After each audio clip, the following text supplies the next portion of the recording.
Hello, 1, 2. Perfect.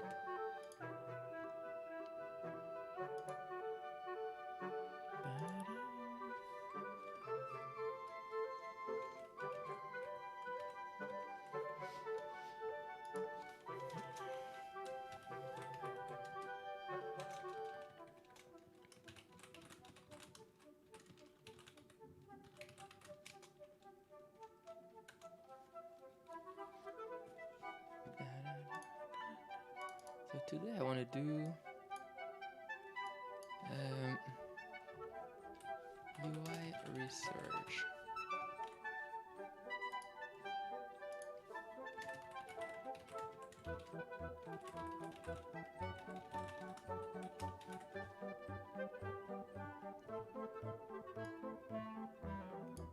Hey, welcome Foxy Demoxy. Welcome back.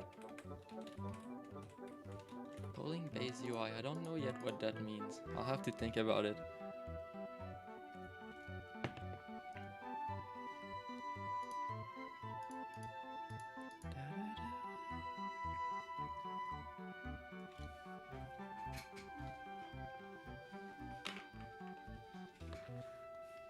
What is that? Oh, those are docs. Nice.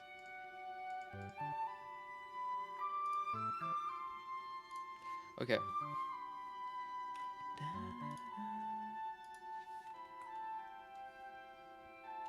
How's the project? Just checking in here.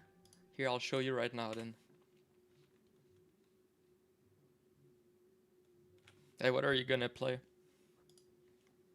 Single player game? Multiplayer? Oh, I forgot to... But I'll let this one play it, then I'll... or maybe I could let my music just play without any randomization. Smite. I think I played it once. Okay, here's what I have. I can create stuff, click it, move it, resize it. I can undo, redo. I can take both and then undo that, undo whatever I want. I have a button to spawn 10,000 random little rectangles.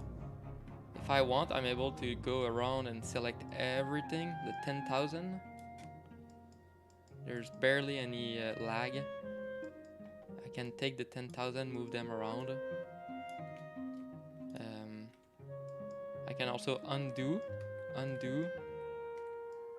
Or if I, okay, let's zoom back in. So let's say I take this, I spawn 10,000. And then I can move this like that. And then I can undo. It's pretty fast. Like all of this only made me lose 43 frames.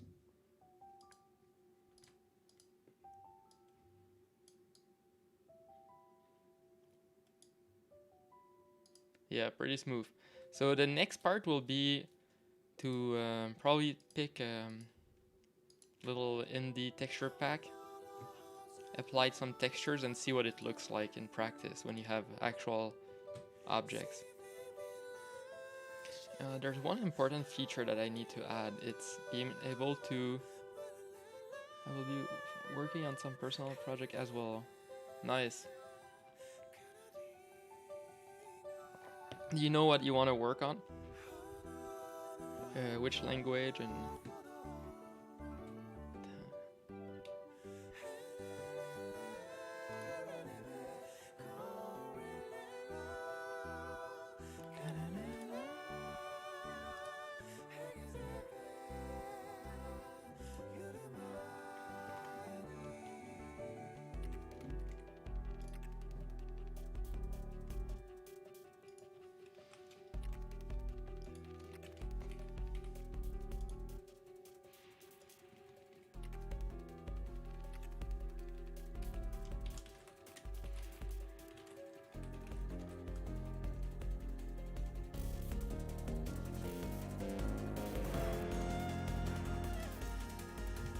C#? Oh, animation, nice. 3D animations.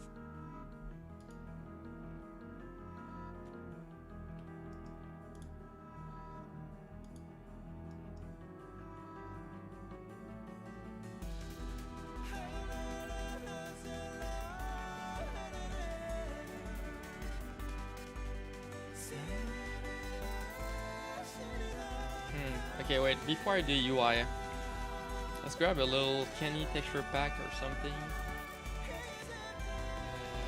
I have some on itch, I think, from him.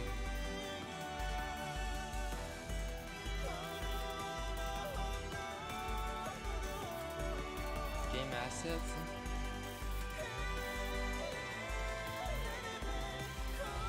They were free at some point. Let's see the one. What is this?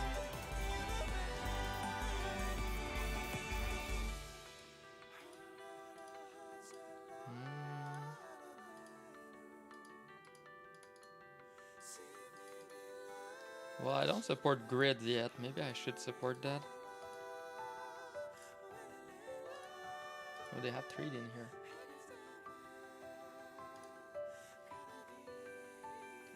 I've been wanting to try the assets for a while.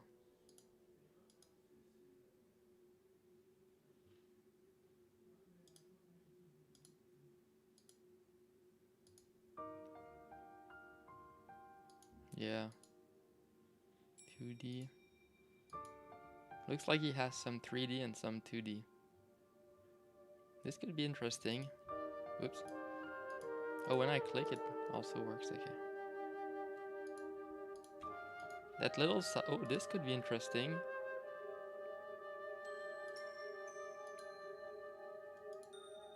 A little side scroller. I never work on those. The goal is not to create a game, but just to put items and create a world. That could be fun. I can place the trees freely. And then maybe I can code a little grid so that I can align stuff.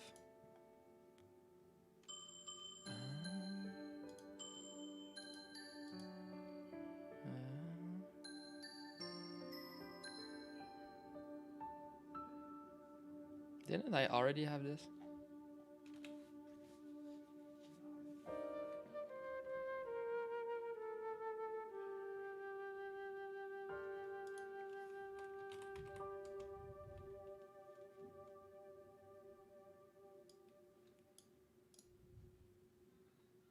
Oh yeah, well, we're at it.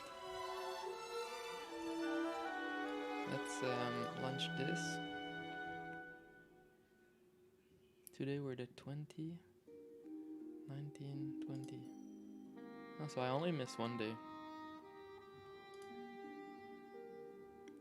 Okay, library. That's was I in the number 2? Number 1 I didn't like, right?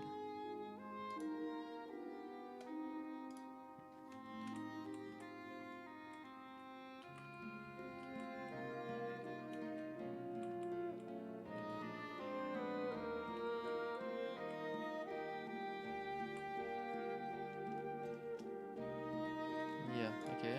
Let's look at number 3.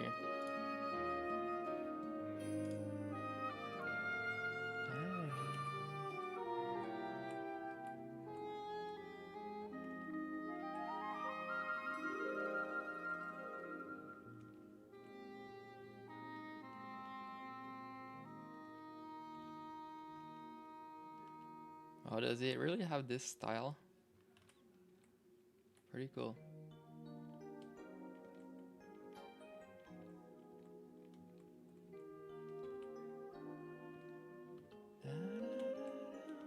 Okay, I like number 2 the most. Well, 1 year ago.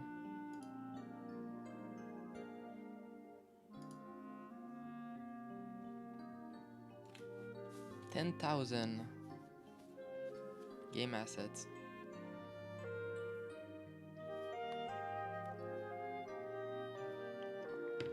It's about time I try something.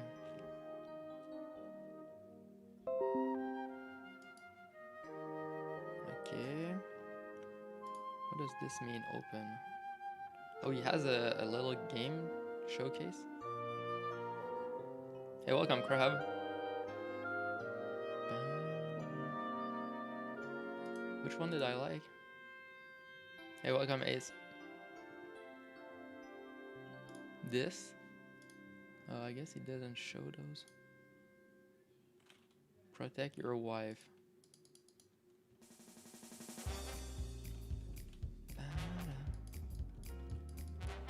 Not bad. Can I escape out? How do we quit?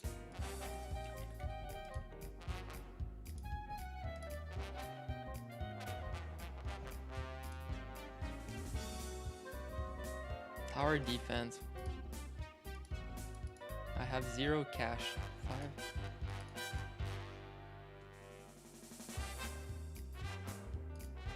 Okay, well that's nice, I guess.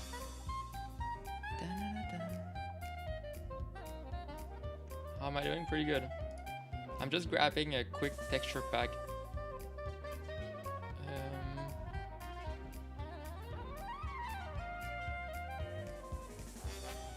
Oh, did I install the wrong thing?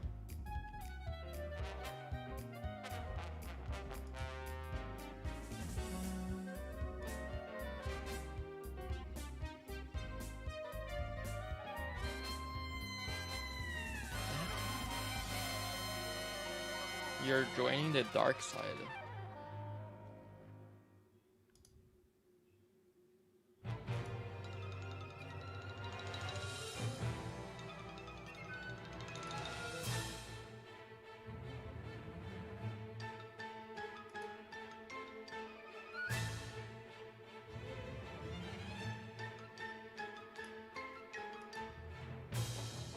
I don't know how to install the assets.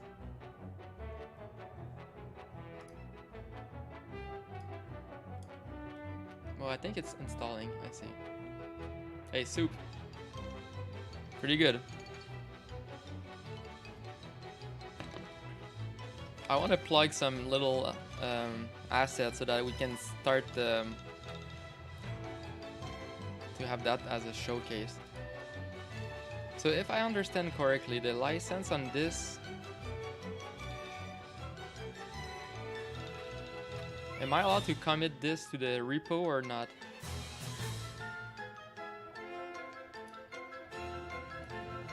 Creative Commons 0.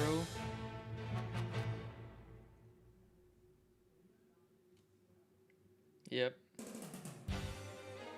You're the dumb one, and the YouTube one is smarter.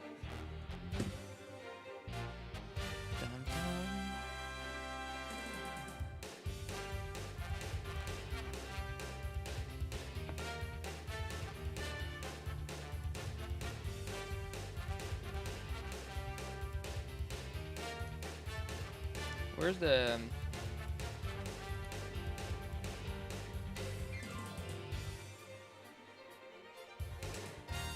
True.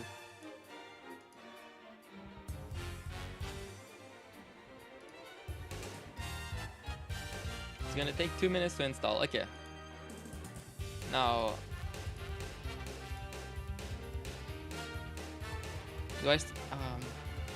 I want to think about how to design a UI around my input library. How am I doing? Pretty good.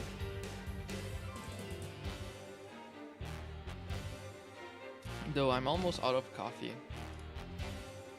So that's pretty much as bad as it gets.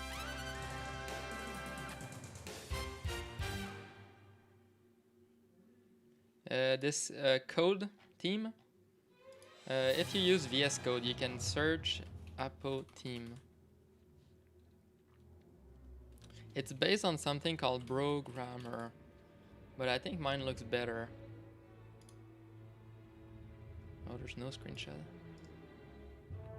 Yeah, this one has a lot more orange.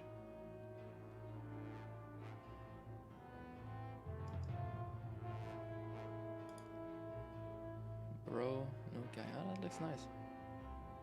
But I prefer yellow for the strings. So mine is this one. Oh, it's cool that when you search that, you get mine. Yep. I used it gray. Okay, I got my thing.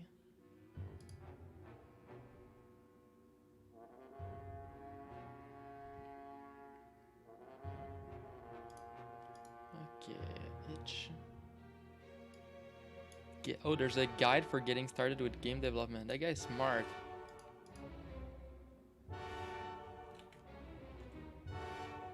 Choose the right tools. Wow, he wrote love, but he didn't write mono game. Feels bad.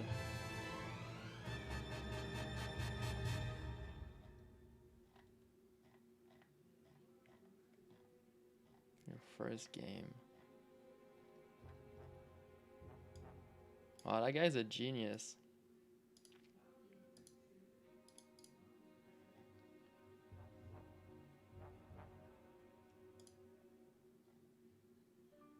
And I hate the Windows Explorer. It looks so bad.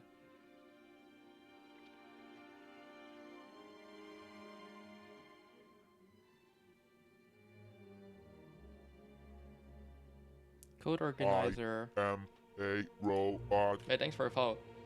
I don't know what you mean by code organizer.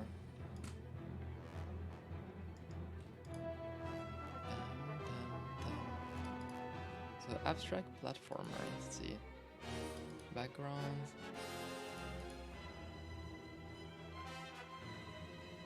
So this would be something that tiles, I see.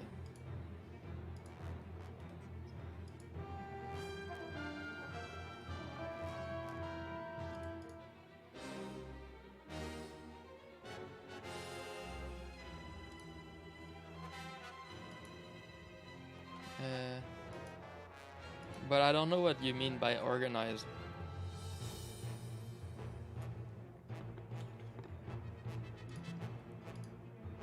Yeah, that's what I want to see, the license. What is this license? Creative Commons. You may use these projects in commercial and personal. Okay.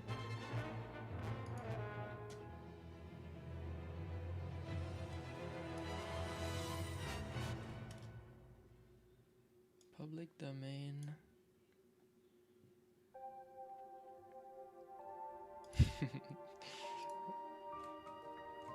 That's good.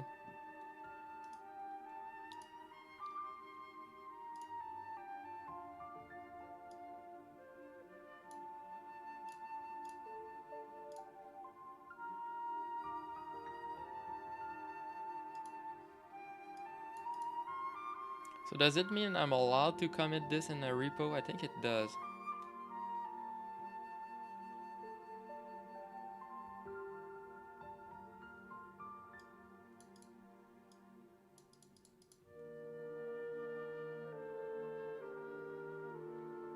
Unless... in no way are the patent. Because it doesn't say you can't redistribute them, right? Though I guess it's not... You can modify, distribute. Okay, that's good. So yeah, that's why I wanted to go with a texture pack from him. But now I'm looking for that nice little...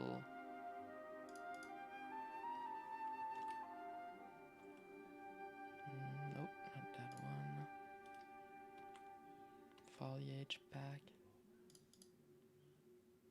Ah, this.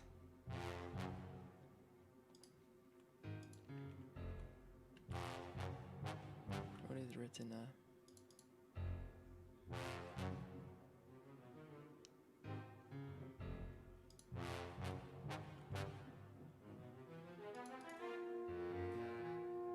So those are smaller. I guess I'll go with retina. Ah, but this thing doesn't include. Nice. It will not take long. I think it's 4 hours at most.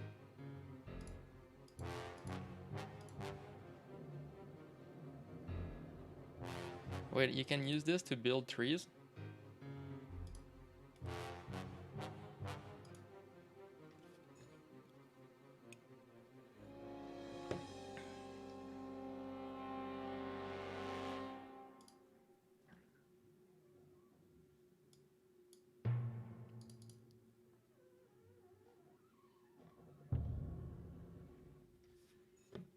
need some coffee.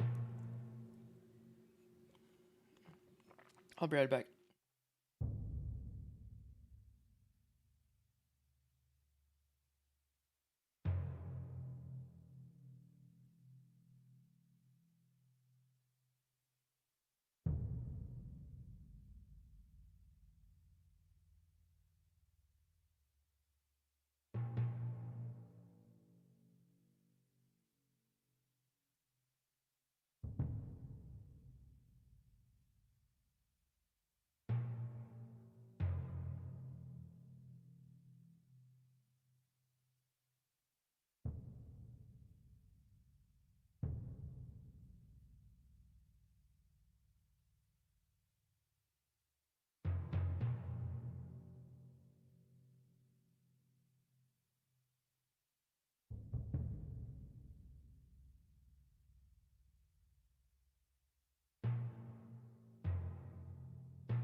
That's true, but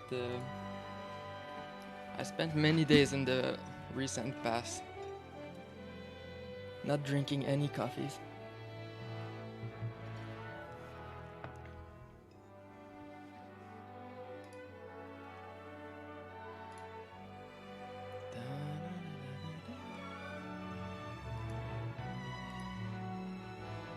Man, this is so laggy. Wow. It's showtime. Hey, nice host. Why is my computer so slow? Yeah, I have like 10,000 Firefox tabs.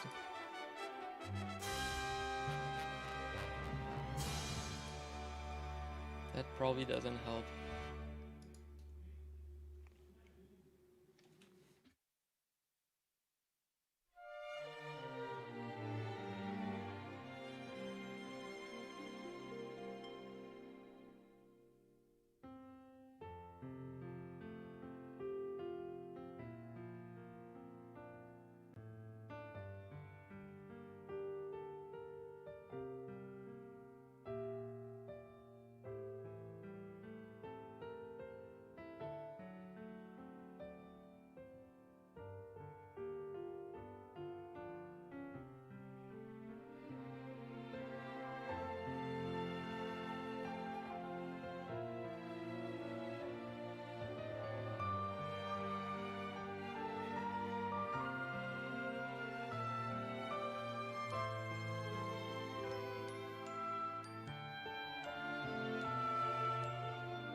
Now that I think about it, I don't think I'll commit the assets into the repo. It's more like just to test, but not really to add that to the repo.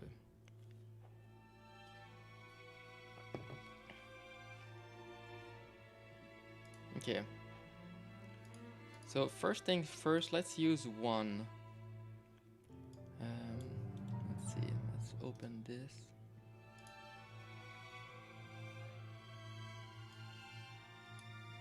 Okay. Content, open that.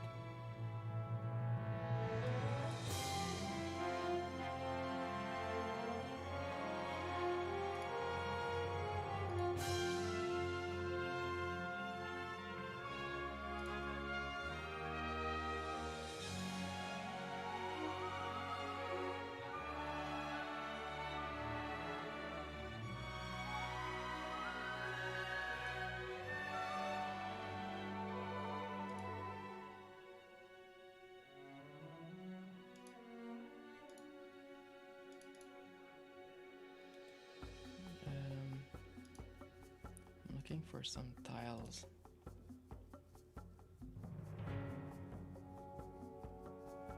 I wonder if there's more information about how the content is organized. If I look here.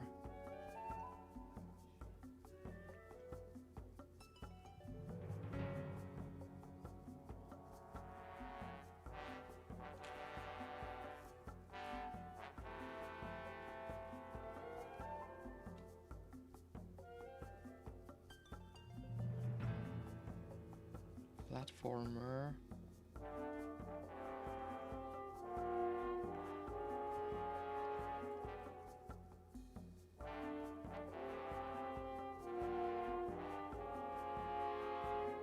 Industrial.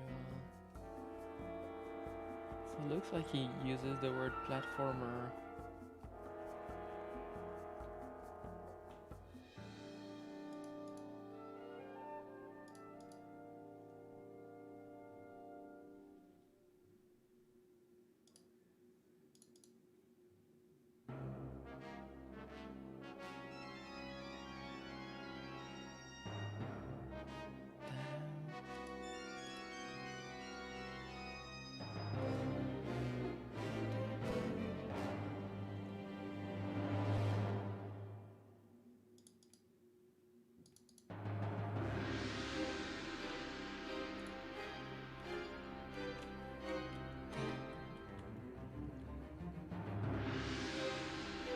So I don't want to have isometric.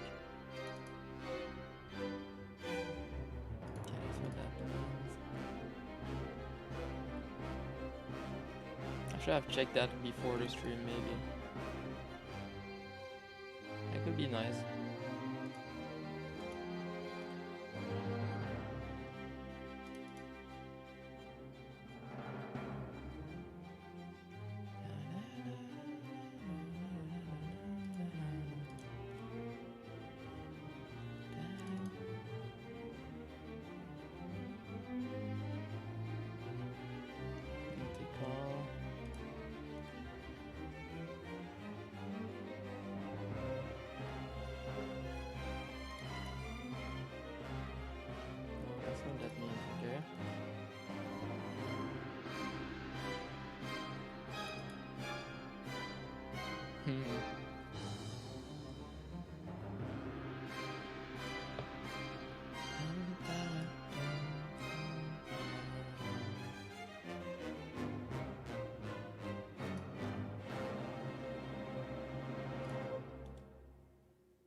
And if I go back to this one,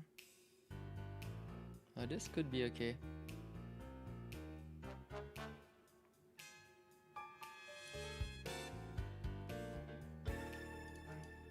Sprite sheet complete.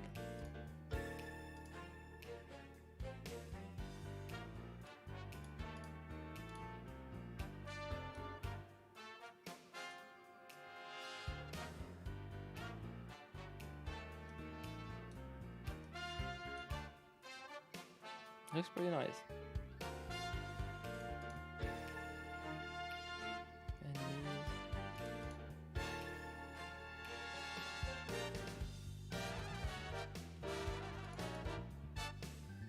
Other stuff. Includes boxes. Okay. Nice, he also put a 1 pixel separation between everything.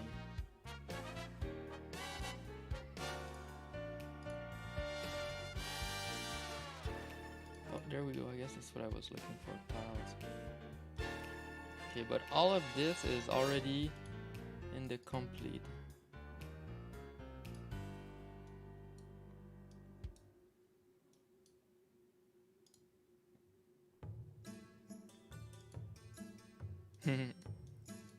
Yeah.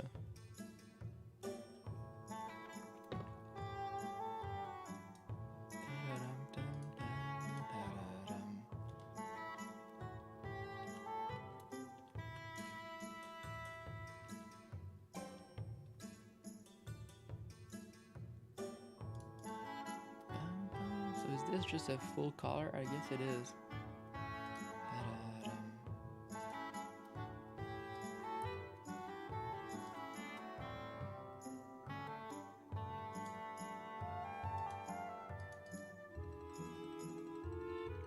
is this used?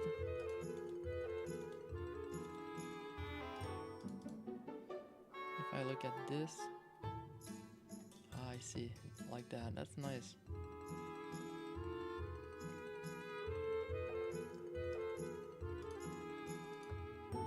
Wait, are you saying there was no 2 ace all this time?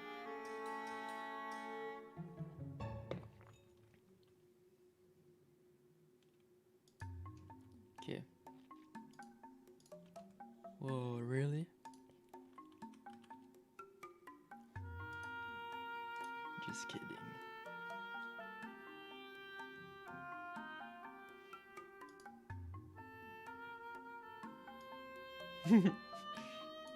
Yeah. Okay, let's try with these two. Tile 3 and tile. I'm not allowed to do that, right? Yeah. Take this thing.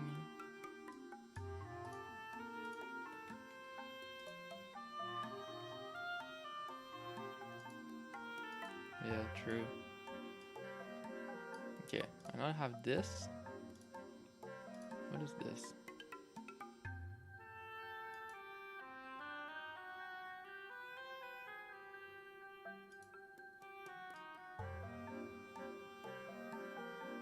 Oh, really?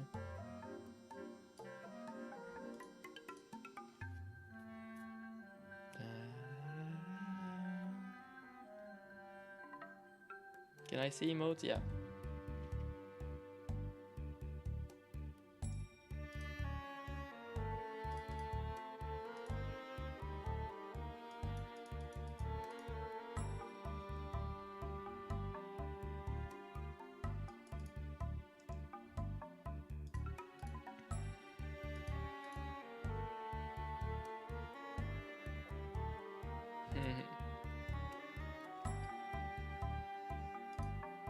Okay. So I'm gonna write some code that I'm not gonna actually use, but I want to use see what it looks like first. Public static. Oh, the delay is incredible. Green. Let's call it tile top. Texture. Ooh, I can't.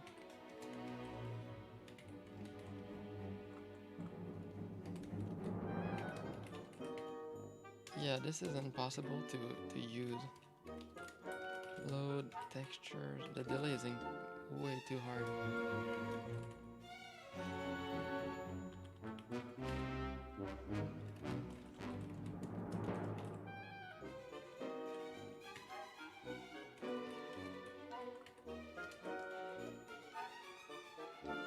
Nope. Hey, where did you say you were from, Ace? You said South Asia, but where?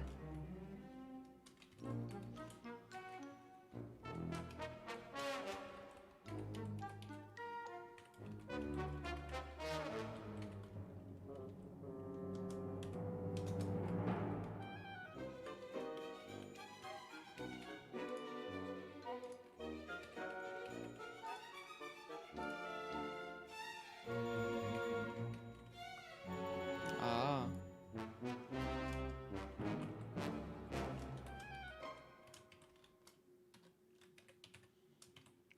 Tile.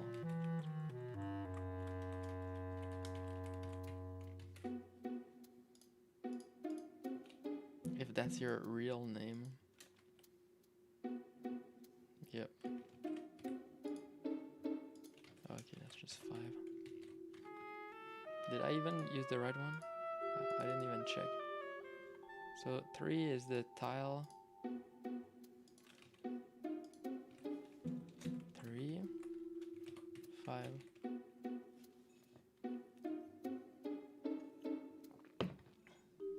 Okay. Load textures. We don't need the graphics device here. Yeah, I need to restart VS Code. That's super slow.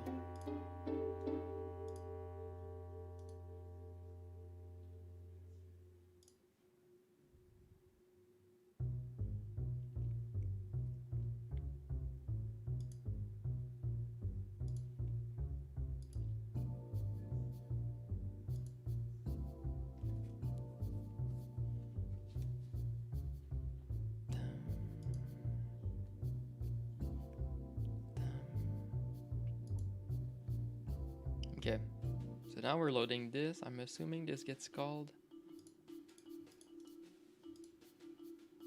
Perfect.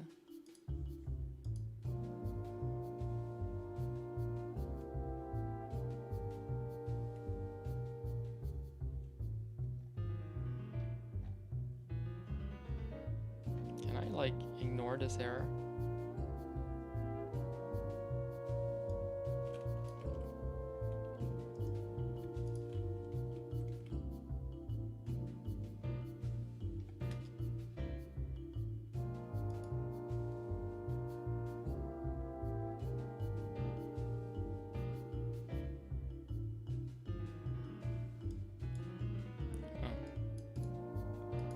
Null with forgiving operator.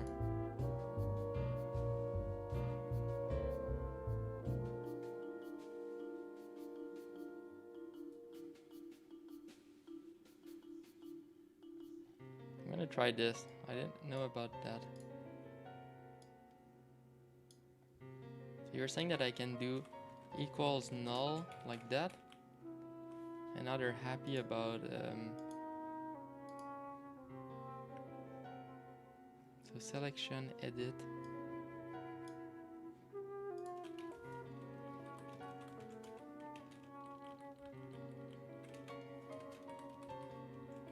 Some odd.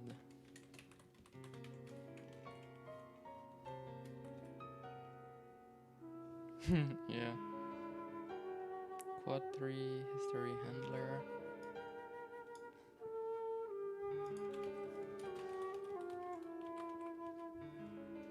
This one I think doesn't matter.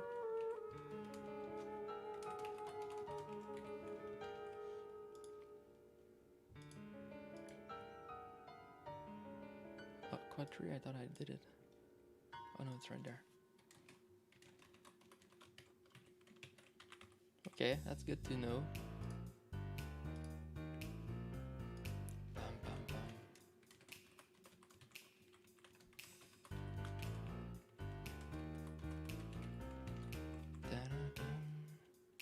Okay, now that I have that loaded, let's go into my entity. Modify the draw. What is this?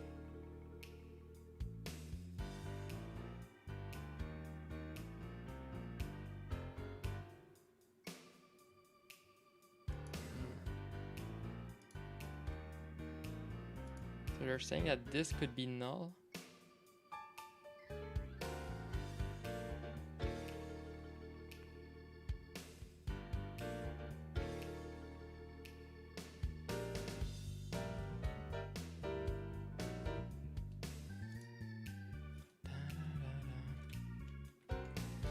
S.draw. Oh, wow. Assets. Let's use style top.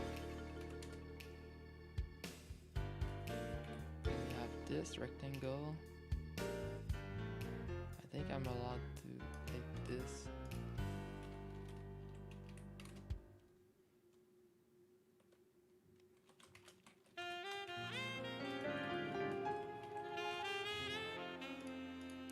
So what did I do?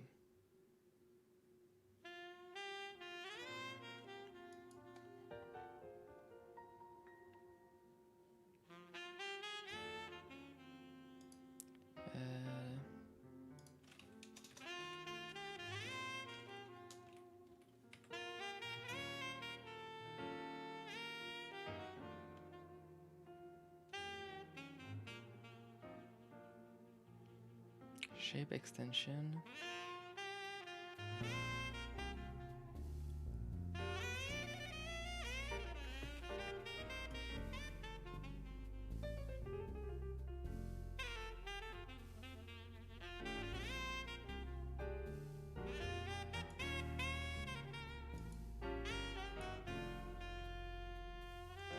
I thought that the monogame extended provided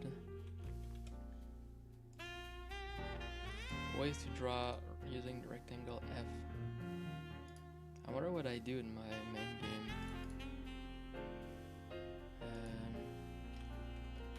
Let's Let's look at G element.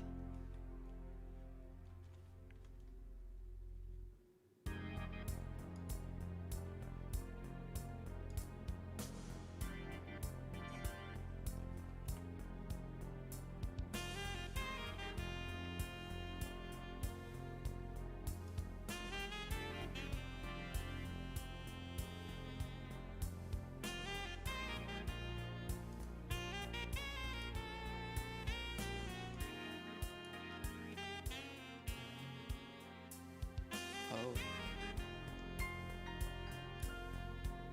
So if I look at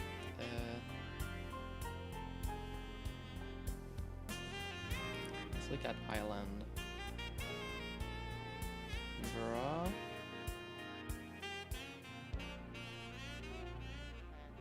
Texture region.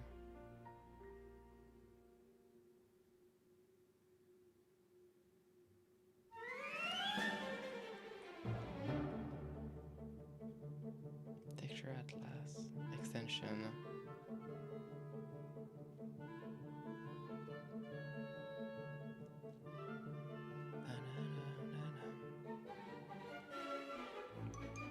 I think this shows the wrong version, so I'm guessing Monogame Extended is not configured correctly.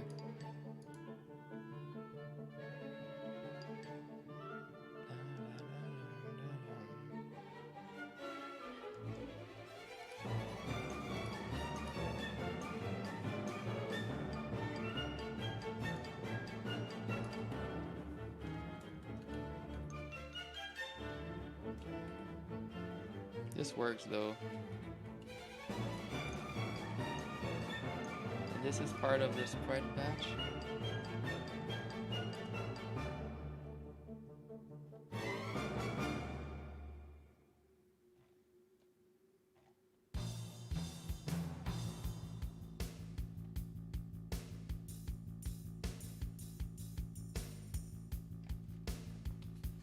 I want to have destination rectangle as a rectangle F, so let's go check Monogame Extended if there's something I'm forgetting.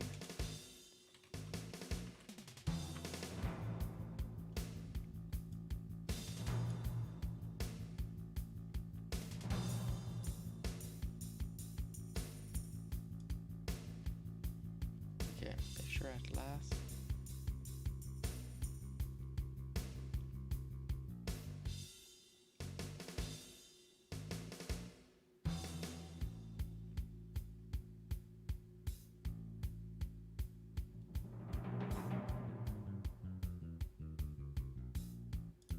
Let's look at what this does. Texture at last, extension. Draw this. Oh, it just clip.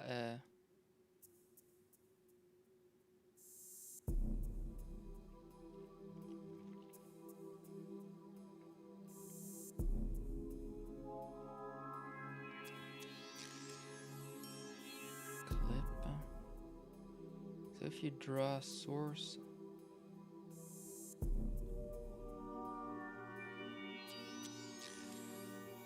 if you draw a position, they're calling this texture, position, color, rotation, all the way up to clip. Okay.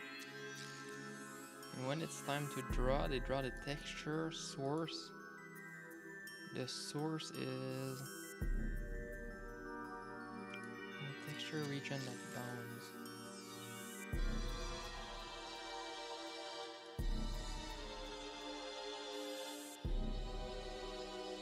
So I think it gets cast. Oh, there's position source. Oh, and then they scale. And you're allowed to scale by a floating point. So they can use position.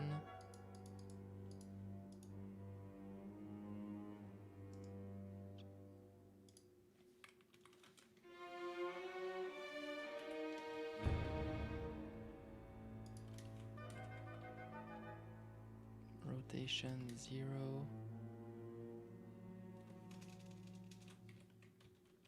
Okay, well, let's just try this for now. It won't allow me to resize, but whatever. At least it will draw the texture.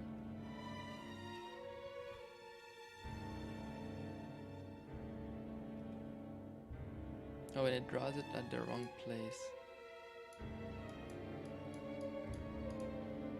Because I gave it the... Oops, yeah, right.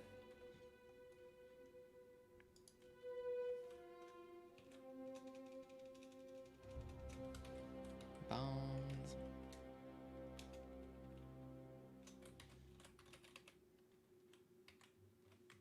X1.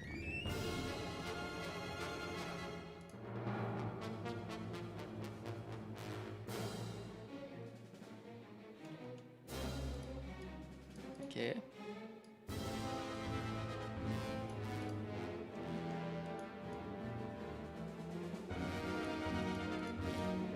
Roughly okay.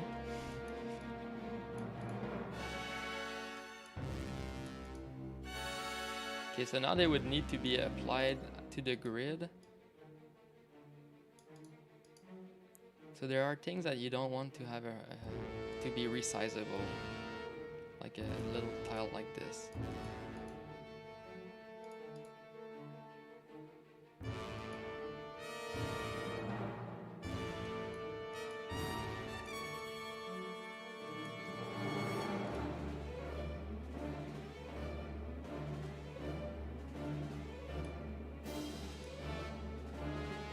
Okay, I think I've seen enough for now.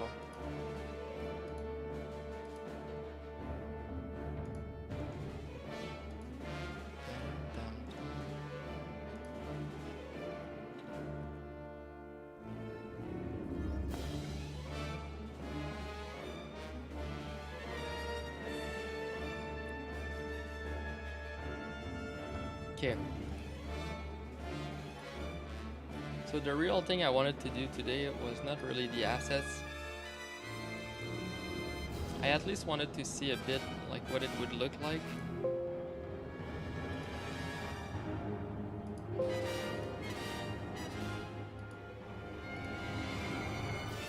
And already it gives me things to think about.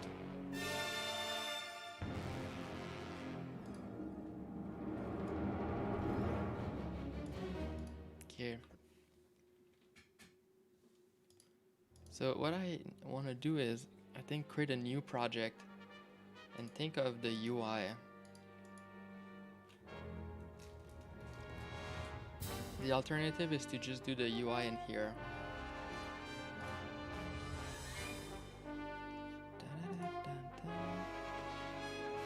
Okay, let's try to draw a panel on this side.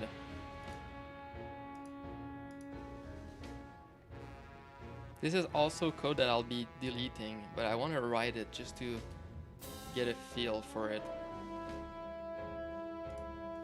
Okay, let's say you have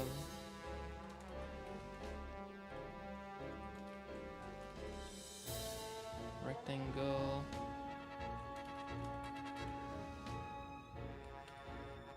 pro at grammar. No, I'm pretty bad. 1F.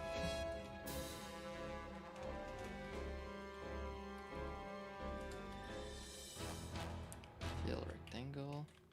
The position. Okay, I'll draw it on the left side first. So 0, 0.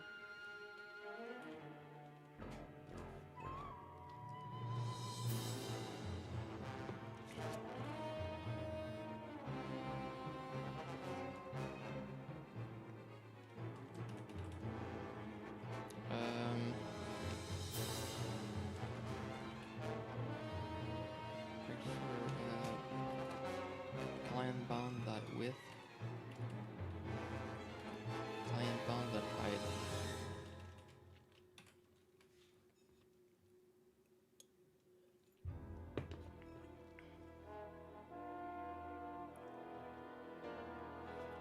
Pro at grammar, yeah.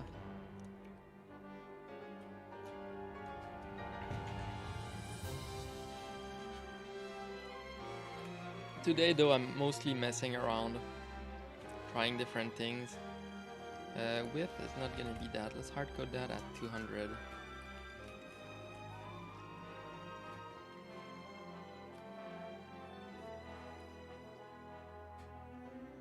Okay, so now we get something that is always the size of the window.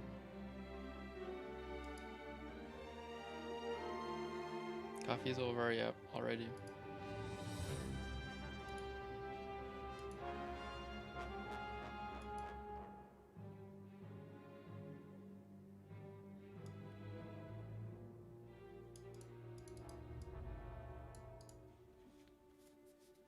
Yeah, I'm done.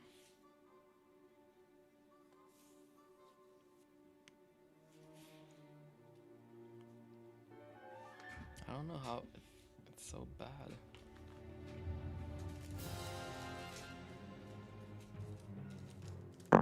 Oops.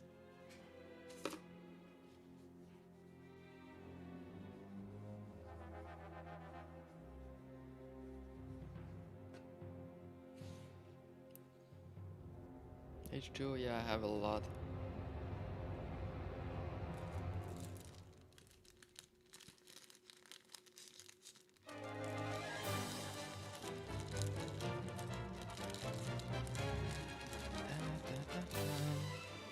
So my usual way of doing UI is, let's see, for a retain UI, you do, so you'd have like all the things inside of each other. So maybe you have a panel with a button, another button,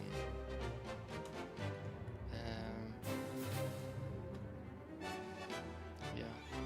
And then to figure out what is going on at the start, I would figure out the size, then figure out the layout, then do an update, something I call update setup, then update input, update.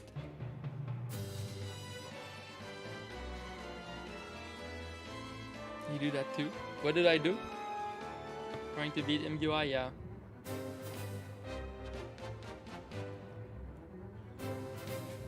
Hey, welcome, Smelly Arc.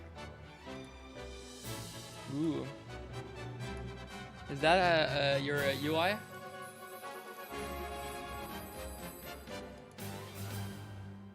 Yeah, well, this gets deleted. It's not like I'm saving this.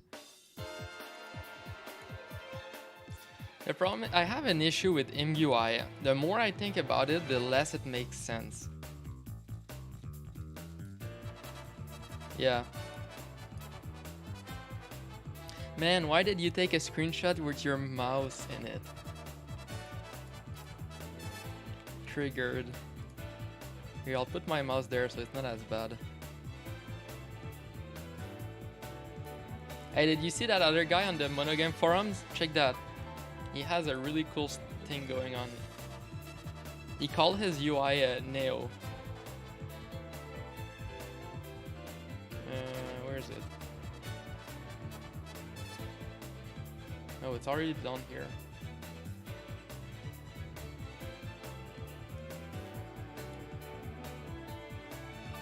Some more on him instead of this stream? What? Look at that. Instead of using the regular stuff for fonts, he went with the multi-sign distance field. It looks like this. So with a texture this size, you're able to have infinite scaling on your fonts. So this is his little UI. Things are okay.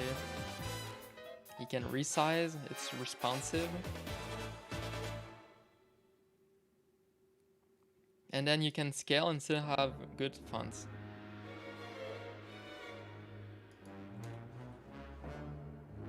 So that's pretty hype.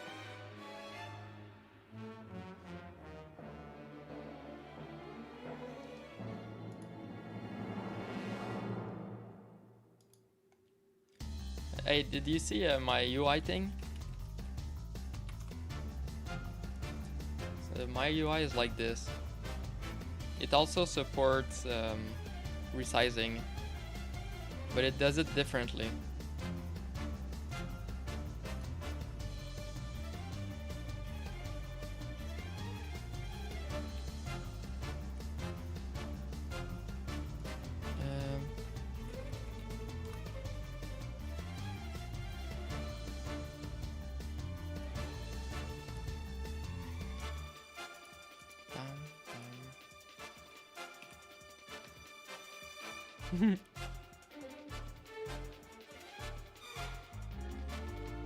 Check that.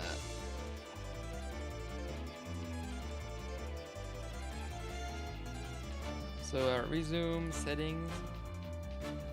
I can have resizing and still have good fonts. Oh, did I? Oh, that's good. And you see, my fonts are still nice. But the way that I do that is by re-rendering, regenerating the font texture.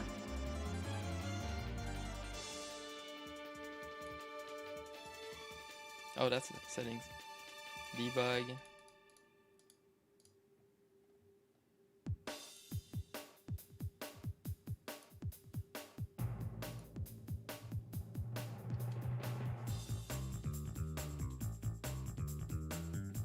Oh, did I put full screen in here?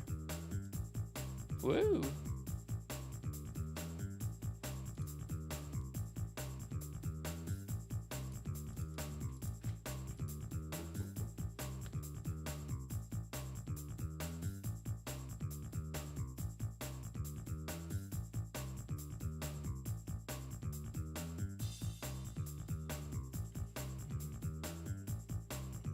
Yeah, whatever floats your boat. But if you overthink it, you're never gonna get anything done.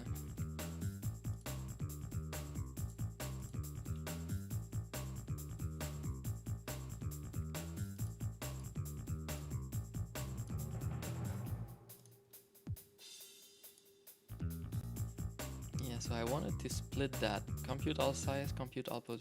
So like this is what I think a UI, the best way to do UI works. Size, layout, okay, that's on here. Update setup.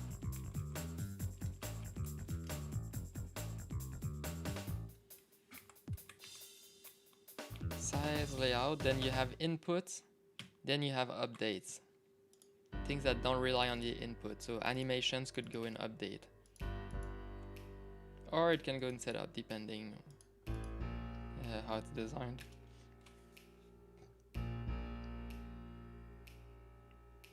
So for like this little panel button, you would first go through everything, figure out the size, go through it again, figure out the layout. Then once the layout is figured out, then you can do inputs, then you can do update. So is there like something like that for ImGUI that they go through this sort of process? I need to find some info about that.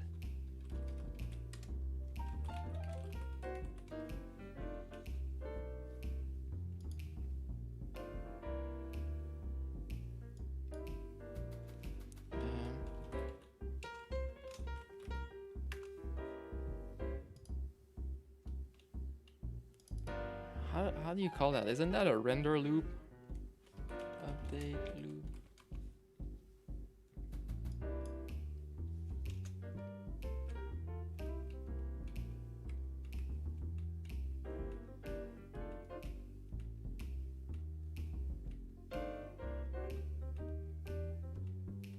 Yeah. If you look at my main game, check this.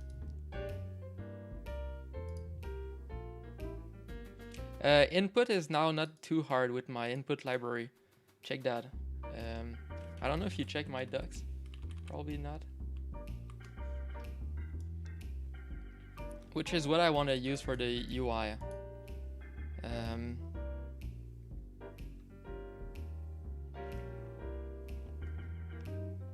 So the best example is this. Let's say you have this action. You do a run. Run requires... So walk requires you press right. So if you press right, you're walking. If you press shift right, you're running. And then you're with this UI with this input library, you're allowed to do if run, and then separately do if walk.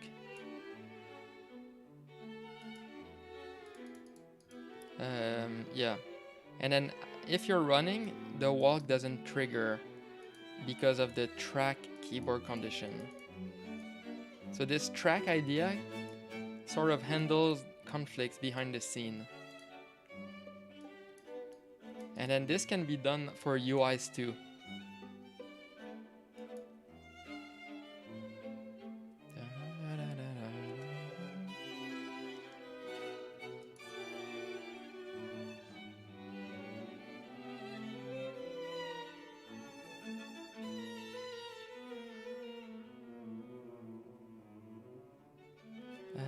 Since not doing, trying to. Yeah. So here, if I look at my game,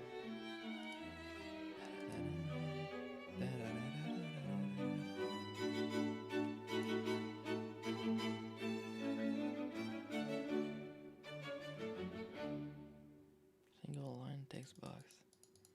Yeah.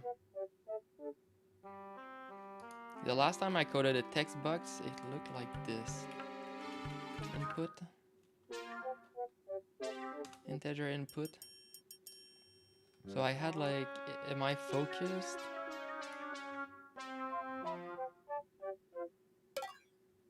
Is modified.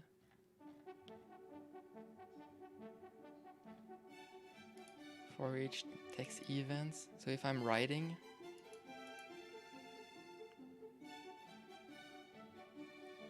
and I handle the keys here.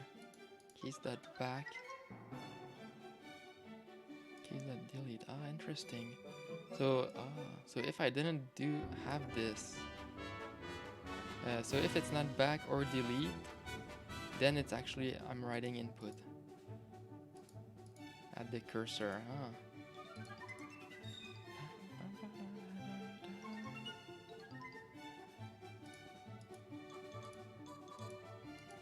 Oh, this is taking a while because, okay, I see.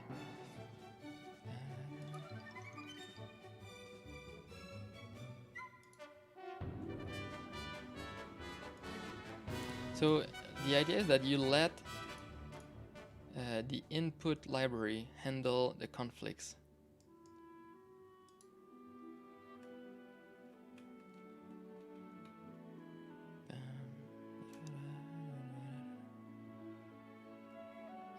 But what's convenient with ImGUI is that you can define your UI anywhere.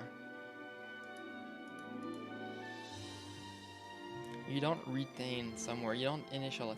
So what I do here, if I look at the quad tree editor, there's a whole part in the constructor that I create the UI itself. And then this is retained. So all those panels on the side are created at the start.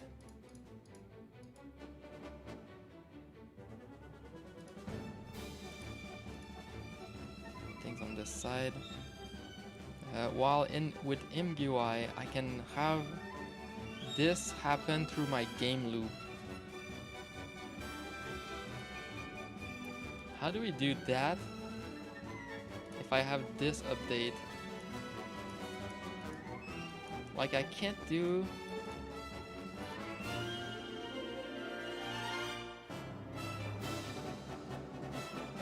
because I want to keep this update idea, but maybe abstract it away so that then the whole logic is based on the program flow.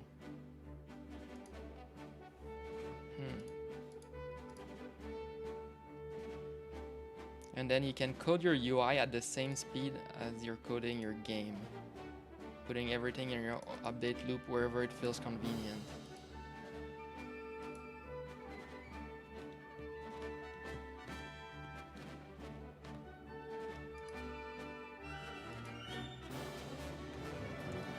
Like for the UI to lay out itself correctly, you need to have the full thing created, no?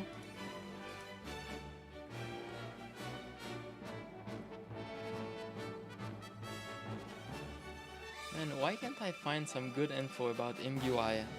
How does ImGUI work?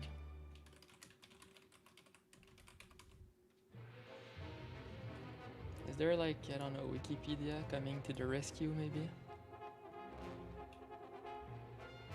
Immediate mode.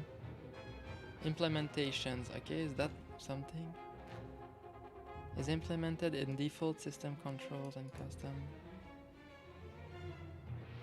Updated in sync with the game scene or complex graphics.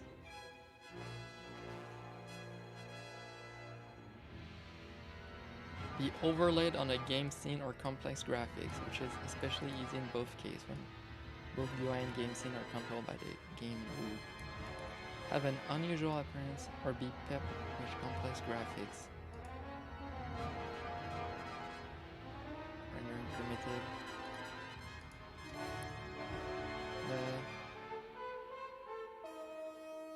Immediate widget toolkit is more direct in the sense that the widget tree is often a function call tree that is compostable.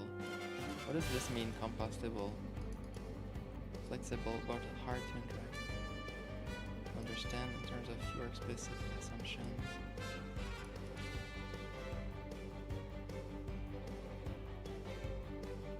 Each new frame.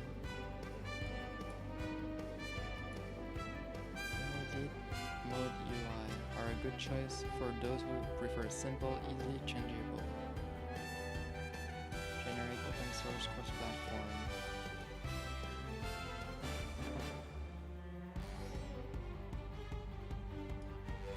Wait, one way immediate without the disadvantages of keeping the widget tree only in function calls with the lack virtual widget tree virtual dumb. So nuclear kiss. That was not as helpful as I thought.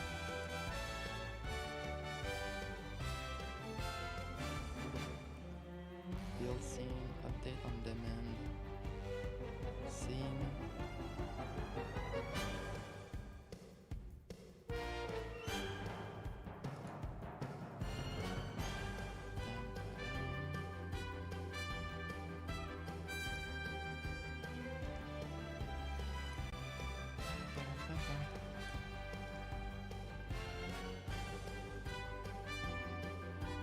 Before you continue, if you don't know what MUI is, at the bottom,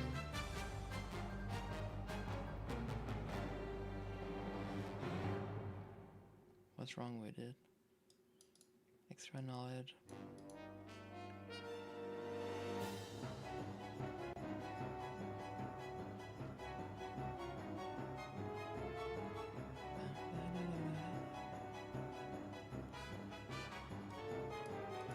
It's possible to use Qt's core library without the rest of Qt.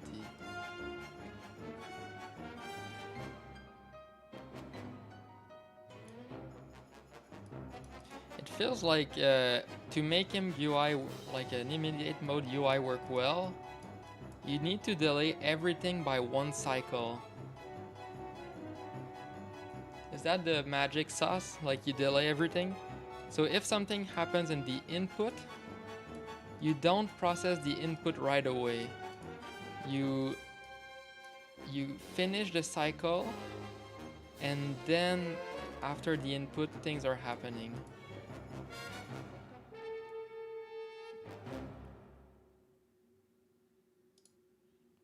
Is that how it should be done? Every time it's delayed by one?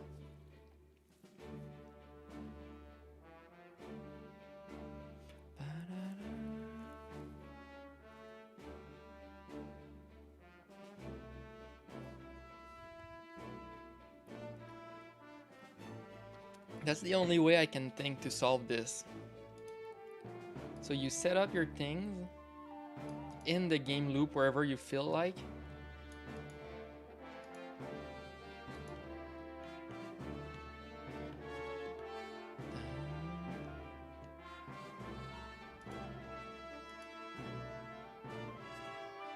So the update setup stage are done based on the data from last loop. I think that's the way to do it.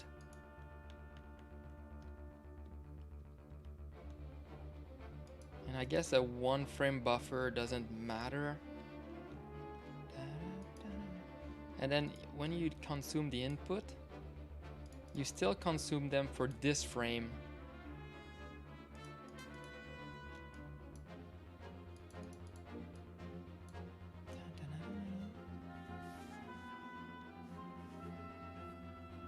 That seems to make sense. So in reality, so you have the loop. In SUI, I have looked in the maybe 3 years ago.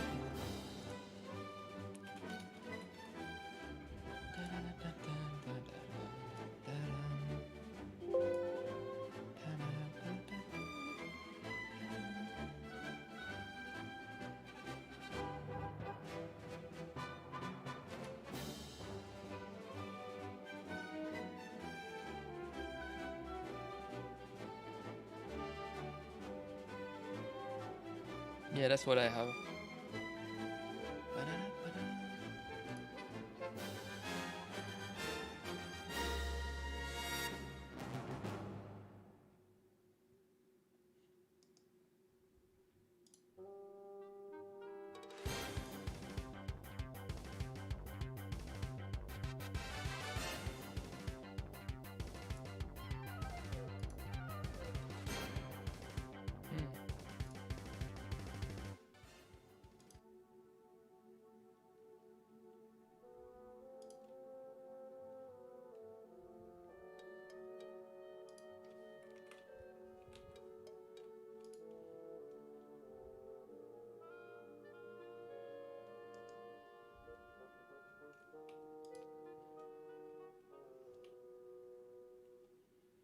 This is based on table layout.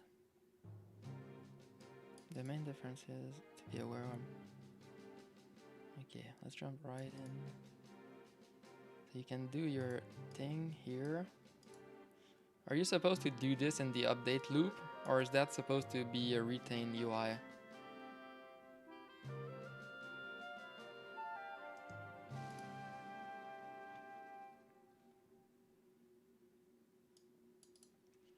So you have a table. Tell the table to fill all the available space. Progress bar from, I'm guessing, 0 to 1. Steps of 0.1.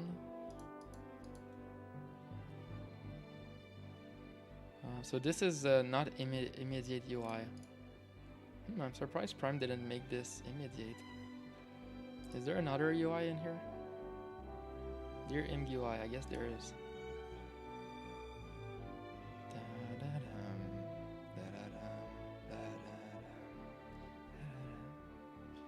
Your main project just needs a reference to the ImGUI.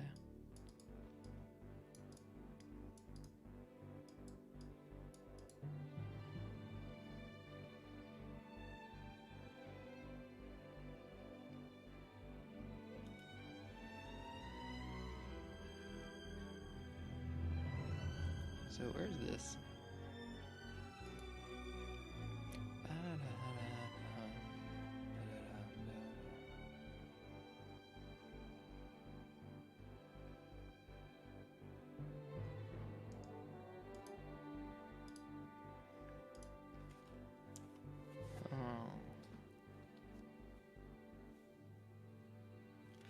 Yeah, I like this idea. So I can still keep my update setup size, update setup layout, update input, update. So this is the way it works. But the update goes up. Hey, didn't I have a... whatever. So the real way that this actually ends up in... So let's do this. Parentheses. Let's say 0. And then whatever this does ends up here, do its thing, and then update things. Yeah. How do you make it so that everything is delayed by 1?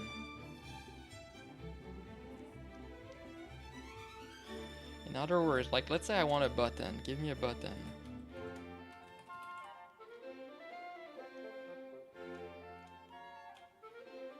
Yeah. Yeah. So you have to build your own tree and somehow allow um, the tree to be retained behind the scenes. But if at some point you stop like updating that thing, like you stop having that into your flow, then it needs to get to drop. If it's no longer in the program flow. So if you say like give button, and then I think MUI has like the name, with name.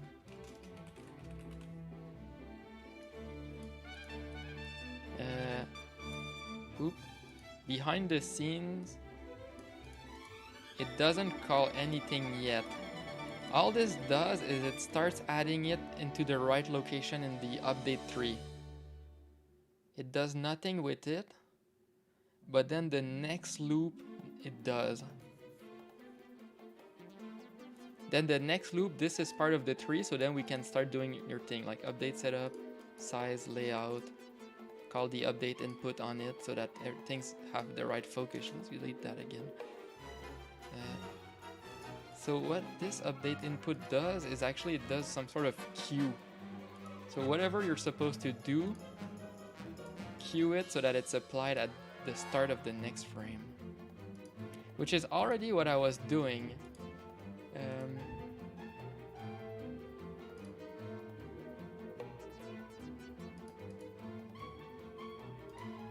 If you look at my menu, I have here the UI scale. So when you click on this button, UI scale, you can't change the scale mid the update. So let's say you do your update setup, then your input here says change the UI scale. By the time you end up in, yeah, that's true, there's draw. So then there's the update, then there's draw. By the time you reach the draw, if you've touched the layout in here, now things are looking wrong. So here what I do is I queue a next loop action. This is a list that will execute it at the start of a game loop. This is useful for queuing actions that will be done in the next loop cycle. This is required when doing something that will mess up layouts before the draw function. So yeah, changing the UI, the scale, queues up something that says, here's my new scale. So this means that this means that now everything would be done like this. Delay.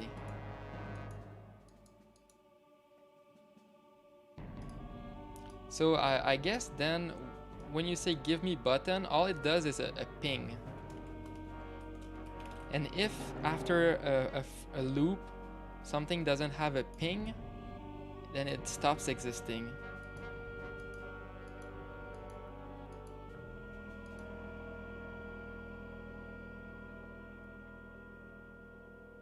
Yeah, only thing, try about properties. I don't know what that means. Avoid update button scale on update.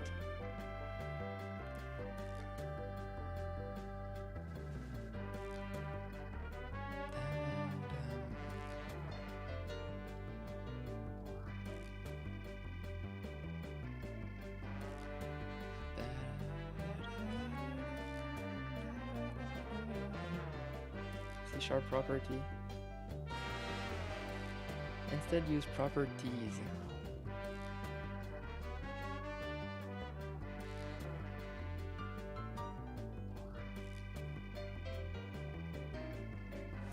Okay, let's try to do a dumb first implementation. How would you implement that? Oh, not here.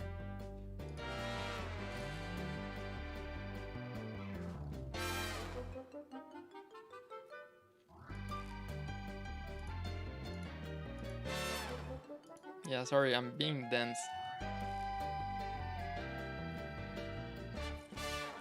Those are all words that I understand, but the whole thing together I don't understand.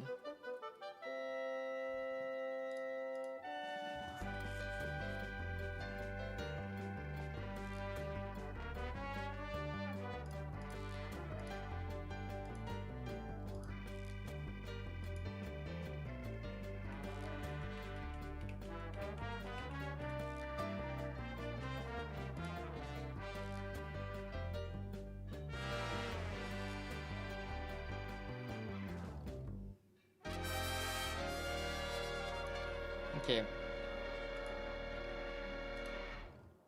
I have this. Wait, things are edited? Why? Right. Essentially, one thing that is really annoying with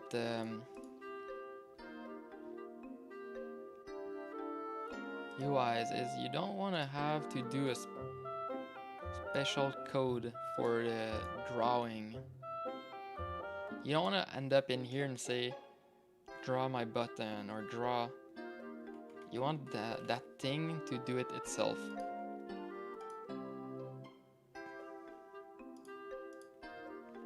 So let's create a new file, call it ui.cs.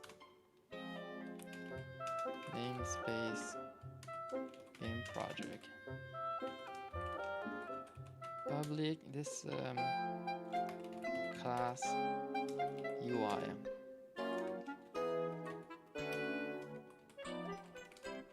Okay, that's my new UI.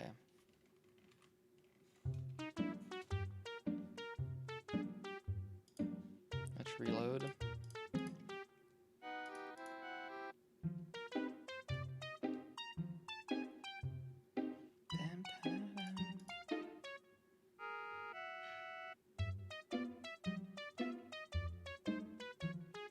Also, it would be nice to be able to support the UI being placed anywhere in the render loop.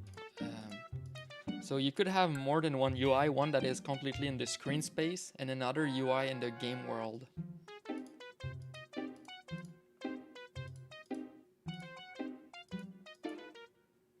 Okay, so let's do this. Let's start creating functions. So public void, let's call this update setup.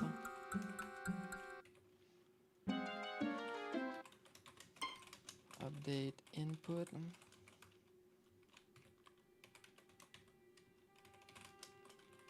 Update.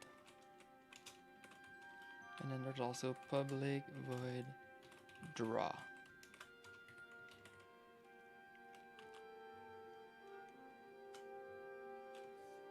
Patch requires 9 seconds. That makes a tiny image like a button does. Wait, yeah, this operation is very expensive, but only update it when the 9 patch has a new position or has a new size. When a property base class gets a set change, it tells the 9 patch to update. Oh, and then you have a link. Let's look at that. Size. Set size, base size. So if size,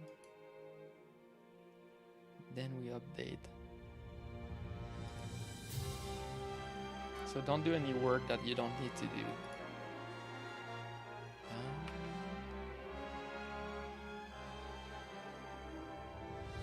What is base.size in this context?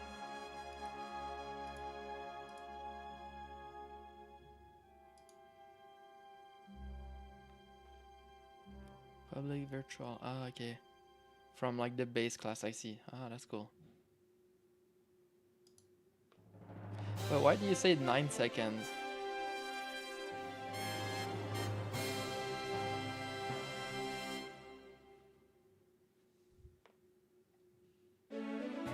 Is that like an example to say that doing this is expensive? A 9 patch, okay, perfect. Yeah, I figured this was what you meant.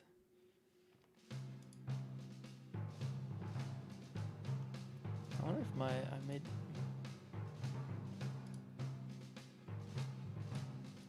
Maybe I did make me...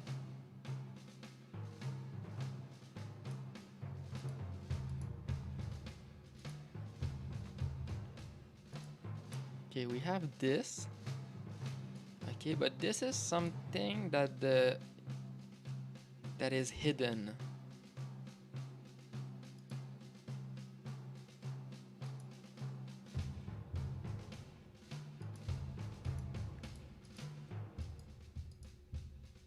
This is something that is hidden.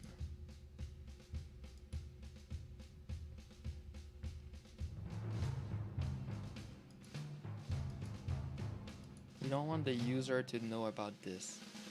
All they need to know is about this other thing that I guess is called Q. I don't know. The UI draw.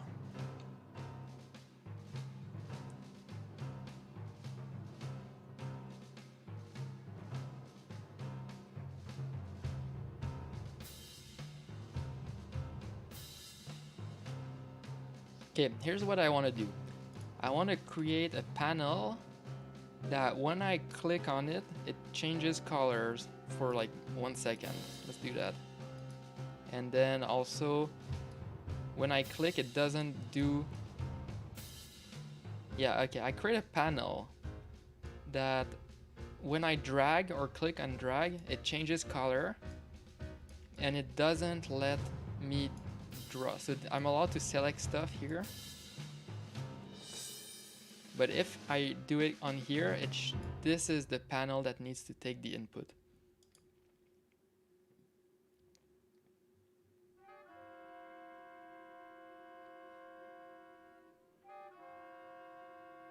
Yeah.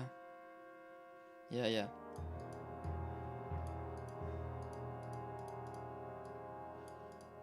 Yeah, I need this to consume the input. But how do you... from the game code, what do you do?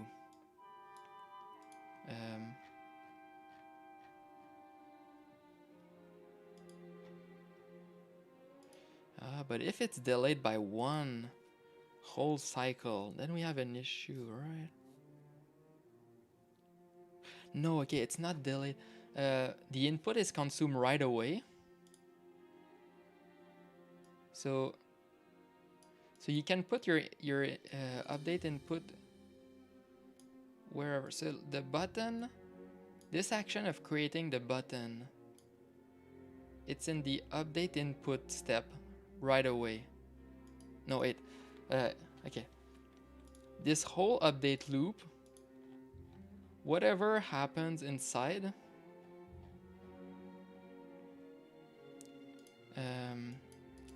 this is this step. This step, you're allowed...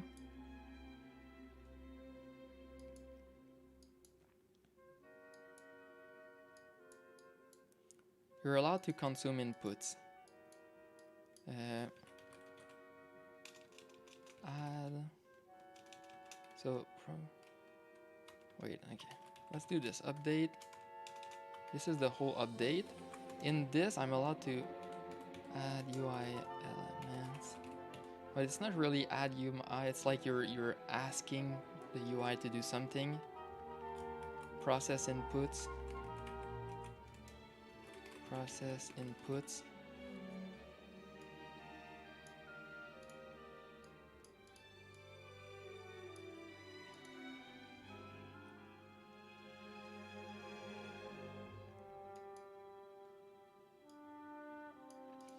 Oh, this is weird. My brain is not able to wrap around this idea. Because you still want to have...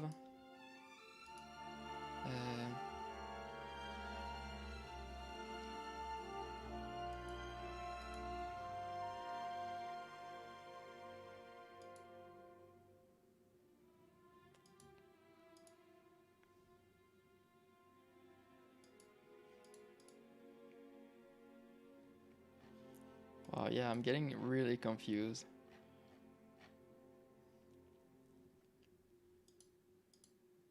I guess I hard code. I start by hard coding things. Let's do that. UI, whatever.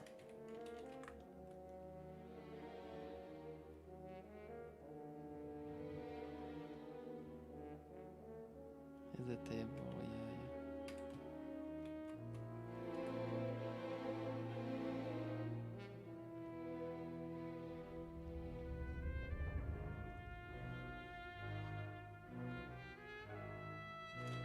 Okay, before I do that, let's just make sure. What did I change in here? Okay, let's take this. UI. Let's put that in here. I guess I'll create another sprite batch here. Sprite batch.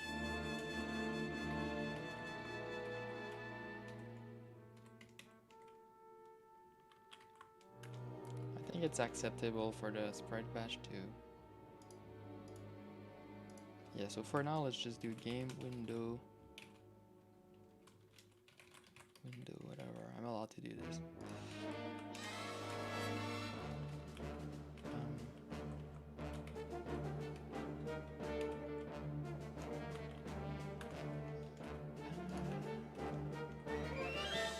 Okay.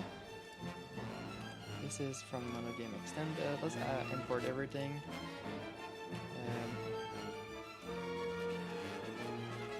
It's device.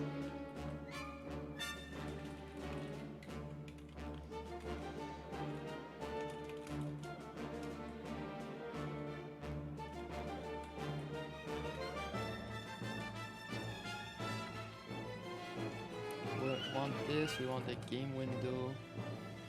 Window, sure.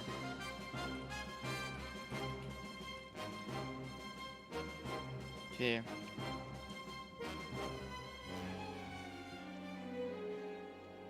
This is hard coded.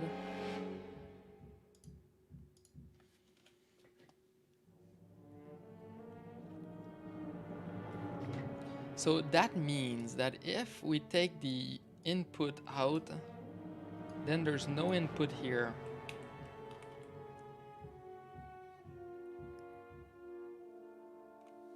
The input is like part of here. Input.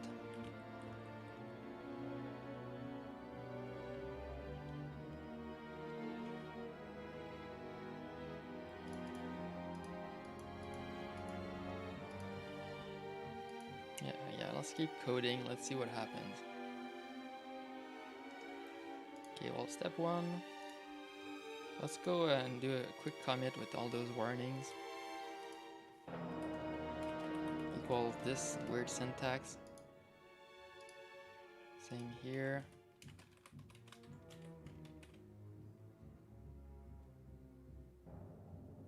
Oh, is that what I did?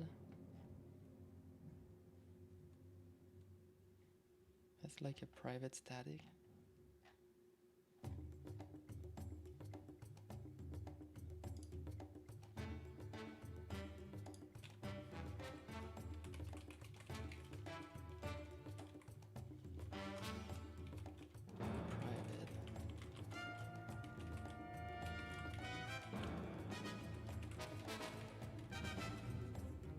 Okay. This I don't know why.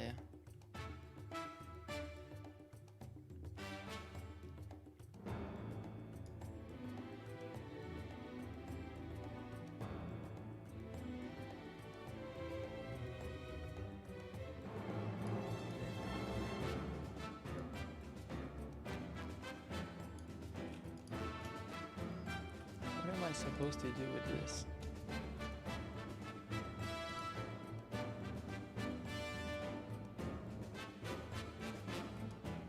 TLDR, you can safely remove this attribute from the methods.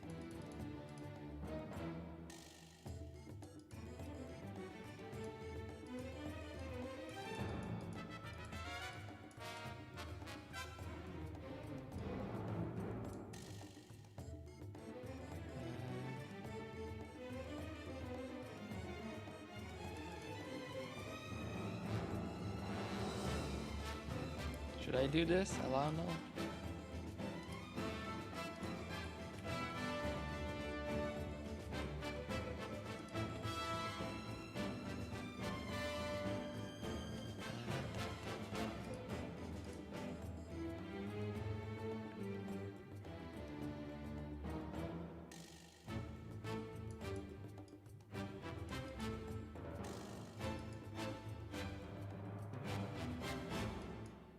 So null check.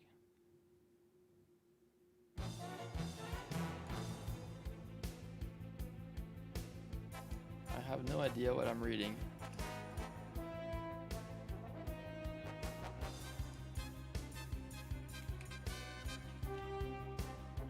I don't know what happened. happens if I do equals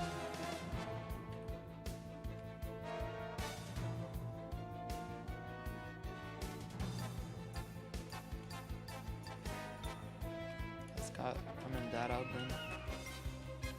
Public override bool equals. Oh, is that what you're supposed to do? Just put the check mark, the question mark, okay.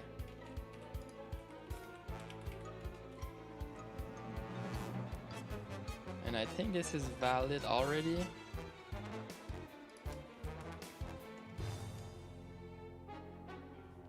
And here now we have the issue. So if this is null, what do you return?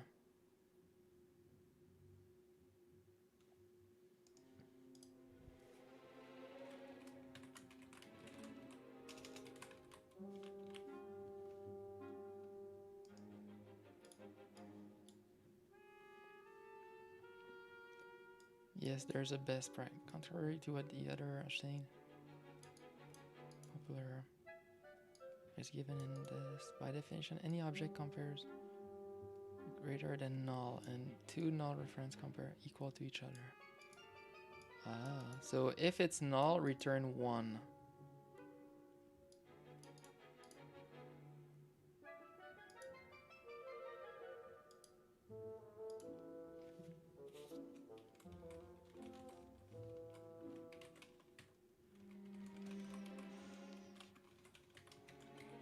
This.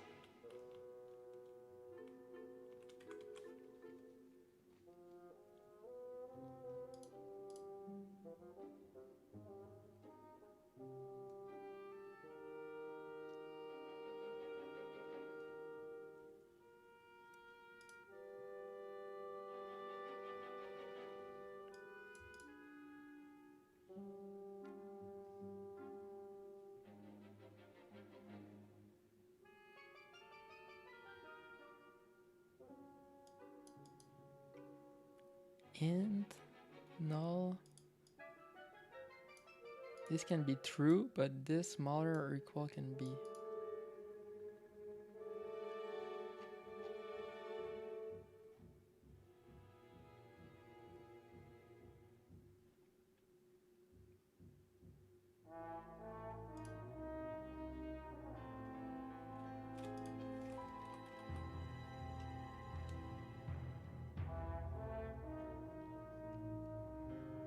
So this is what I did. So I guess I did the right thing. Okay, whatever. Let's keep going.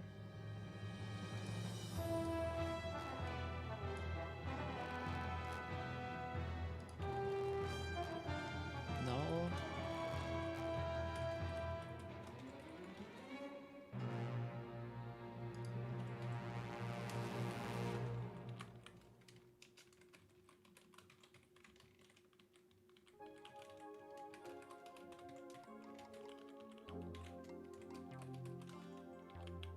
This is okay.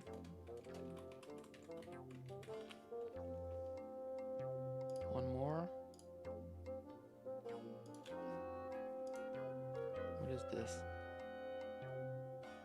Possible null return.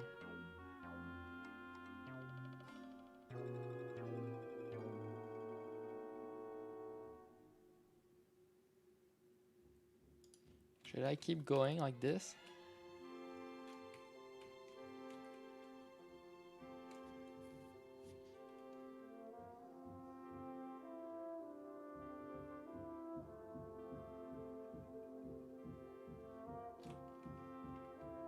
For now, I'll allow it.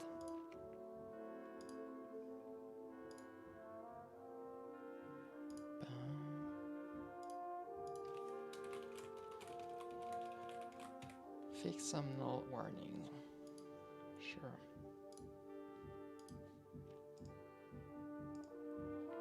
Did I really also do this? No, okay.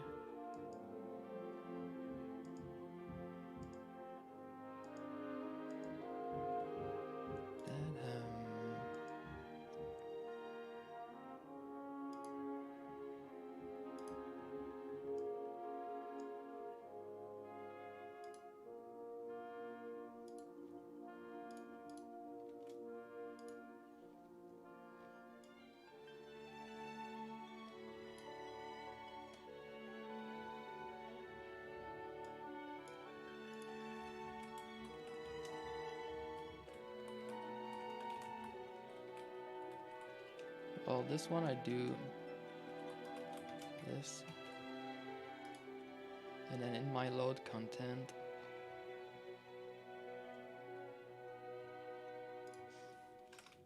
I can do UI equals new UI. You take graphics and window.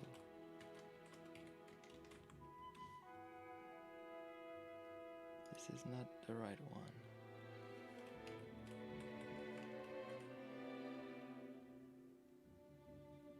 Oh, it's graphics device.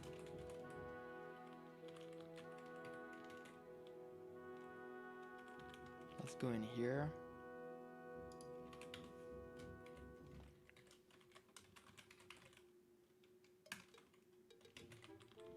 Okay.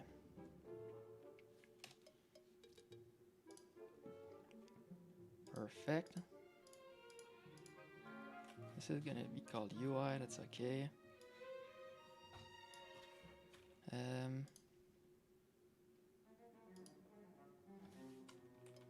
I'll do this. UI.draw. So this is outside the sprite batch begin because this has its own.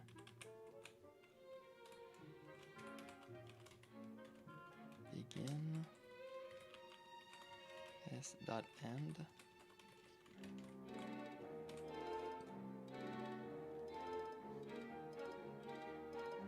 Okay.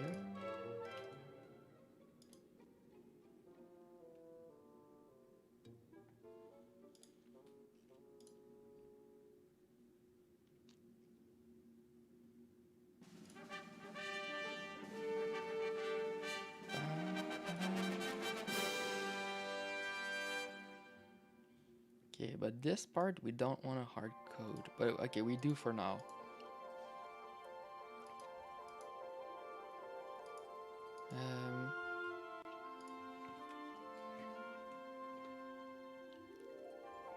So I think for the components, we want to have a linear,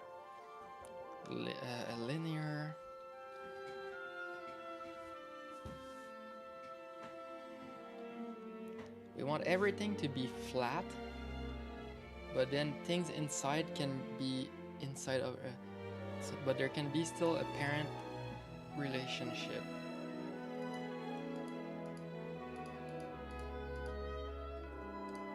So there's a step here where you can add elements.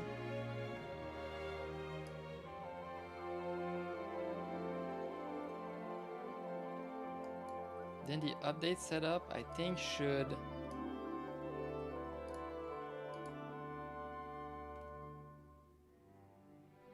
figure out the parenting.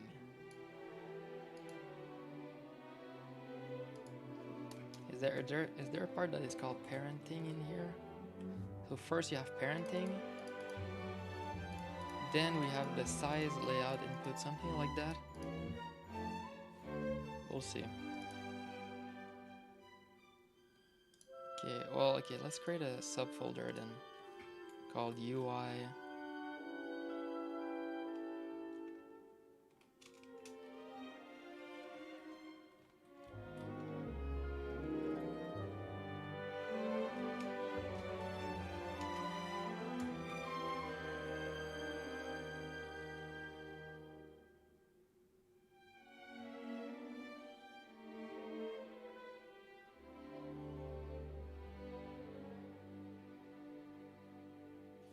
Like if this namespace was .ui, what would happen? Oh, whatever, we don't want that. New folder.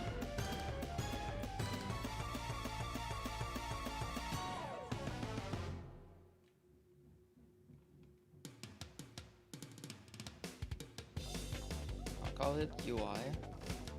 Move this into its UI. Rename it from UI to, I guess, base. No, not base. Root. I'll call it a root. I don't think that's the right name. The namespace will be .ui.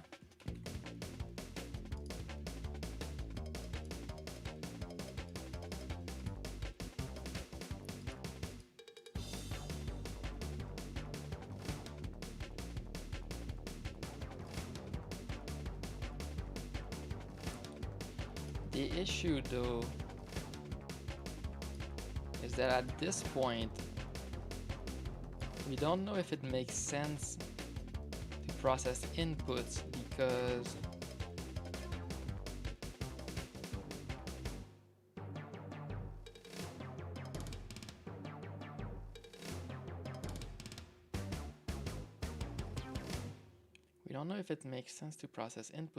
we don't have the layout. So let's say you have a button. You don't yet know if you're clicking the button because you don't know where the button will be.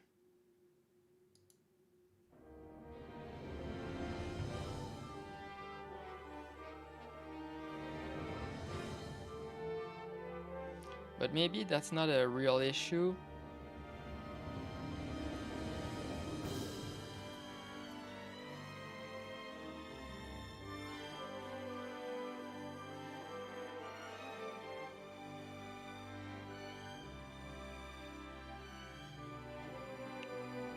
It will only be an issue on the first frame that something is created.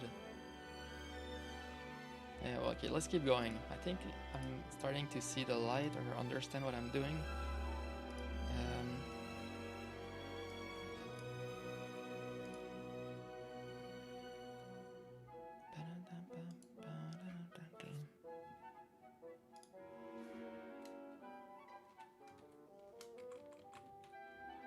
So I call this a root. Game project UI root.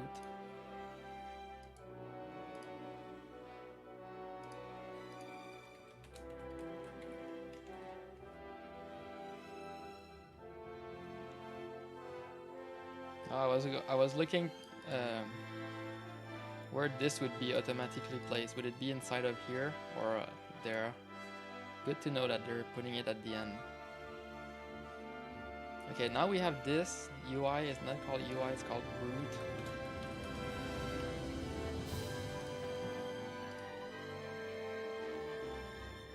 It looked like it didn't matter that I renamed it, but whatever. Okay. So from the root, now we'll do a fancy panel. Panel.cs.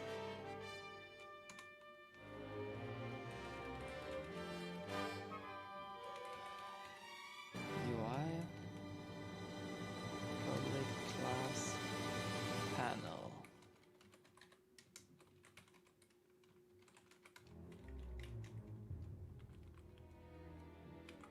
Okay. So this has the same draw things as this. Oh, I should have copied all of that actually.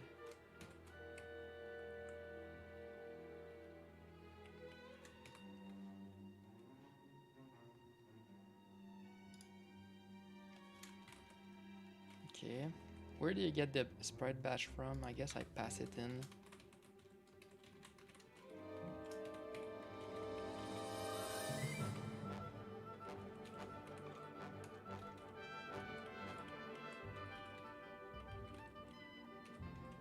Game extended. Color. Rename that. Oh. Well, let's start by renaming that. Window. For now, I'll just pass this in. Game window.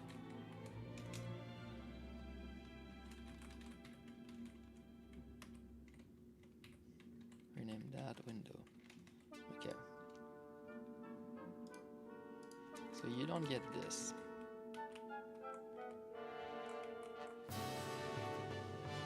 I want a design that I can easily extend. Create your own custom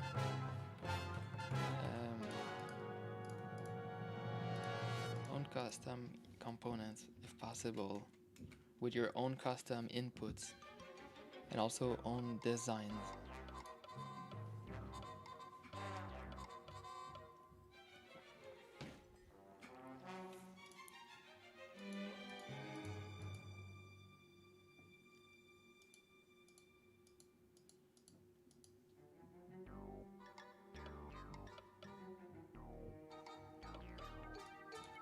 So from the user perspective, this is what you want people to see. You can it's not even add UI, it's just like use UI elements, use UI components.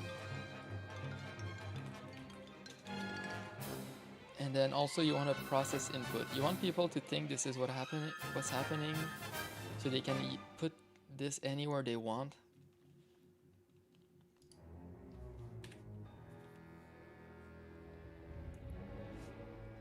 But all the magic happens behind the scenes.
Okay, well, let's say that the UI is like the top, so it has the most priority. Let's do UI, the get panel. Let's say that get panel. I don't know, not get panel.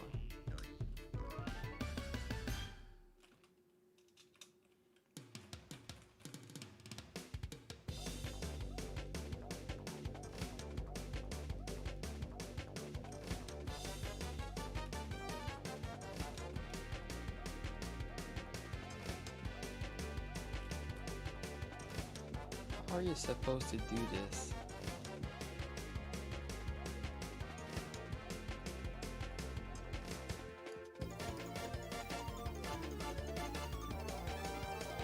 This is the MUI. They have this called begin. And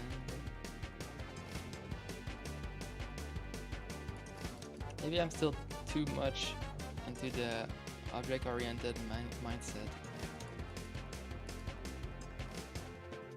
Wait, that's it? That's all the ducks I get?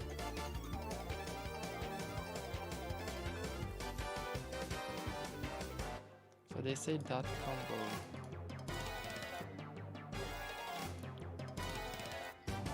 So that's how you do it. You do dot panel.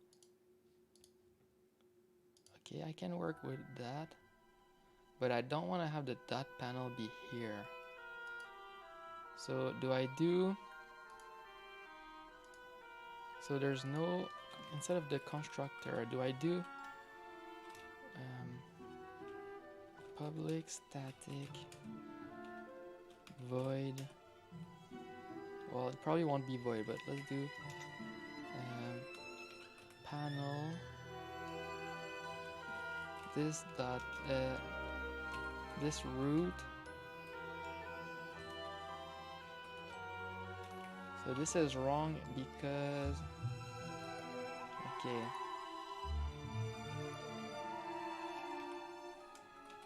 Do I call this a UI panel?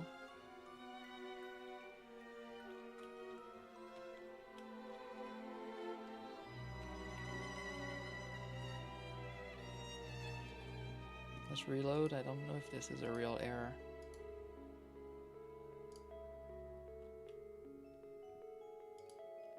So this injects itself inside of the root.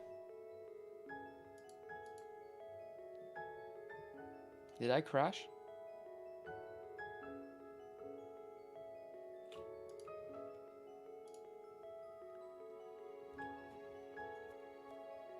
Let's reload.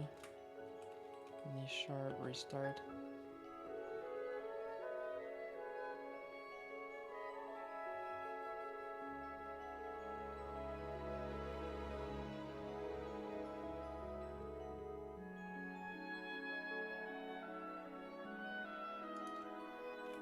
True. So I guess .NET restore.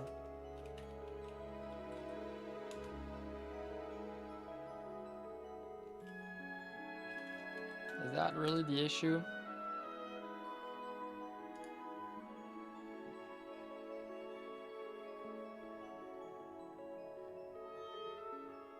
Yay.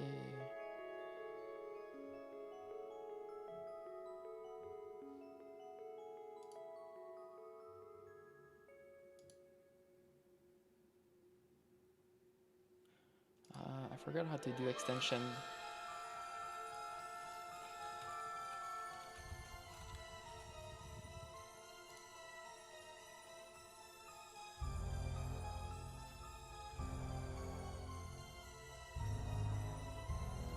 I'm supposed to do root.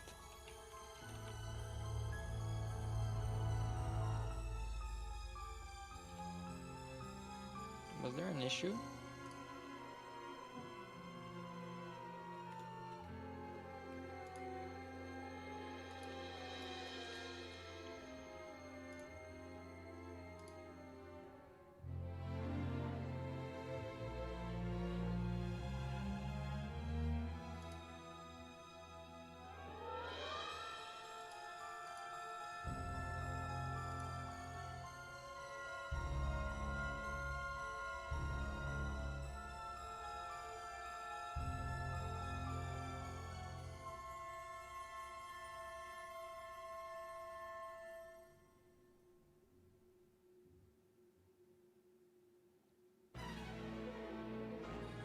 For some reason, now there's an issue.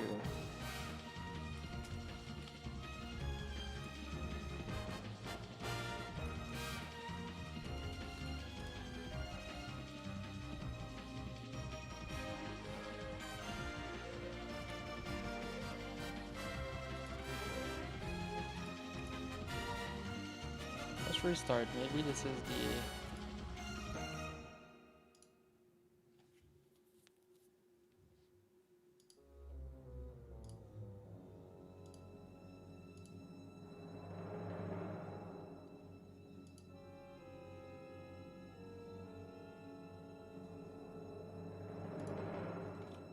So I think it's okay now.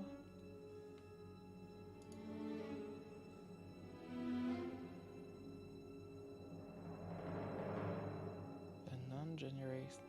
So I'm not allowed to do this. I didn't know that. Non-generic. So static.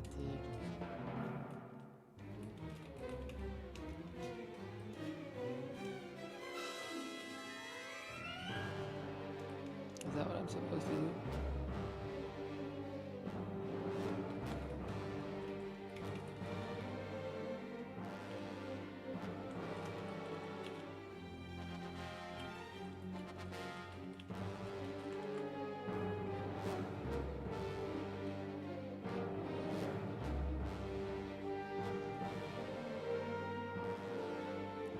Let's give it a name. String name.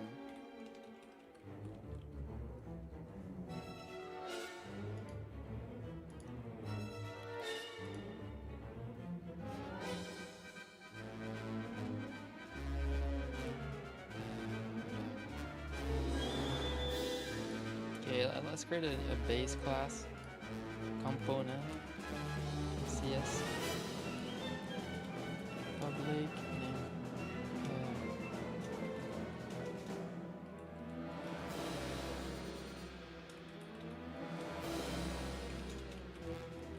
Public class component. Yeah, let's just call it like that. We don't care what it does. So you're a component.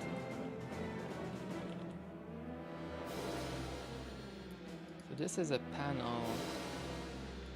It should return public. It should return a panel. UI panel.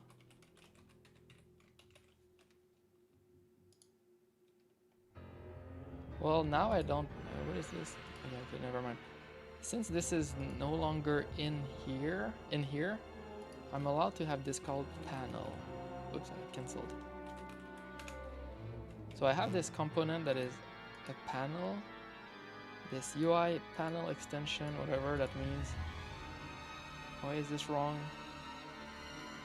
Yeah, well, true. Let's do return. Okay, now is the fun part. You want to do in here public, but it's not right.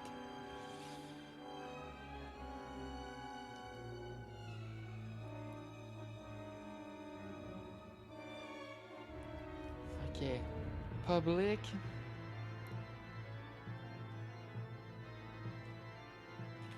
A dictionary. If I can write this correctly, of component. We call this components. Pose new dictionary of component.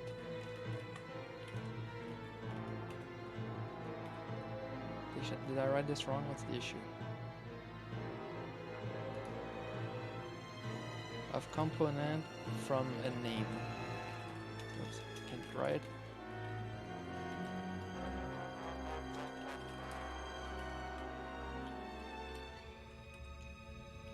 Okay.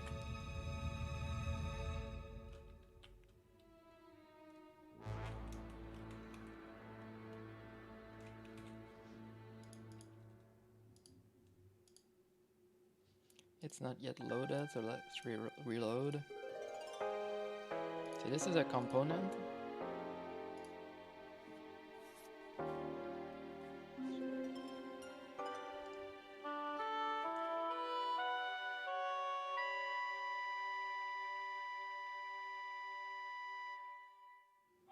You're gonna return null for now because we couldn't care less what it does. You're not allowed? Why? Are you shitting me? Oh, wait, it works. We want this to be null and then they're happy. Wow, this is a strong null right there.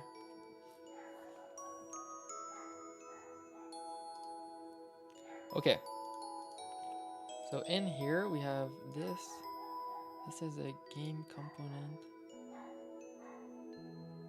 Could not be found, but it is here. Oh, because I called it components. Perfect.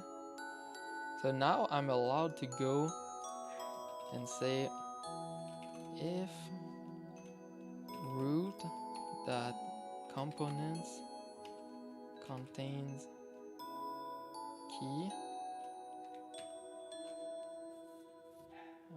No, not quite. If root dot components dot try get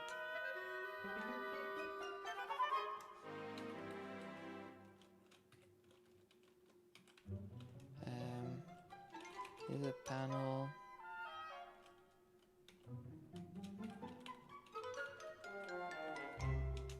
Try get the P. So that's the name. And out P.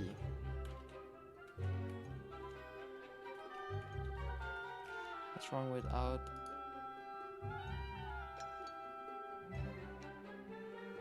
Oh. Fine. And P, what is wrong? P is not null here.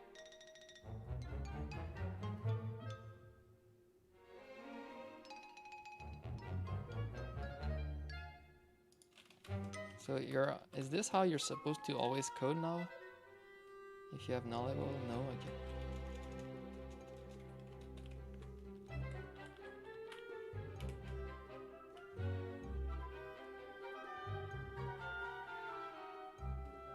So I'll also need to be able to check.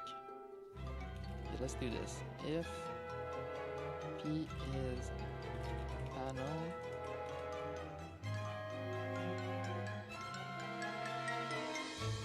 might be no, sure. Else P equals new panel.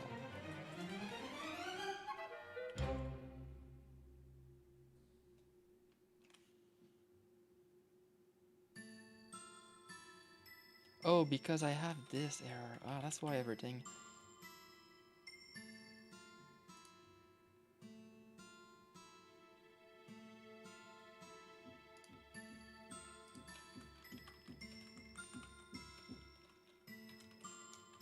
Am I allowed to have this be a panel right away? Or maybe not. If P is not a panel.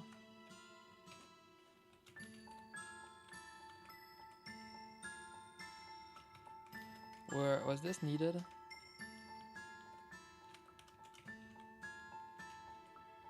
Yes.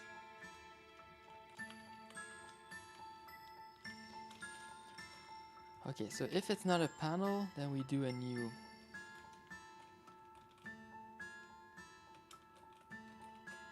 We'll do it like that. New panel. Position name equals P.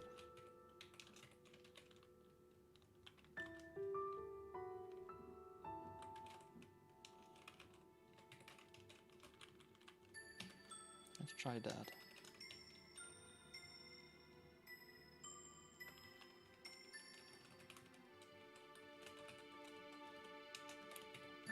So I'm trying to get something going.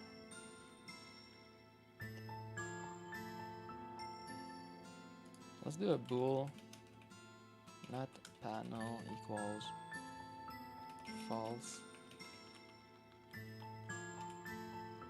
Not panel equals true.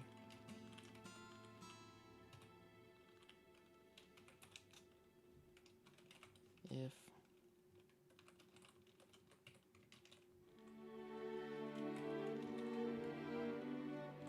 I guess it should be true.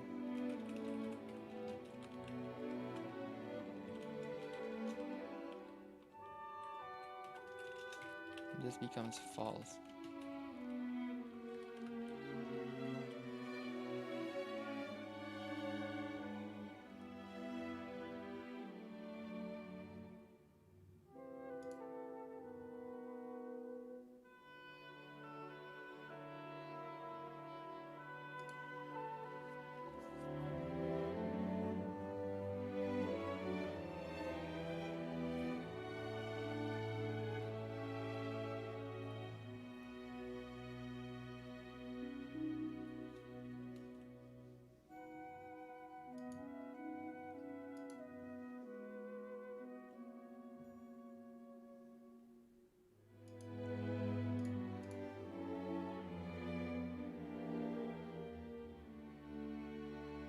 Maybe I have to do this, not there. Maybe I don't care then.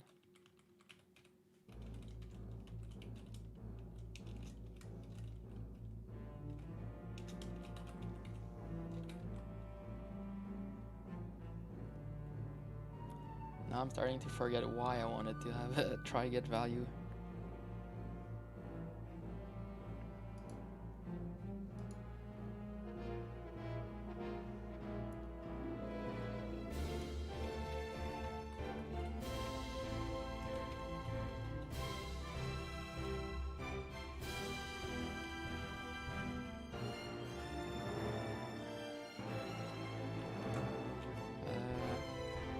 Well, okay, so doing this like that works to remove the error.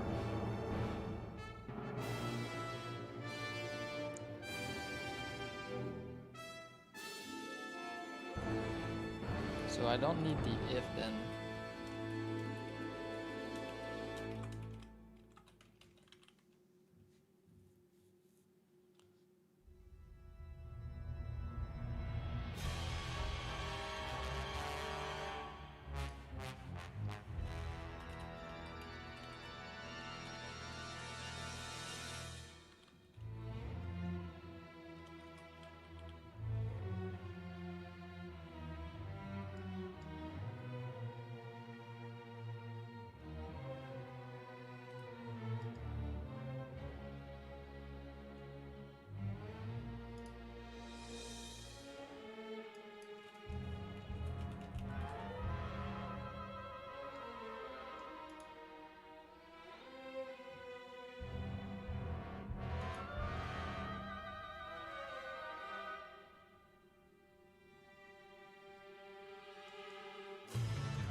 Okay, what is this?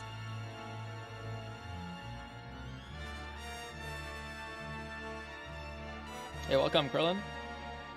Try to get value. Yeah, I want to do this. But I want to remove this warning, so I'm just reading a bit of the... So let's say you have this.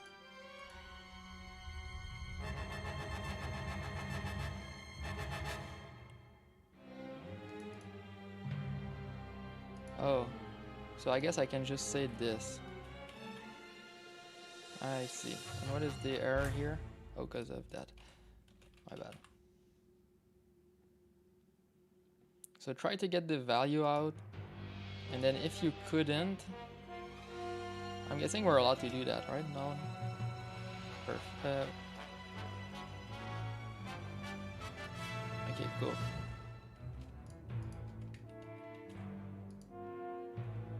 Oh yeah, so here's what I'm trying to do. I'm trying to design a better MGUI, if it's even possible.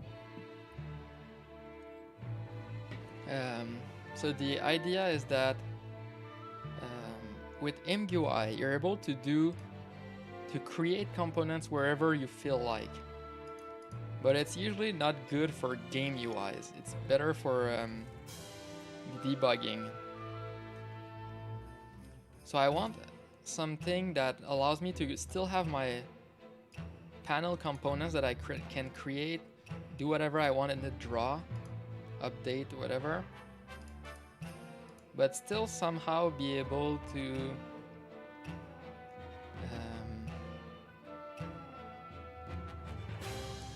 yeah, take over the input processing. So I'm not exactly sure what I'm coding. I'm just coding stuff, trying to... so here's what I have this thing called the root that has a dictionary of components as components with a dictionary. The string is the key. I'm not even sure if it's a good practice to use a string as a key.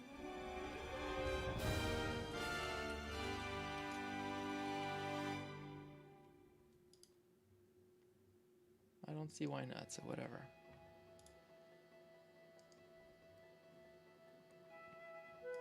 Anyway, so I have this panel, then I create this extension, which is now called panel extension, because apparently you need a static class to do extensions. Okay.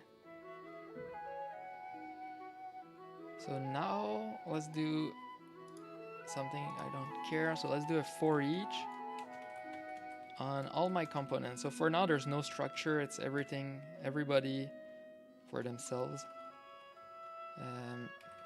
C in components. C now has a type of value pair that values. I want the values. Now you have a component, right? Perfect. And on each one, I want to call draw. What did I do? Oh, it's a nullable C? What?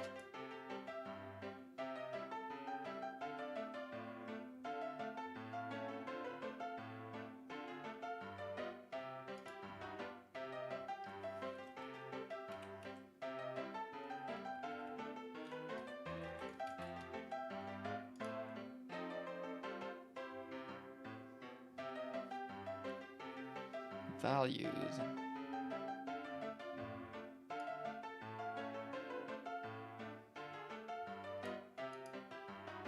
Values is not null here. Yeah, sure.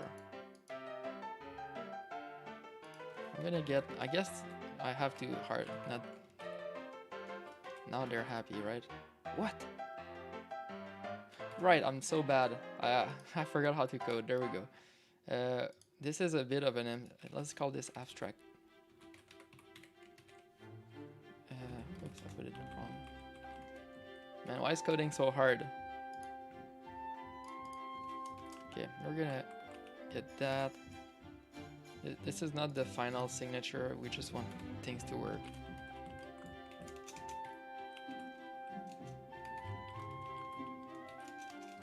Oops, I keep that.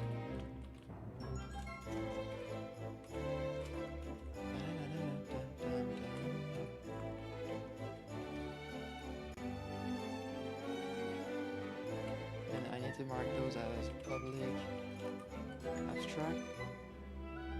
Perfect.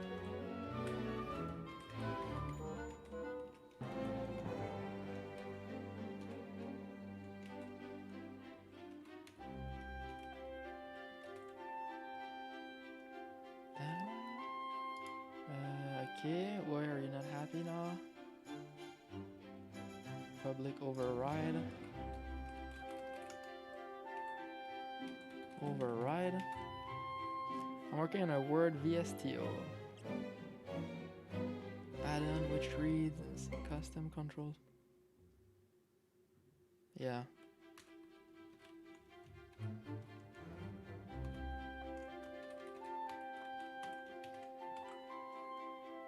Okay, we're good. Now in here I'm allowed to call c.draw, which is not right. C.draw, I give you the sprite bash, the window. And now we want to move this begin out. Let's do this at the start here. S.begin. S.end. Type of.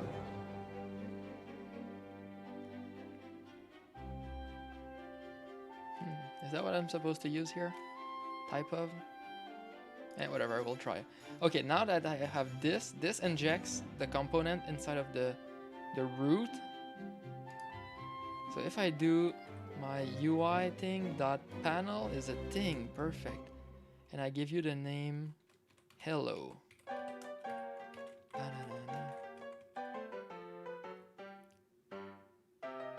Yeah, exactly.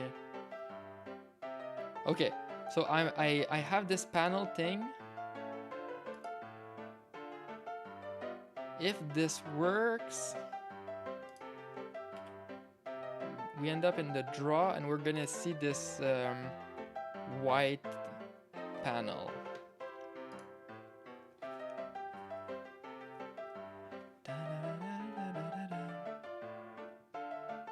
Hey Tuck Tuck, what's up? I'm doing weird stuff. Okay, the panel ends up here. Okay. Let's code something in here. So this panel, we'll do a public static I condition. Let's import that. Not yet, I guess. Left click, left, let's call it left, equals new keyboard condition with keys dot, it's just called left, I think. Yeah, perfect. Using this. And also I want to use track. So let's go at what happens here. So using track equal input dot track, like that. Now I'm allowed to go in here and I'll hard code what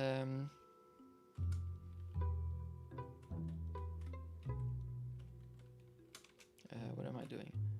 If left dot pressed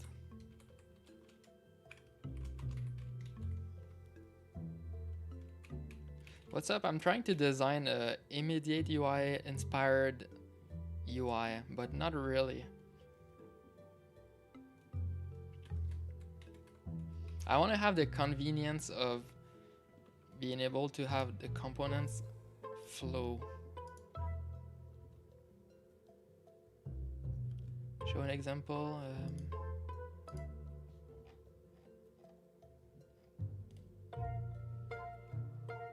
Okay, so immediate UI looks like this. You can like create windows, have buttons, sliders, whatever.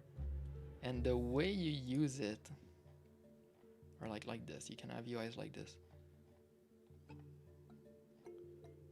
Does he not have code examples?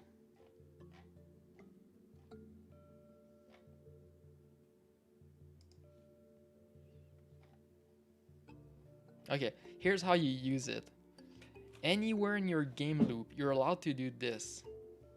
MUI text, hello, whatever. So you want a little text box, you call this anywhere you want. Then you can have the text box. When you then you can have a button that says save. When you click the button, this thing becomes true, and then right away you can call my save function. So you see how this is pretty clean. You don't have to take some time to set up everything, set up your UI, create your buttons. If you want a text, you call this. If you want a button, you call this. And this is straight in the update loop. When the button does something, you have this, you can just call the function right away, save. Input text. So this is C++, I think. Yeah. So here you have a string. The buffer. So I guess they don't have. You don't see everything, but like this is just I think a pointer to a string object. So then when you're in here and you start typing, the variable gets automatically updated. So you don't even see anything weird going on. It's just like, I have an input text, plug yourself on the variable, and that's it. Slider float. Here you have like a pointer to a float. So you hear, yeah, float. So okay, I see. You see the string here is written there. Float is written there. And then the slider, as you edit the slider, instantly this variable gets updated because it's a pointer to that. Anyway, I'm sure if you want to do things like, so you can have more complex stuff like this. Click on that, things like that. To get like this color wheel, it's just that you want a color edit, you say here, give me a color edit, plug yourself on this my color, which is a float, a 4 float. We don't see where they set up the variable, but yeah. So you say, here you go, plug yourself on this, and then do all the magic behind the scenes.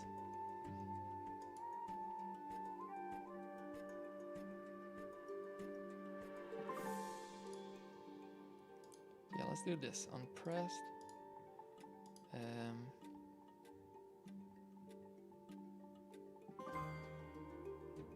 Public, eye condition left. Let's do a timer.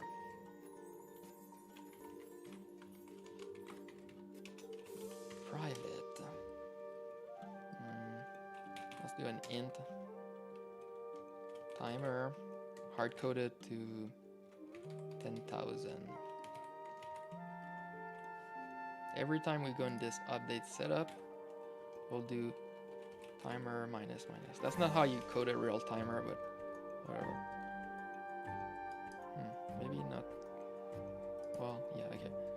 10,000 times 1f. Now we'll do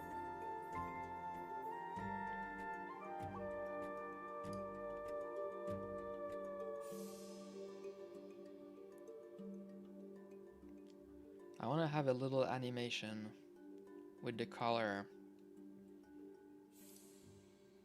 When you left click, you'll say timer equals 10,000. Could be lower. Let's do 2,000. I'm capped at 60 frames per second right now. So let's do a bit of math. If I want it to last 2 seconds, well, I could have done that in my head, but whatever. 120. Like that. Yeah, so it's hard coded. Let's hard code it here. Here. Times. Oops, I can't write. 120 minus timer.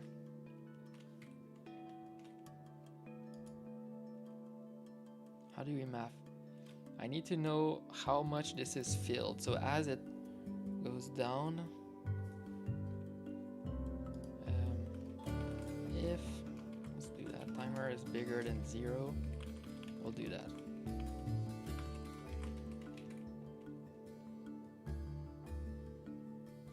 This is all bad code, but I just want to get something working just to prove.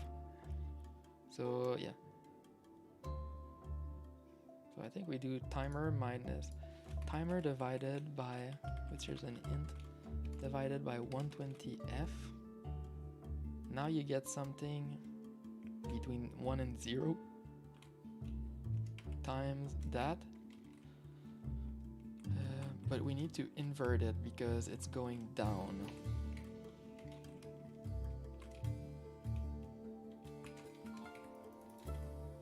Like that. I could have also made it increment instead of decrement, but whatever. Why make things easy, right? So this is between 1 and 0. When it's filled, it's 1. Oh, I wanted to do it on this 0.1.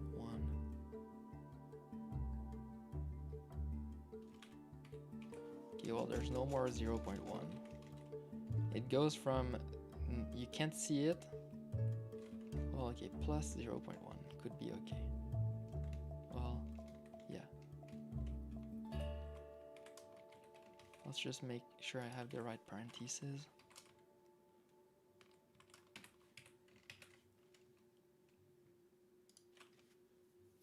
Okay.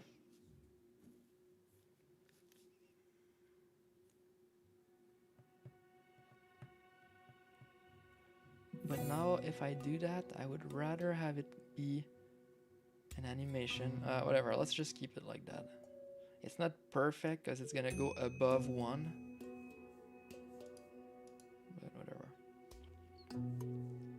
Okay, so 120. So when I click, it does something like that.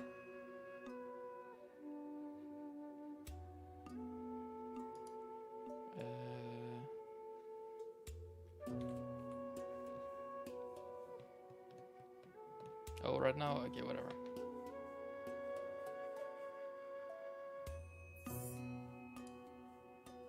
I need to call the update. Let's do this. Let's call all of them. Can't write. Setup. Like that. Input. Oops, did I do that? I need to copy the whole block.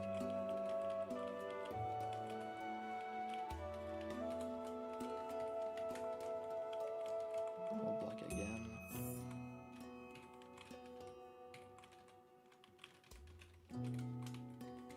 Okay.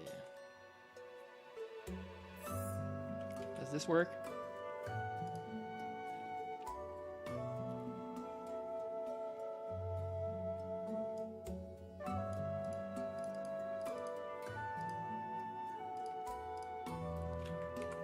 What did I do? Oh, did I not call the update here though? Yeah. Let's do that. UI dot update. I'm gonna call everything here for now. Update setup, update input.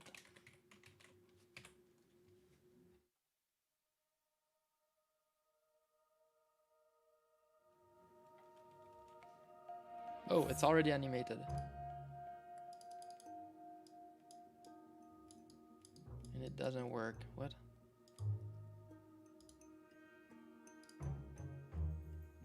I'll be right back. Hey, welcome, Chaotic Clark. I'm currently trying to do my own ImGUI implementation with a different API. So I'm trying to think of the API or how to even make something like that work behind the scenes. Because there's a lot of magic. Because if you look, for example, at something like this in ImGUI, you can say, here, give me a text, a label, let's say, give me a button, and if someone clicks the button, call this. So you see how, I don't know if you've done UIs before, but usually doing something like that in retained UIs, you have to set up everything. Set up your window, set up your panel. Inside of that, put your buttons. Here they say we don't care about any of that. I just want a button, and if I'm clicking it, call this. And then they say like do all the magic behind the scenes. Here, I want a text box. Here you go. Plug yourself on this variable. As I'm writing, this variable gets updated. So the UI works with your game variables, and you put this straight into your update loop. Same with the slider. They say here, plug yourself on this F, and then when you move the slider, F changes. So yeah, I'm trying to think of something like that. I'll be right back.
Okay, I'm back.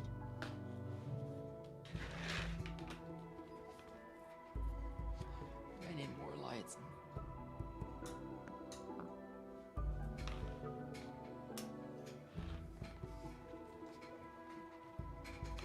Okay.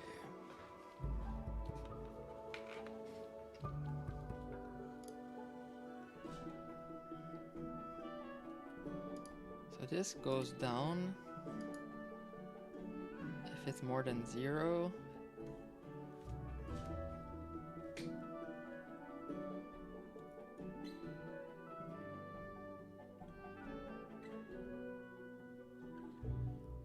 So if you start at 120, this becomes 1 minus 1, 0 plus that. I guess I don't invert.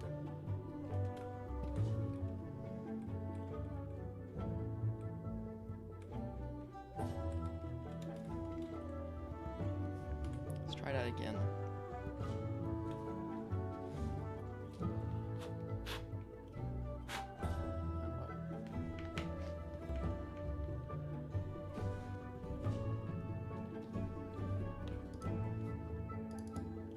What?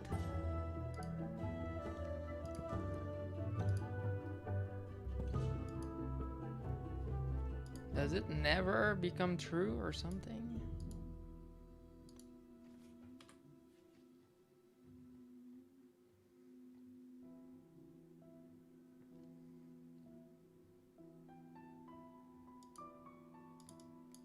How does it not become true?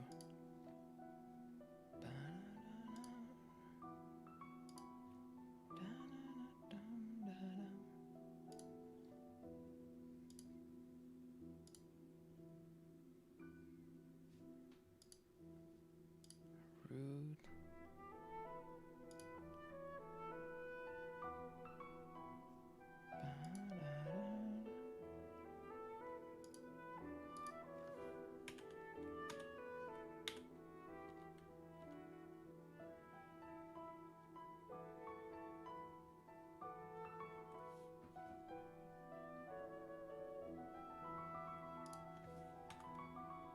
We do end up here. What?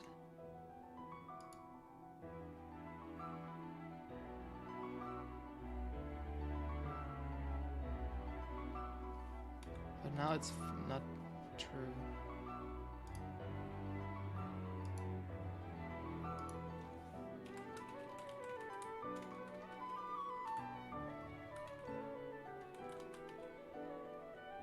Oh, I don't have system.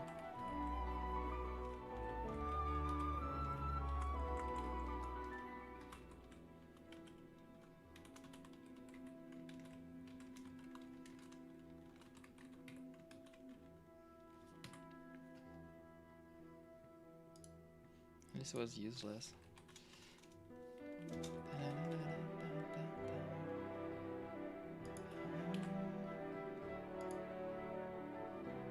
We never go in. What? What did I do? Why does this not work?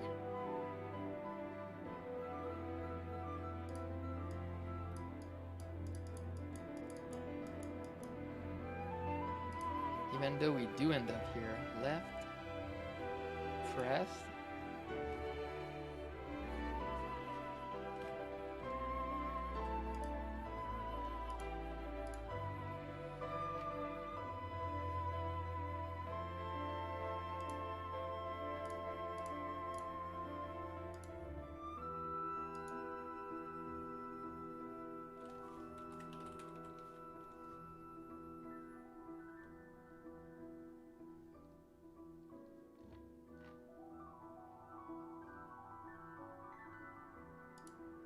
Oh, did I do that? I'm so bad. I use the keyboard, but it's not a keyboard, it's a mouse. Incredible. Mouse button dot left button. There we go. I'm not even writing the right code. No wonder it doesn't work. So now when I click, oh, okay, well, okay. Let's restrict this rectangle. Let's hard code a rectangle. So private static, private not static, rectangle f rect equals new well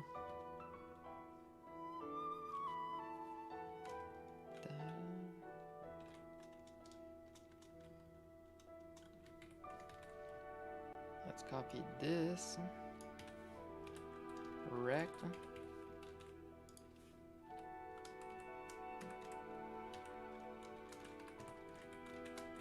like that. Window. Why do I not have window? Because right now it's passed through here. Here, you get no more window needed. No more window. If you need a window, just get it. Game window. Window. So you're gonna take a window as an game window, whatever. Window.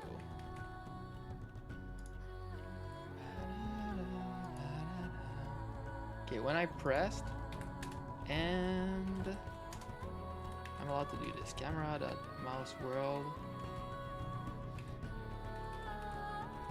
But we want to do rec.contains camera.mouse world. So if we click on this rectangle, then we're happy.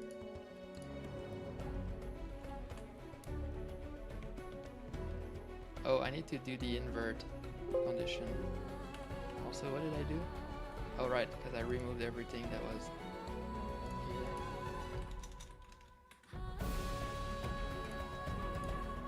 Okay, now we have that. There's one thing I'm forgetting. Yeah, I need to make sure that this is after.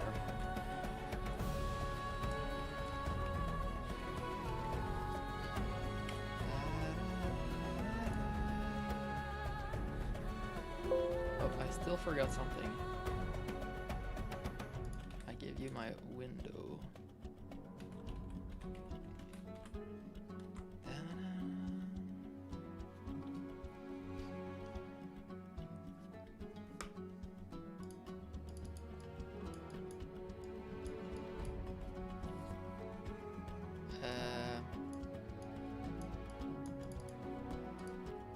This always evaluates to false.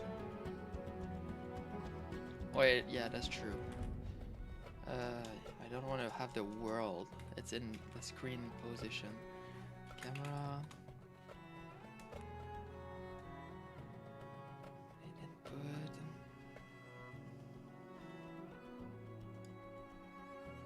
I'll copy the parentheses.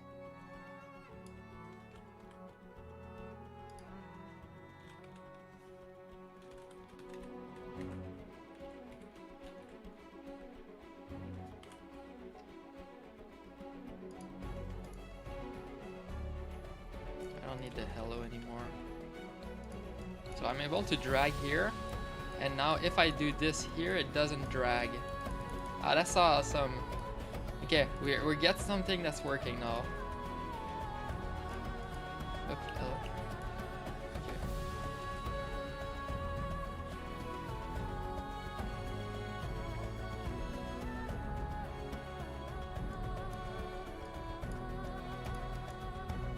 Yeah, so that's cool. And then all input conflicts are solved through this, the input that my input code. Also, if I end up here, this is okay. Or if I start, yeah, this is good.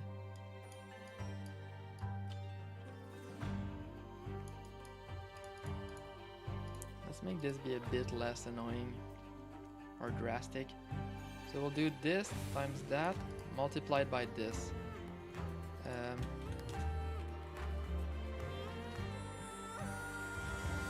That way it will go from nothing. Oh well, now we don't see it.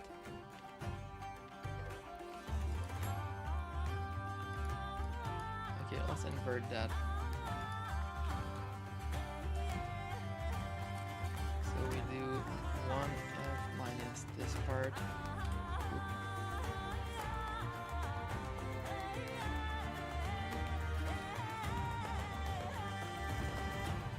Oh.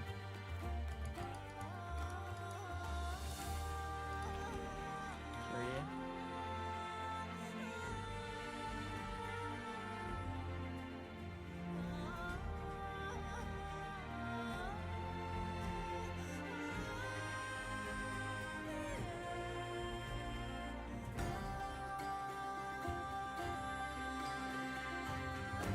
This goes from 1 all the way down to 0, but this goes from 0 all the way down to 1. Oh, the -1.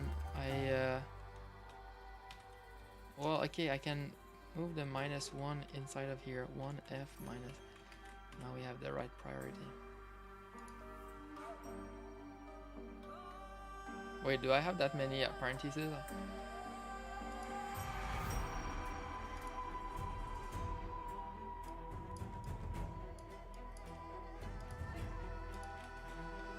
That to 2, so I can remove at least 2 parentheses. 1, 2.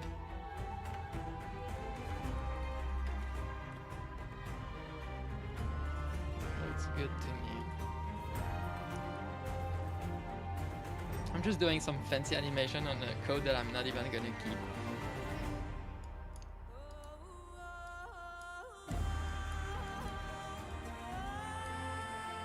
Okay, now I need to modify this.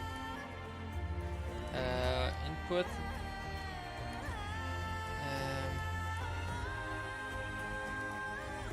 Okay, it's no longer a panel. We'll call this a panel button. This is now called a panel button. It's a new 2021 type of button that is always on the left side of the screen, and you can click it to animate colors. That's all it does. Panel button. That's all the rage now.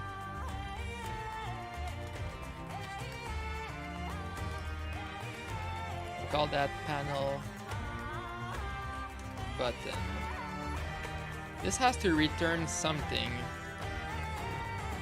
It has to return the panel, okay? But how do you plug yourself inside of this?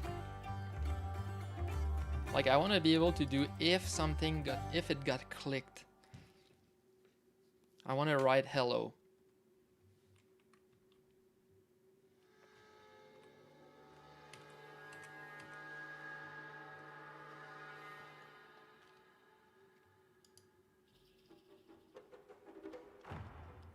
Is that what's going on?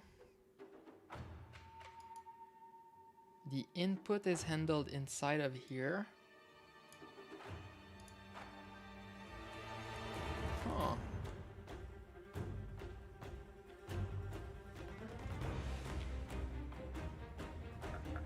Now that's interesting. I'm starting to understand new. Yeah. This doesn't care about inputs. It doesn't care about what it is that you do in the button.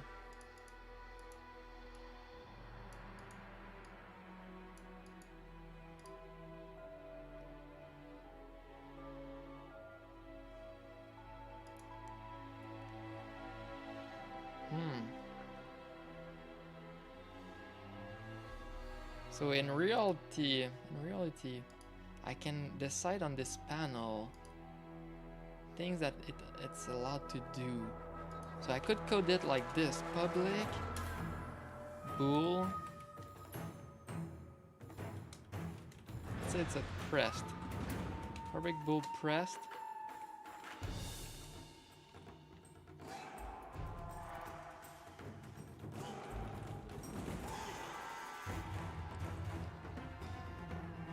So when this update input happens, then I can say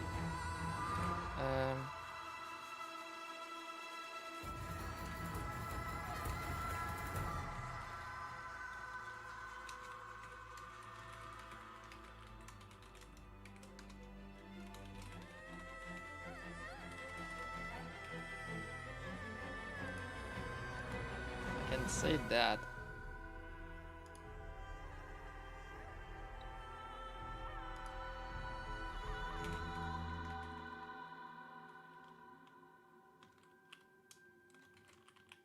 This can go anywhere. We don't really care. This should go at the start, let's say.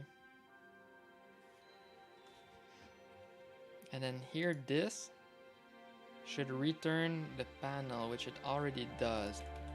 So let's do panel button equals that. P.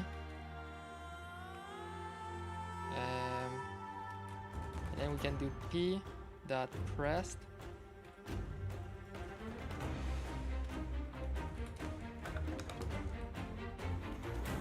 We'll just do a simple console.writeLine. We got pressed.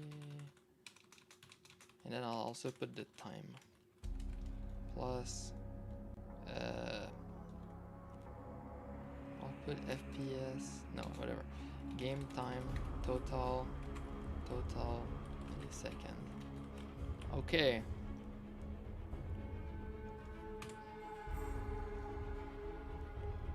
Now this thing doesn't care anymore about where inputs are happening.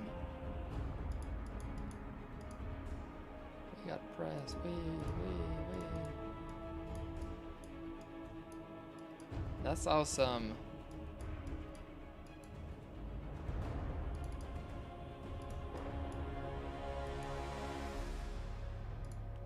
Is that what a MGUI thing is? That's all it does?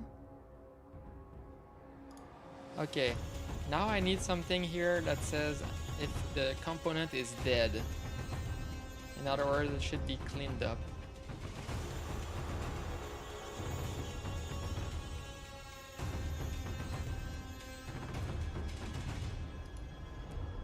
Okay. And we're looping through everything, every frame. So something like public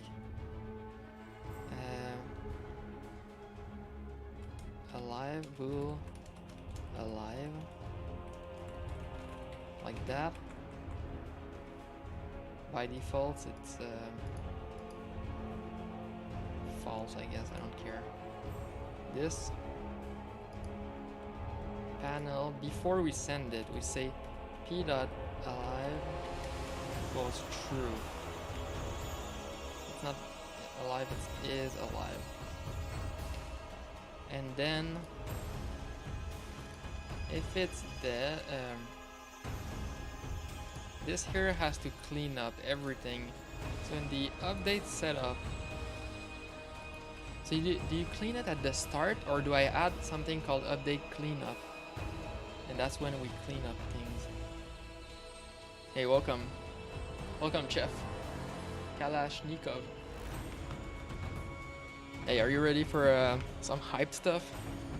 I've almost got a working API for an MGUI Lite, I can't talk, MGUI wannabe UI framework.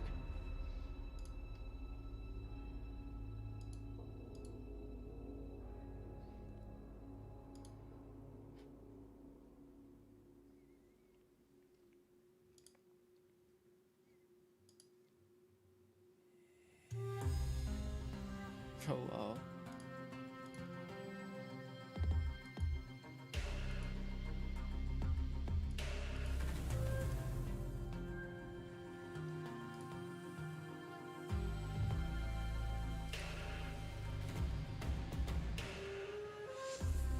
Oh, you're new? Okay, here you go. I'll show you what I'm working on. Ignore this white thing.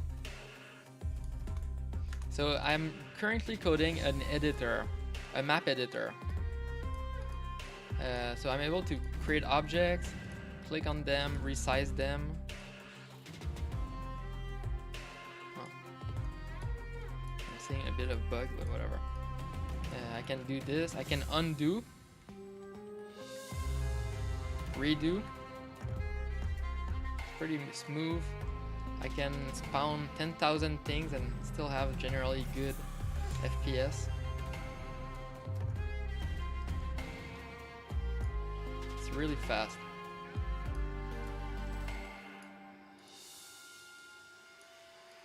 And right now I'm designing a UI framework. So this is an example of a UI thing that I'm coding.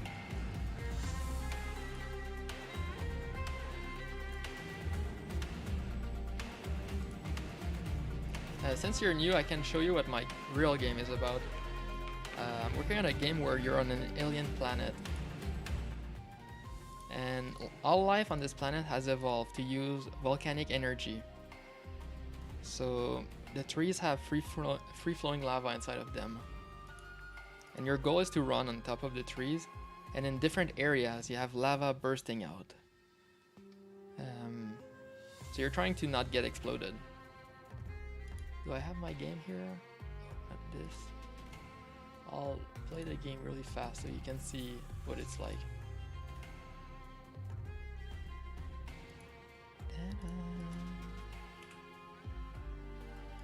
So it's a puzzle game where you...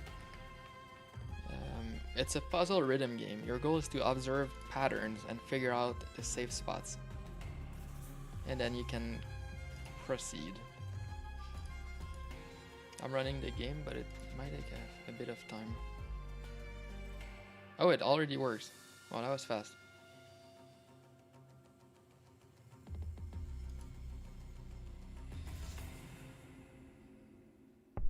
Boom. Okay, so this is what the game is like.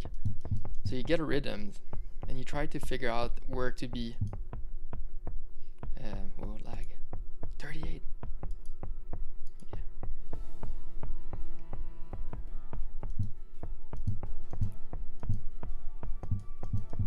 Like that. So it can get really technical. Oh, I'm getting some lag. I have too many things running at the same time on this. Like that, yeah. You're allowed to jump into an explosion. The only way you die is if you're there when the explosion spawns.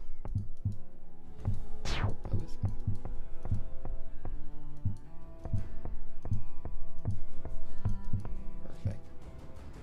When you're not in a level, the camera follows you.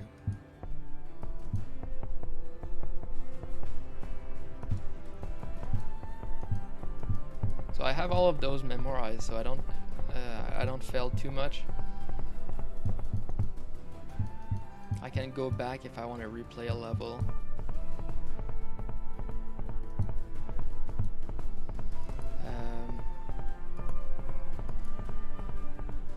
Yeah, so normally you'd have to figure out the safe spot, memorize the pattern.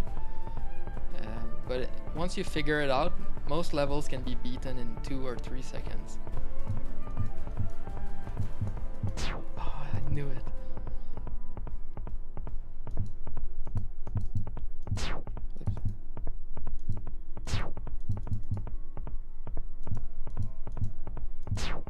Whoa.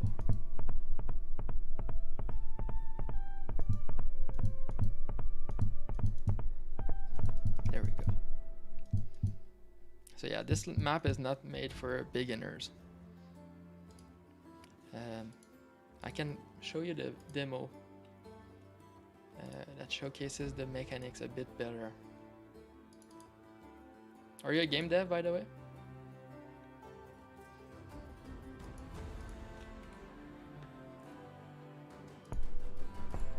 So this is my old demo map.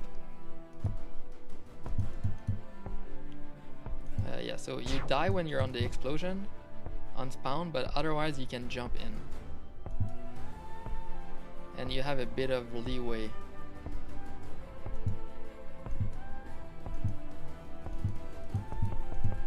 From there you have patterns.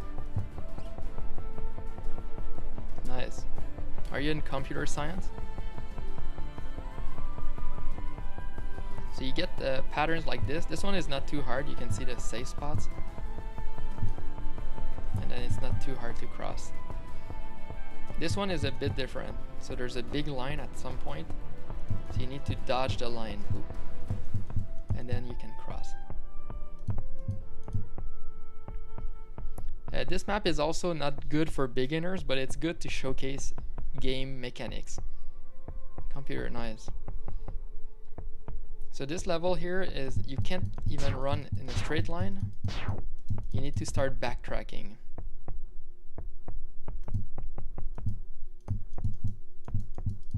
So it's not easy to see, but hopefully I can design levels that teach you the mechanics, how to read the game. Oops. This one is a bit longer, so there's a intricate pattern. Oops. Oh, I didn't fail. I thought I failed. Wow. This is very quick.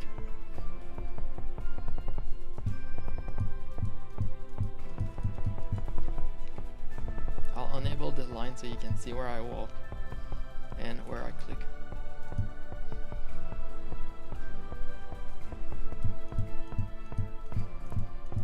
Very simple little zigzag.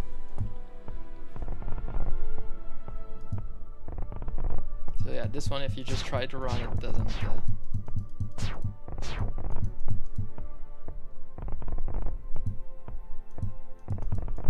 Woo, almost misclicked.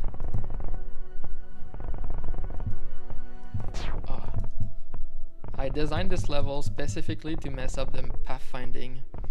So as you're running along, if you click, it always goes to the shortest path. So this one you have to specifically make sure that the shortest path is through the bottom. This was my first boss level. It's 12 seconds of survival. Oops.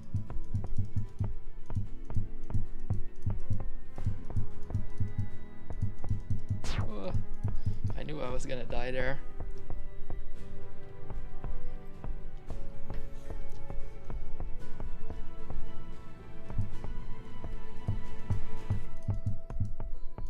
Oh, I forgot what the pattern was.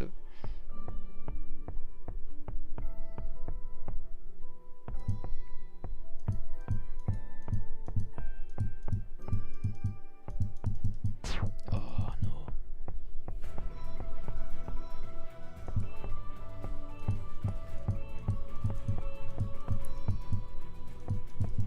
There we go.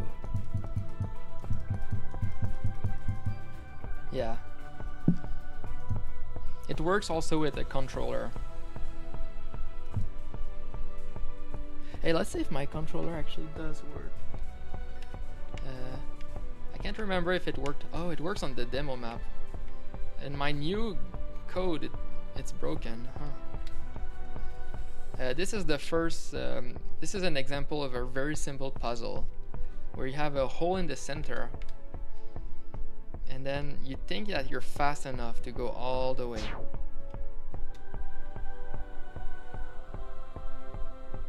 But you can't quite make it. And it's so nice to have a controller. Very smooth. Oops. So the real solution is that you have to wait, go all the way back, and then you're fast enough to reach the end.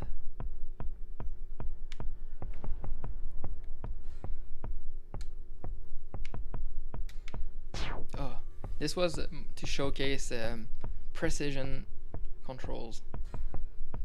So you have to be able to make it into these small squares. Can I still do this on the controller?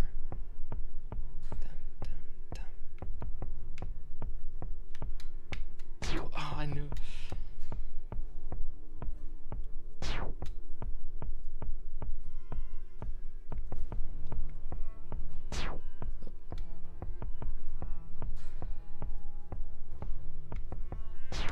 Wow.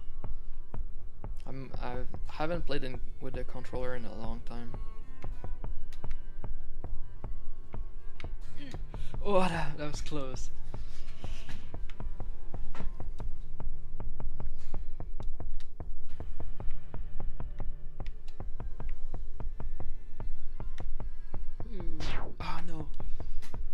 controlled a bit there. Oops. So I'm just speedrunning right now because I know all the levels and how to beat them.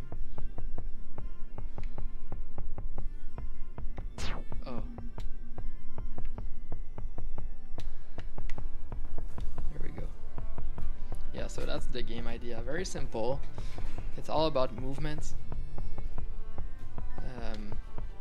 But the type of patterns you can do is infinite.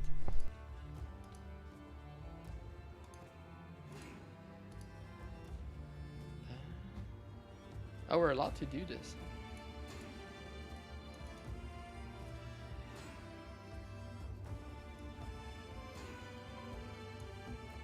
Oh, we can define that instantly in there, huh?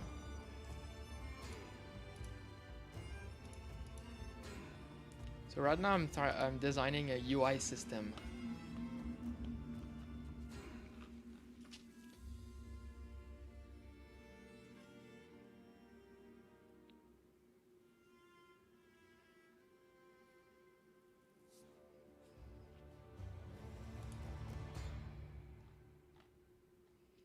Okay, I think I refactor this code, make a library from this, and then try to get feedback from other people.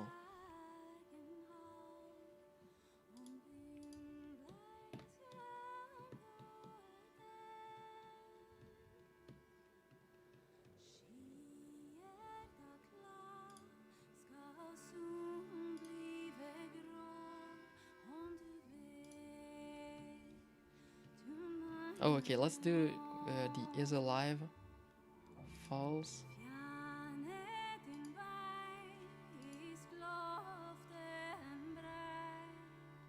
When do we clean up?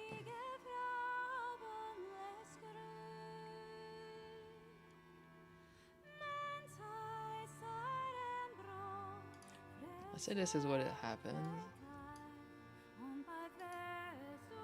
When do we clean up components?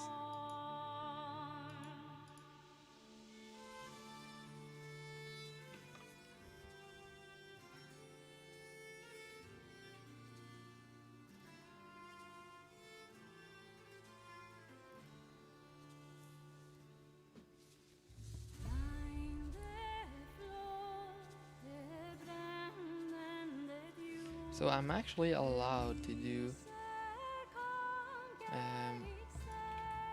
that pressed. So if I wanted to do if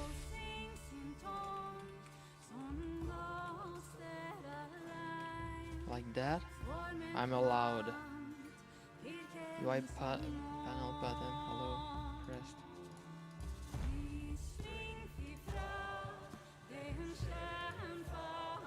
And then with this I can expose different things. Okay, well this is okay for button, but how do you do it for...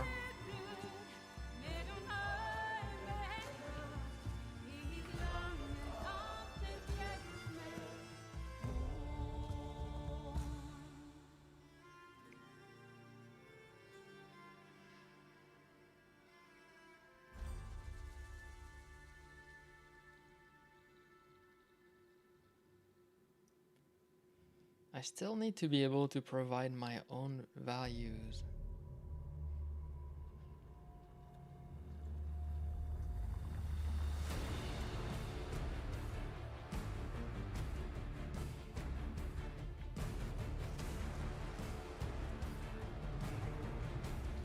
Huh.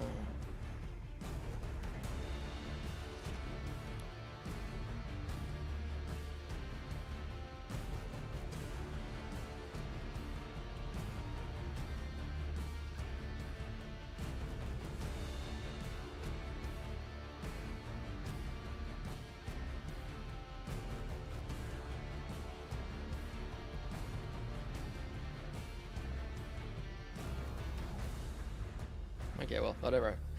First we need to do the cleanup. How do you clean up? So when you do this, what it does is a ping. Use thing, this gives you a ping on the component. So you know the component is alive. if you don't get a ping, it's dead.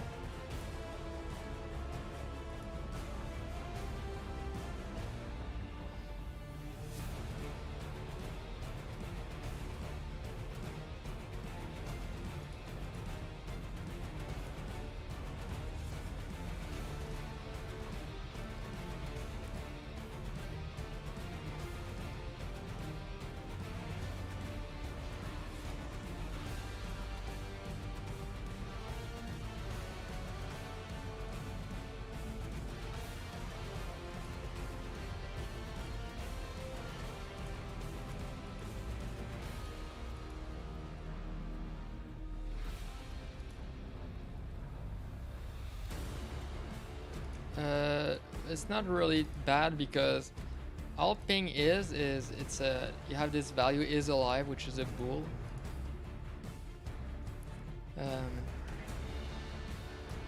So what a ping does is it sets this to true. So it pretty much costs nothing. And then if at some point this is set to false, this is when, well, if we don't get the ping, well, okay, ping is not gonna be coded like that, but yeah, whatever. If this becomes false,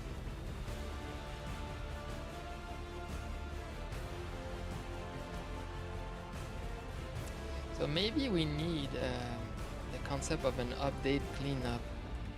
Public void update cleanup. And then you put that at the end. So let's go here. Well, okay.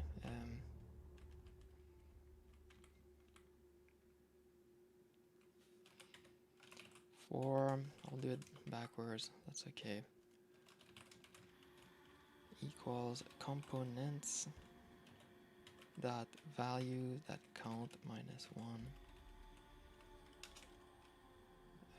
Man, I forgot how to code. I is bigger than 0, I minus 1. If we do this, we can do component that remove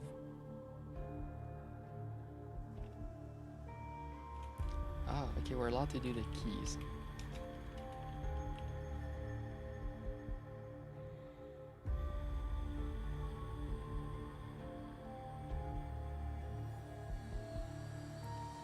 How am I I can't code anymore. How?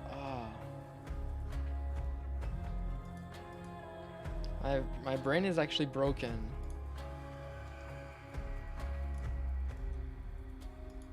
How did I forget how to do the simplest thing? Oh man.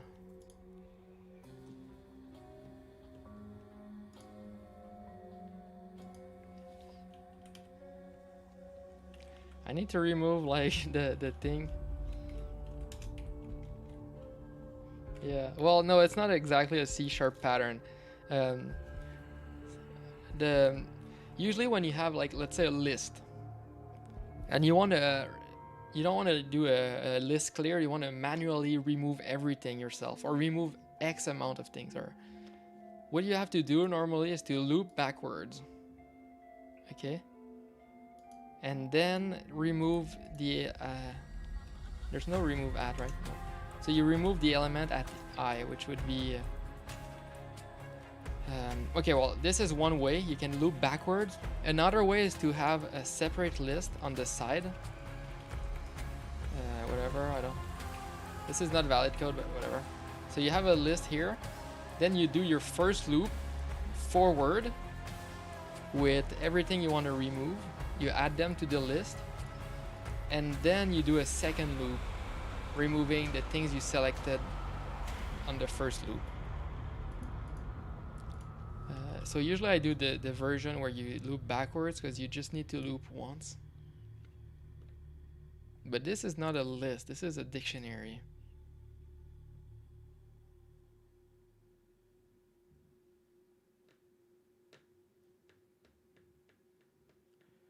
I got an idea, but maybe. Let's try this. For each var, it's a key pair. in my components. Can't write. In this. So this gives me something called a key pair value of string component. Let's do this. If this dot value dot is not alive, well, it might be now time to do something else.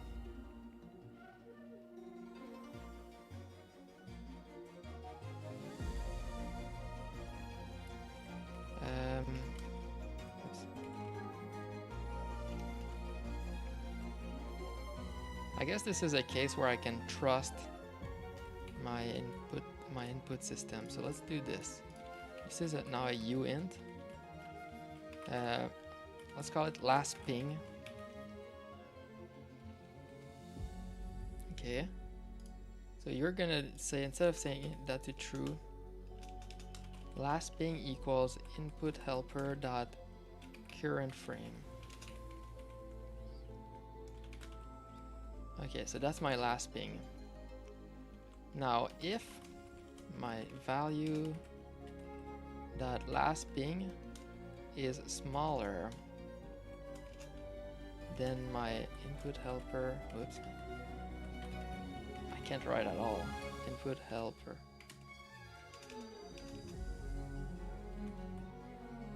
It's not imported, so it can't autocomplete. Input helper dot current frame. So if the current frame is more, it means that this has is dead. In that case, we can do let's do components remove kp.key.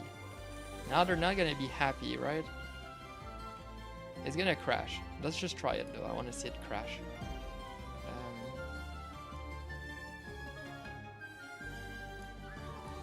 So we have update cleanup. We'll do the same on the UI. UI.cleanup.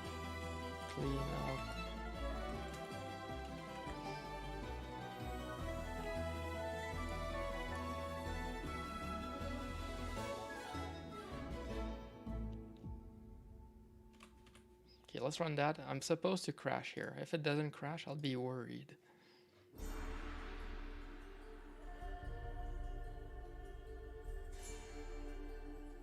What am I doing? Well, I can't crash because I don't remove anything, because things are always alive. Okay, we'll do something. This is only gonna be called if my, it's only gonna be called every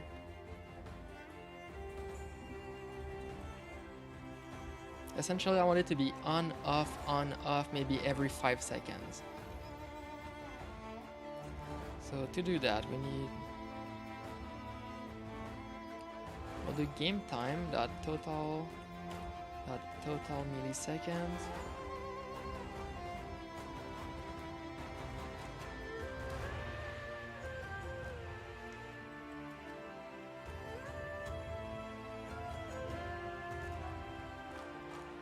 Why is it so hard to think? I have a total millisecond. Oop. This increments, so essentially, let's create a new one. This goes from like 1, 2, 3, 4, 5, every frame. We'll do it where every 3 frame, this is on. Okay, let's keep going. 6, 7, 8, 9. So the first 3 frame, let's say it's on. Let's start with 0. So this is on, off, on, off. How do we do this?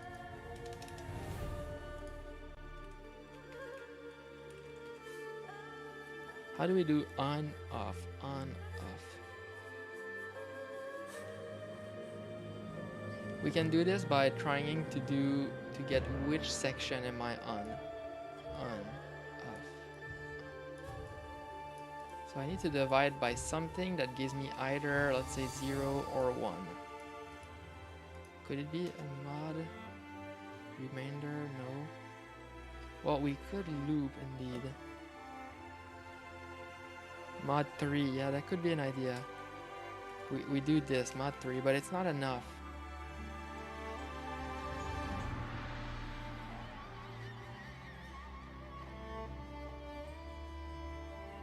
Because then we only get 0, 1, 2. 0, 1, 2. So it's not enough info. Okay. Could it be mod 6? Mod 3 equals 0. No, not good enough either. So if I do mod 6 instead. So this is the double what I need to do. So now you get 0, 1, 2, 3, 4, 5. 0, 1, 2. This looks like it's working. And then I can say, okay, if you're smaller than or equal to 2, then we have on or off. Let's see. Yeah, this is good enough. So we do total milliseconds mod, but instead of being 3, now we'll say every 5 seconds, 5,000 milliseconds. We're not allowed to do mod because this is a double.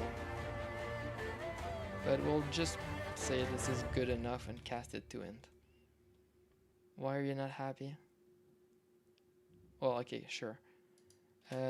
If this is smaller or equal to 2,500, which is half my 5 second, and now I just realized what I did. So this is 5,000. This is 10,000. So the phase is gonna be, or the cycle, the frequency, 1,000. This, I think that works. Now we're gonna have this be on, off, on, off.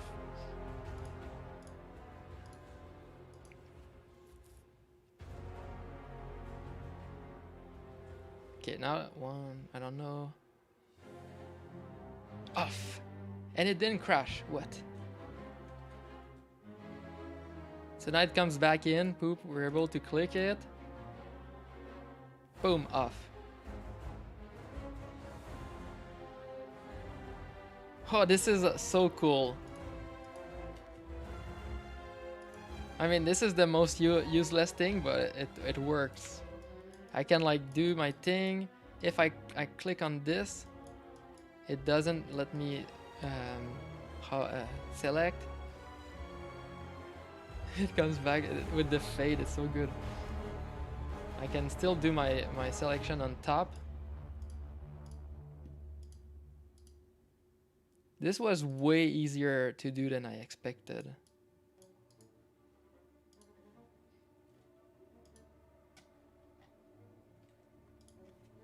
Okay, let's add this as a note. So now we have update setup, boop, boop, boop, update draw, but update cleanup.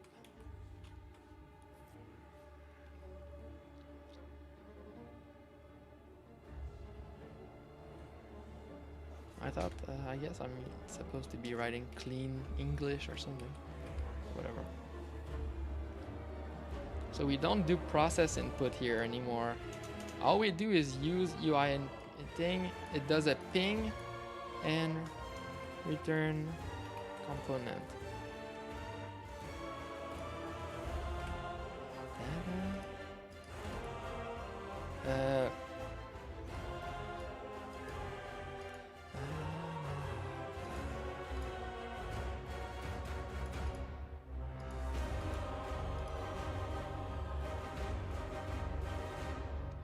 And this thing, this root, you're allowed to have many. So you can start sandwiching the UI. You can create layers if you feel like like you need it.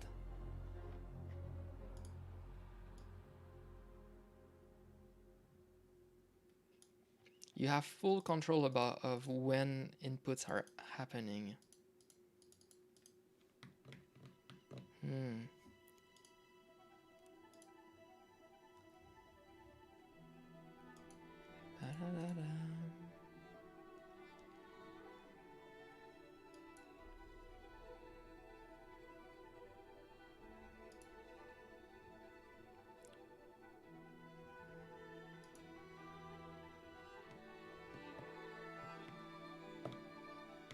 Okay, I think I'm ready to refactor this.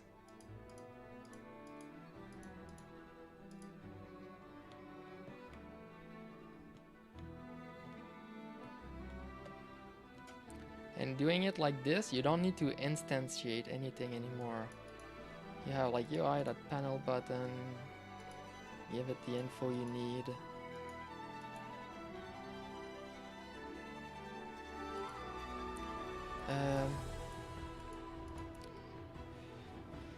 Should I give a try to a simple slider? I think coding a slider would prove if this actually does work or not. Let's do this. New file, slider.cs.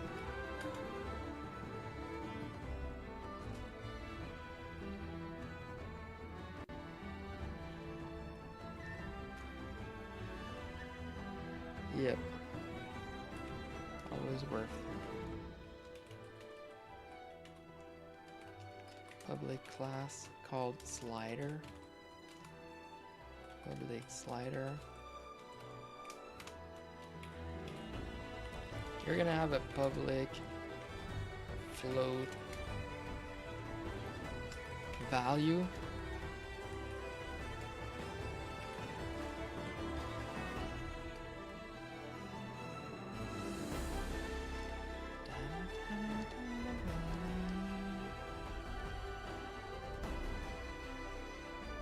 Okay, we'll have to think about this correctly. I'm not allowed to have ref here, right? Good. This says... yeah, well, it's not a property, whatever. Let's remove that. What is this?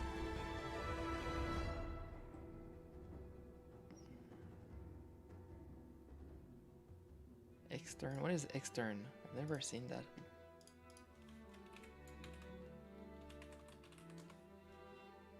The extern modifier. What is this? Externally. Oh yeah, also you need to be a component.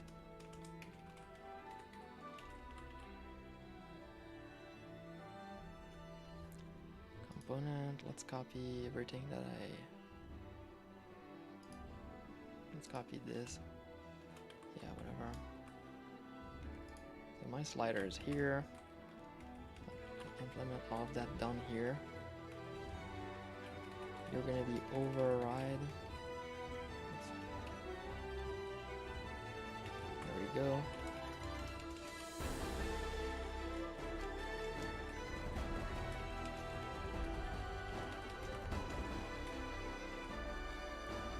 Hey, greet new streamer, nice. That looks like valid code, nice. Where is it? Yeah, I think you're allowed to write that. Oh, let's give it a try. We don't know, right? New panel, button. Oh, it is valid code, nice job.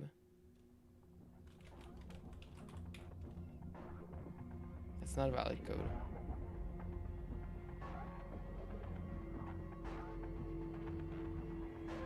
Oh, it's inaccessible. That's true. Let's temporarily set that to not private. Hey, it works.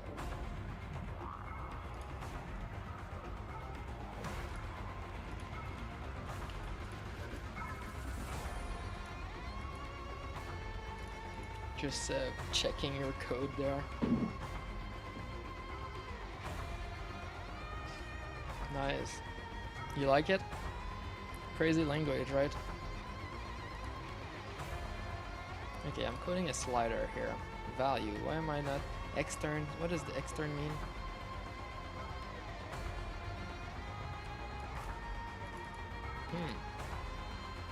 Okay, well, I couldn't care less then. Okay.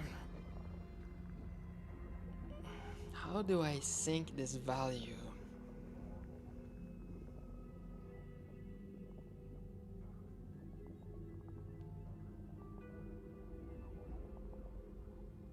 Yeah, exactly. Okay, let's keep going then. I have this value that I want the slider to modify. But maybe I'm wrong. Yeah, whatever, let's do 12.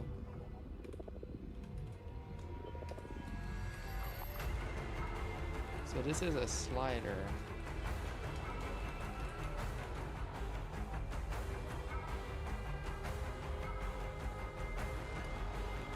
For that.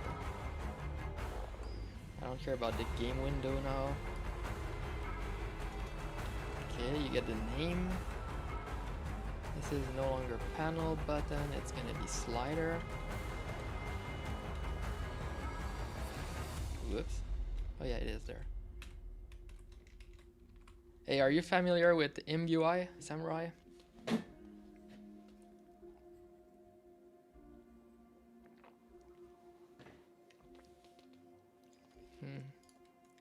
Check that. Well, I can show you this. Here's a nice little UI. To make this UI in MUI, all you need to do is, for this hello world 123, you just create a nice little label, a text, and you say, here, this is what I want. If you want to do a save button, you just do, give me a save, give me a button that says save, and here you put it into an if. So that means if this got clicked, so you create your button and then right away we can use it in an if statement to see, was this clicked? If yes, save. Then you can have like an input text. This is C++, by the way. And then you say, okay, here's a string, and I plug it into this. Yeah, exactly. This is the future of UIs. Oh, did I not show you that earlier, Chef? Yeah. Yeah, this is why it's super popular. Yeah, so you say here, give me a string, plug yourself on this variable that I defined here somewhere, and then if you're writing thing, automatically the content becomes here. Or here's a slider. Call it float, and plug yourself on this F, and you're constrained to 0 to 1. And then when you move, you claim the UI, move the slider, automatically the value is here. Alright, and then you can do more complex stuff. You say, give me a menu, so it goes right here.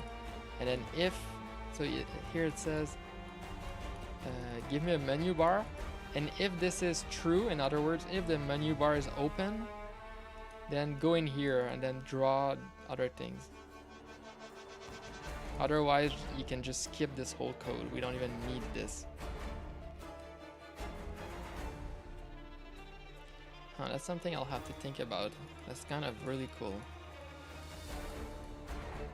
C++? MUI, yeah, it's C++, but my thing here is coded in C#. Oops, wrong one.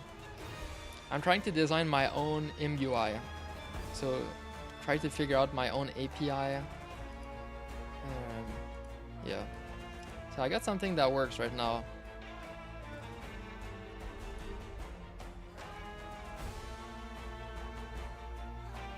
Check that. You see this panel? I have when I click on it, it does this animation, and I coded it where it only exists every 5 seconds. Or like every 5 seconds it appears, disappears, appears, disappears.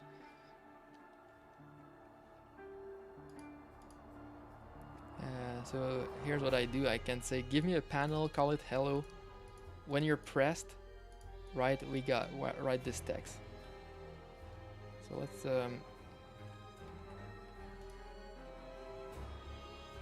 half the time. Exactly. You're allowed to see this panel half the time. So when I click on this, you see, we got pressed. Now it doesn't exist, so when I click, it does nothing. And now it reappears, so I'm allowed to click it.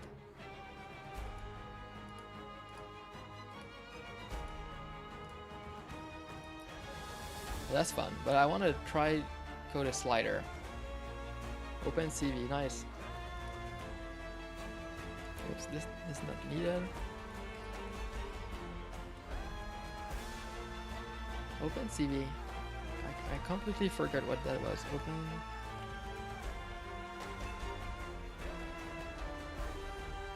Oh, nice.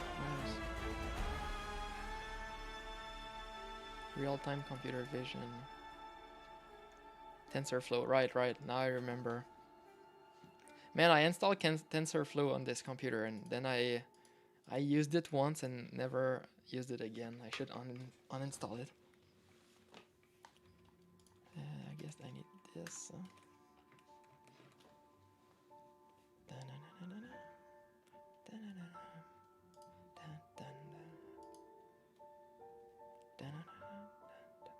So this slider here, you need to also get ref float value. Let's call it value. It's not the greatest name yet, but whatever.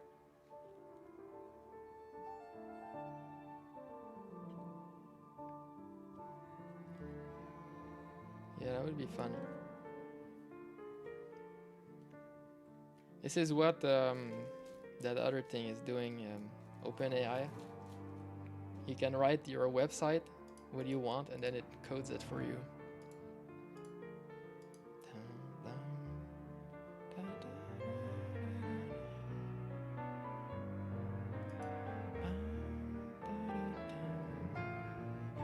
So if P is not slider, create it there.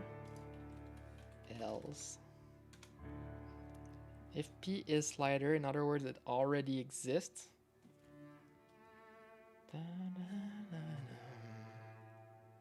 Okay.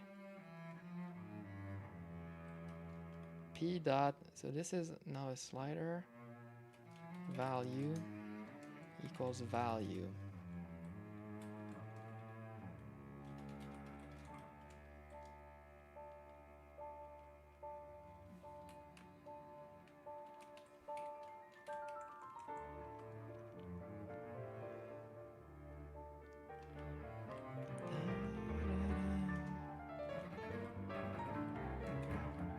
Otherwise, we can say value equals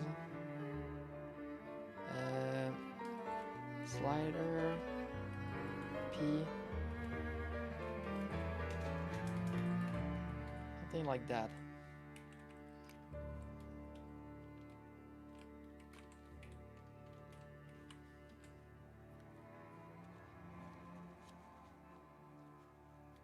Sudoku, nice. It's harder than expected, apparently.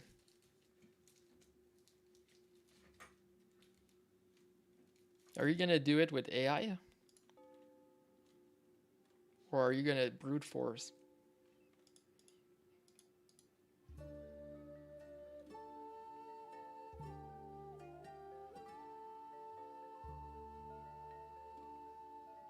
Okay, let's draw a nice little slider. How do you do this? We'll create a private rectangle called rect.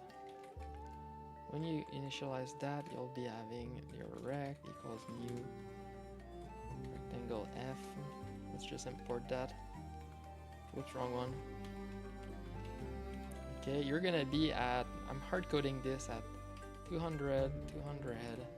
How big? 300 wide. How tall? 100, sure. Now when we're drawing, let's steal the code from here.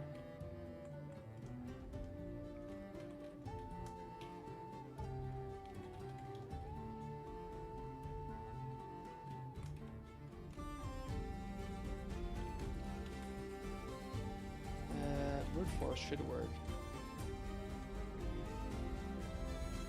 Yeah, start a. Hey, Chef, if you want to do, I wrote an article. If you want to read it.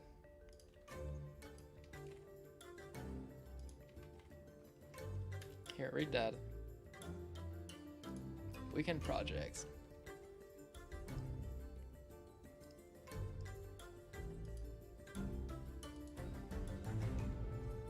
Okay, we're gonna draw this. No more need for a timer. Okay, we have this. If you click on this slider, you set the value. I'll just code this like that for now.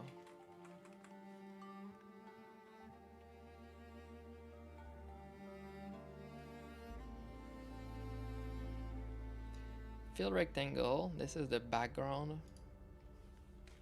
And then value will be a number from 0 to 1. And then it will, this will be a percentage. And we'll draw a bar in the middle. So we have fill rectangle right there. I guess we need a second fill rectangle. New rectangle, where are you? You are at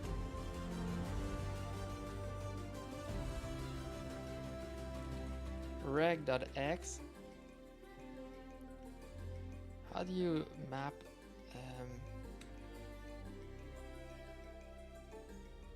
okay, reg.x plus reg.width, but the width is times value. Same thing with the the y, we don't care.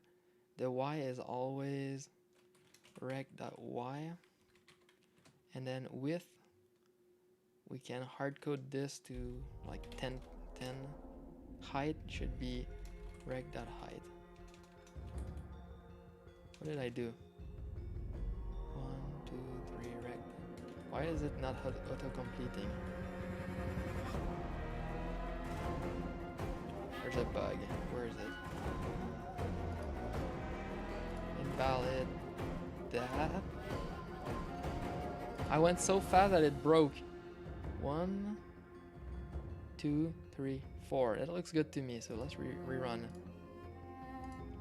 I wasn't even writing fast.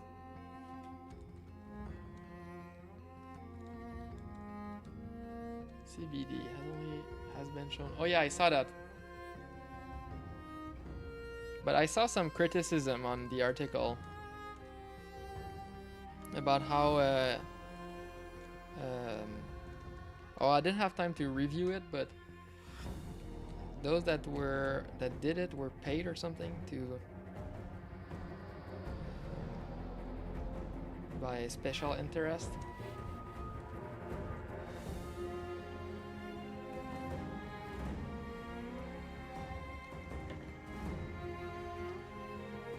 There was an incentive to find positive results.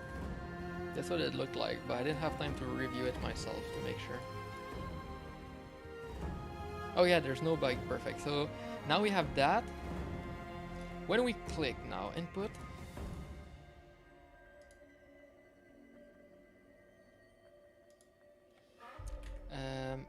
If we want to steal the same code right there, we'll steal the left too. Panel button left. Slider. I put static on this. Did I mean to do that? I don't think that I did. Maybe I did. Yeah, whatever. Let's keep it.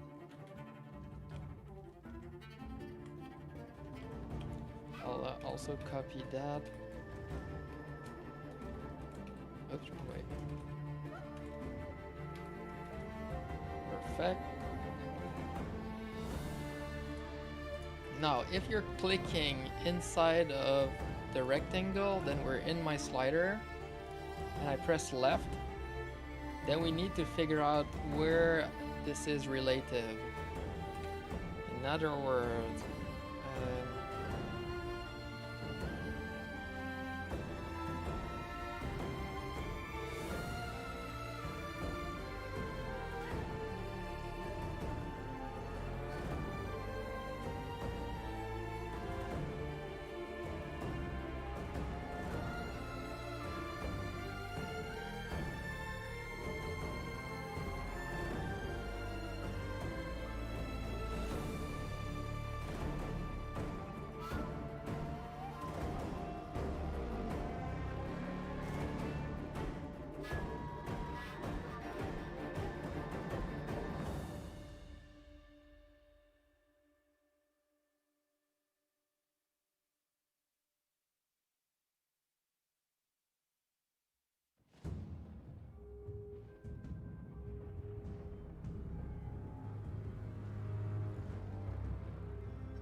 One sec, gotta charge my phone apparently.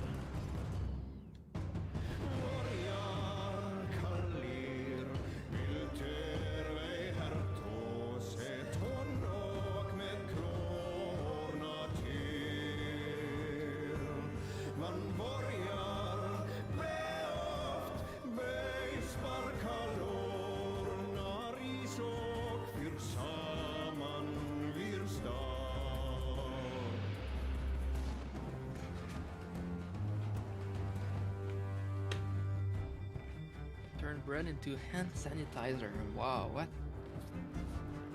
How? So you use bread to make alcohol? Okay, how does this math work? I have a rectangle. I click on this mouse. I remove the offset.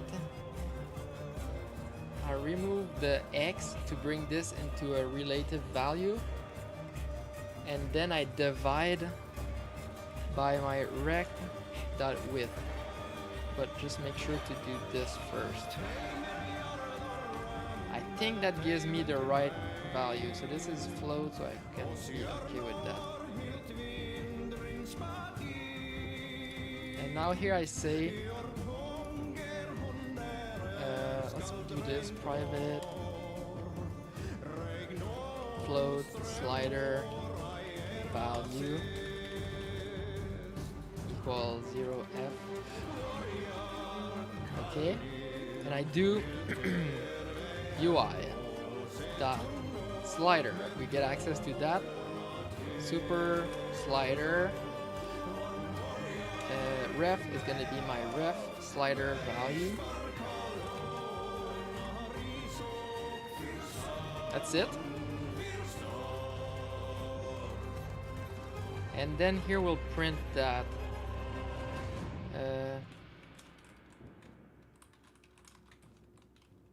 we'll print slider value. It will spam my console, but I couldn't care less.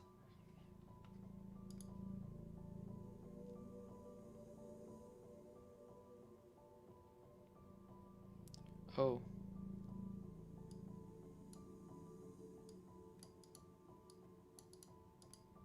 Oh, it's on the click. Hey, it works though. Wow, that was intense. It's not held, it's not pressed, it's gonna be held. This is not the right code, but at least it works, so I couldn't care less. Also, I should move that a bit further out. Let's move that out to 500. Let's restart. So I just coded a quick slider, took 2 seconds pretty much. It looks pretty good. So as I'm on this slider, oh, I see. Yeah, okay, whatever. So 0, 1, we're seeing in the console down here, 0.8 all the way up to like 1, we'll see. Yeah, whatever, good enough. But then if I'm outside, oh, right, okay, that's why you don't code a slider like this. Yeah, okay. Why is this is way too easy. I'm doing something wrong. Why is it so easy? Okay, let's do that. Let's do private bool.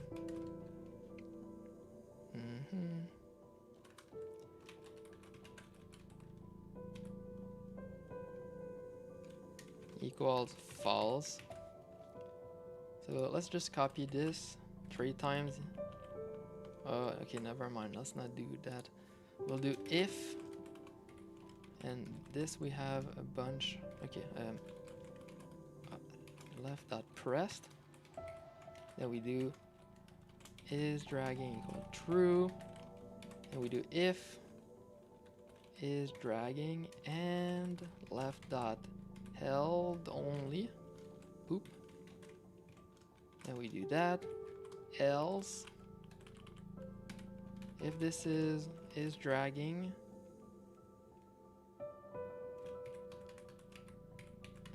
released, Then we do is dragging equal false. Dun, dun. Okay.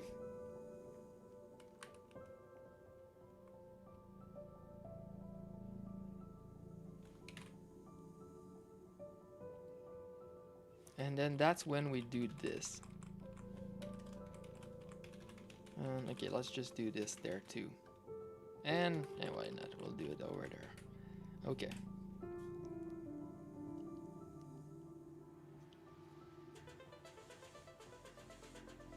We don't want this though.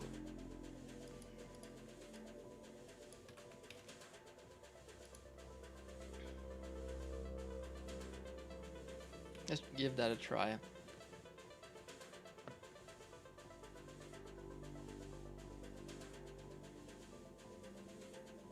So now we can do this. We can also drag on top. Oh, right. We need to separate the logic. So this is okay. This though, we need to move that out.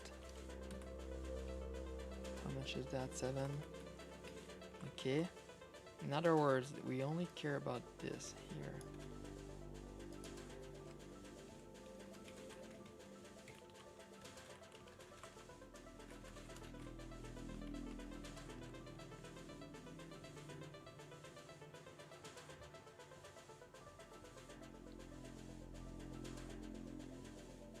I swear I'm forgetting something, but I can't see it. What am I forgetting? There's like one thing.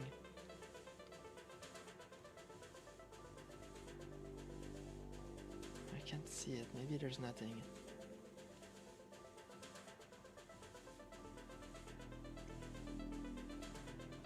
Wait. Okay, yeah, right. Maybe that's what I'm forgetting. I need to cap this to 1 or 0. True. Well, okay, I'll do that. If value, if 0, okay, if value is smaller than 0, well, no, that's not what you do. You do value equals math f dot max. Oops, I can't write this. Perfect. We want this. We want the max between my value and 0, but also we want the math f dot min between my value that I have here and 1. 1, whatever, 1f.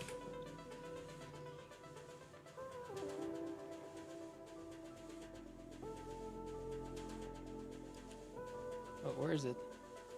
Oh, right, because it's the same color as the background.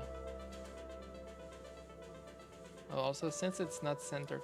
Okay, whatever. Let's change this white one to not be 2, but well, to be 1 probably.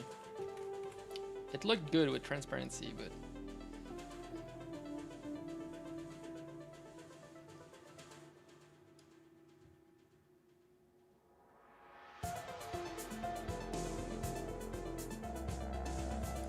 man, this is so freaking cool. Okay, but let's do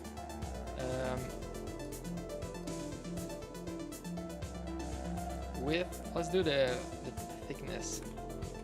Private. It can be a float, whatever. Thickness. I can't write this out. Thickness equals 10 for my 10 pixels. So you're coded to thick. Oh, I didn't.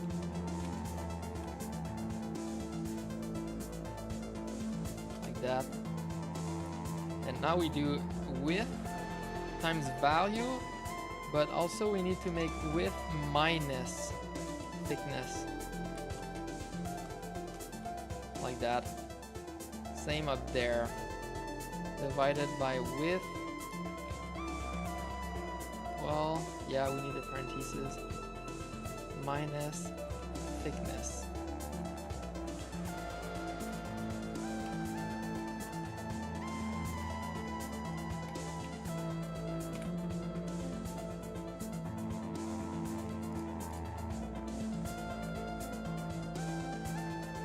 The whole code can be made to look better. Perfect, now it blocks correctly. Wow.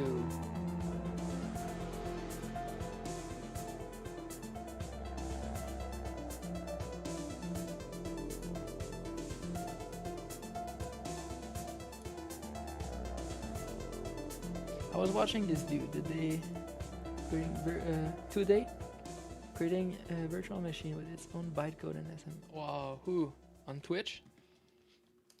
I might know who you're talking about, but maybe not.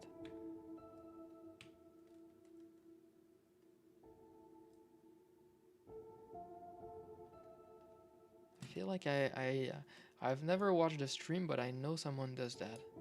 Oh, TS Coding, never mind. I follow TS Coding for years.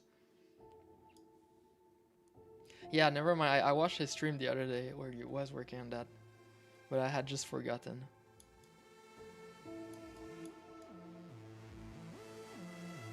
Yeah. Man, why is it so cool? Hey, let's bind that. Let's use that variable in the string just to not have to do that. Let's get rid of that. Let's go down here. Draw a UI. I mean, I could draw a string too. Yeah, whatever. I'm too lazy for that.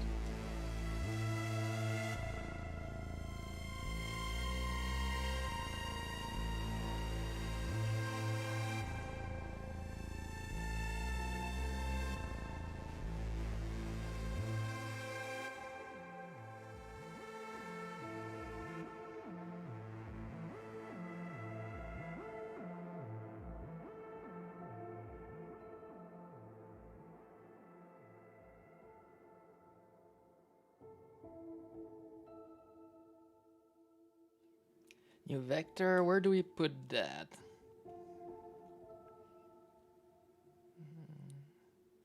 Right under. Yeah, we'll do it 10 and then we'll move it down to like 60. Color dot white. Whoops, not that. Color dot white.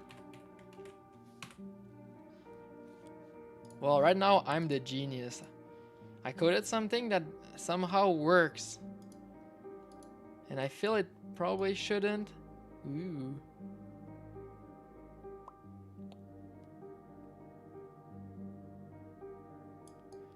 Did I just create like a MUI mode? Thin matrix. Oh, I don't know them.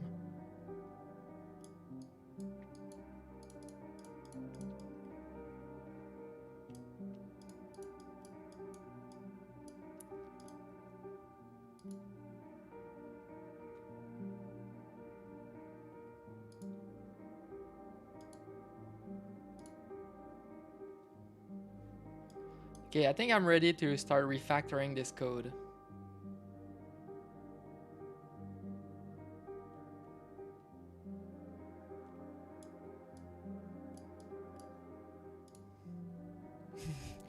Man, no, I'm way too crazy. Wait. Yeah, there's something bad about this. Super slider, ref slider value.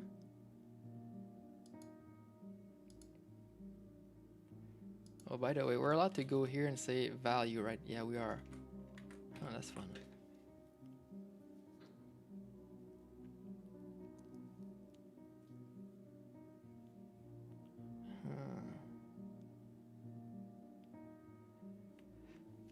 What is it?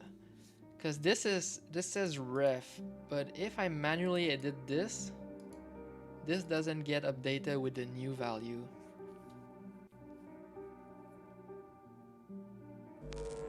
Oh. It's showtime. Hey, welcome. Man, I just want to call you JPED. Sorry. Your name just is too misleading. J-Bad in the house. Perfect. Hey, welcome everyone. Hope you had a good stream because it's only down from here. Downwards. Welcome, Pelabou. Boogie. Salut. Bienvenue. There's only like yeah. You went from high quality artist to a hacker, wannabe, coder that somehow gets things working.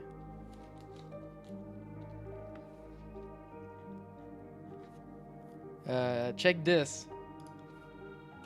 I don't know how good you guys are with reading code, but I'm gonna try to make it understandable. I coded this little slider. Yeah, same here. Look at that, a slider. You can see the value get updated up there. I can still do my selection on top of this, but like if I start, there's no conflicts. But I can go here and then do my thing. Oh, by the way, I can do this. Oh, that's so cool. Ooh. So if there's no conflict, I'm allowed to use the UI. Otherwise, it goes to the other one.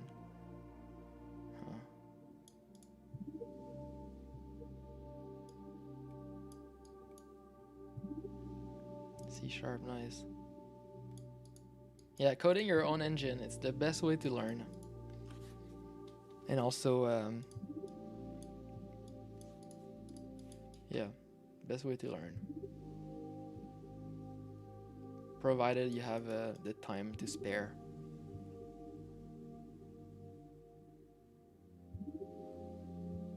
I wonder how I could solve this, the hover. I'll need an abstraction on the mouse. The mouse coordinates, maybe.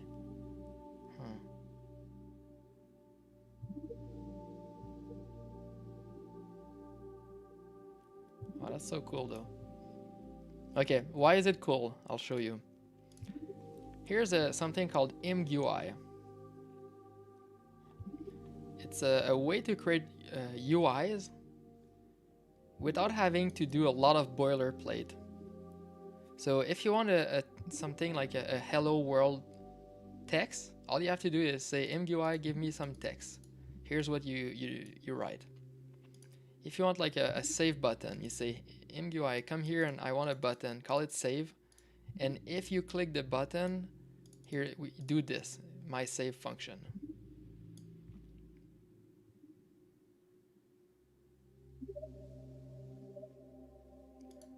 If you want like to have a text box, you say give me a text box, plug yourself on this variable, and yeah, do your work.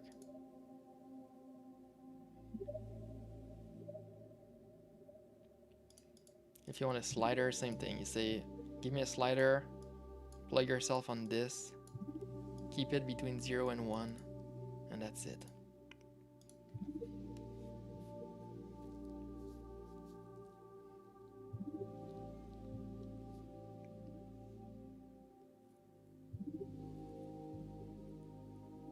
Yeah. Well, this is like something that is really cool. Like you just say, give me things that I want. Like give me a way to pick a color. And then that's it. All you have to do is that. And then you have your color there. Yeah, you see? Color palette. Like you can click this. So everything that happens there is summarized into this one line right there. Color edit, give me a color picker, plug yourself on this my color. So this one line allows you to do this whole thing of color picking. So usually a game, the way it's designed is you have a game, an update loop and a draw loop. So you do this forever, infinite. But usually the way you code a UI is by first initializing all your variables, saying, okay, I want a panel, I want buttons in there, I want all of this. You do this usually outside of the game loop. So you set up your UI, and then in the game loop you can use it. But it's way more fun to set up the whole UI in the game loop, and this is what this does. This gets executed every iteration of the game loop. Every frame we run this code. So it means that you don't need to start to do a lot of boilerplate trying to make your UI.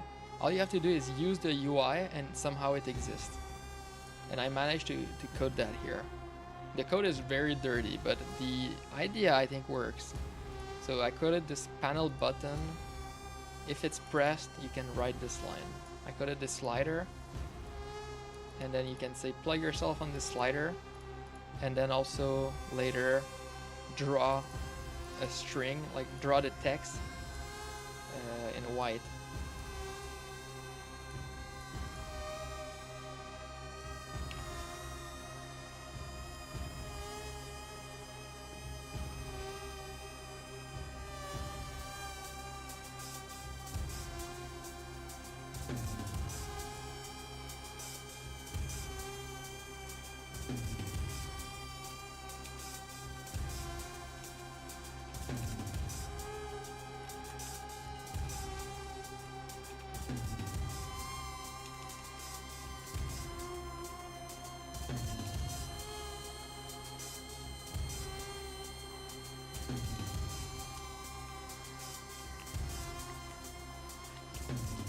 Asking a question, but I don't know what I'm asking.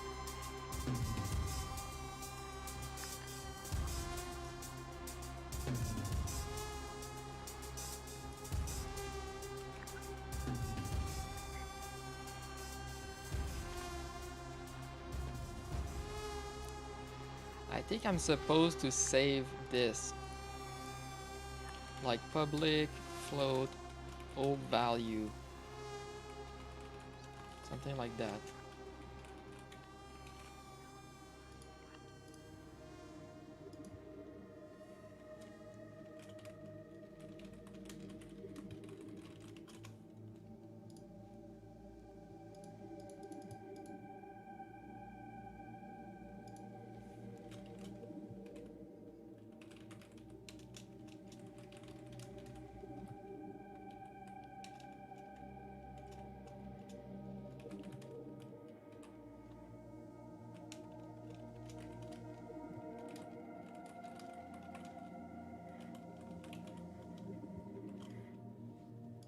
Give me 1 second. I'm writing stuff.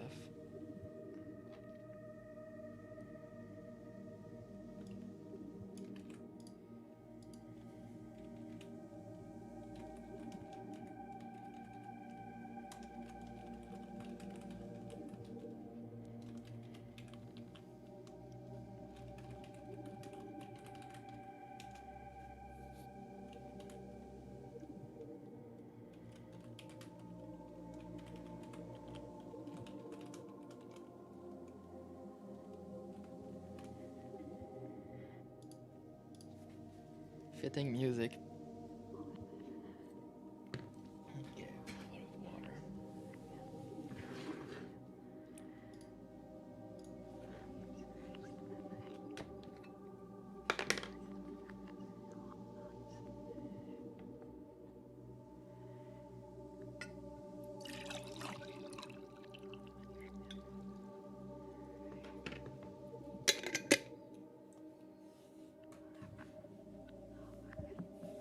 Be right back.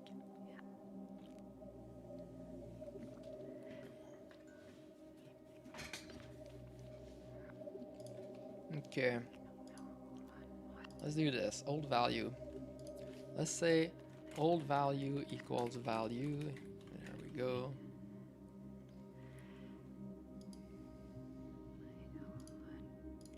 And then here, so you give it value if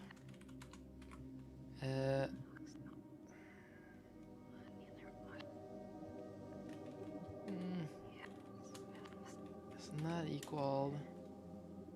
Okay, well, let's do this. Slider S equals slider P. Oops, wrong button. Oh, I don't need to do the.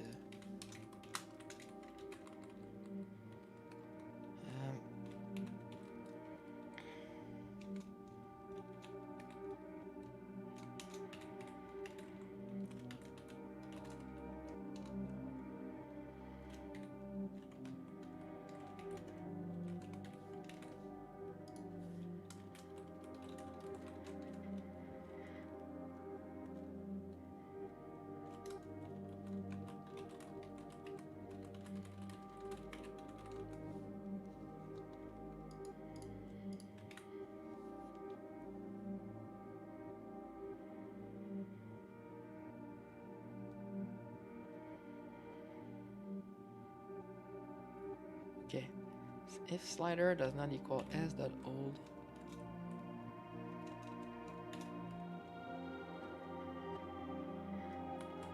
Come on.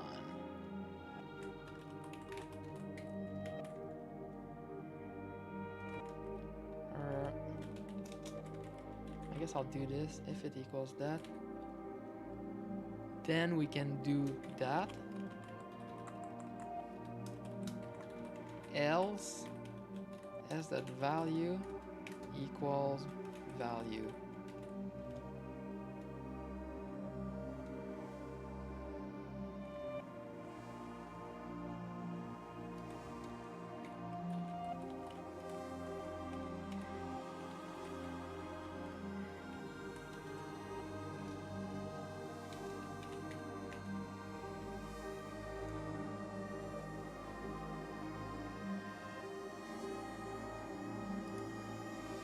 What did I do?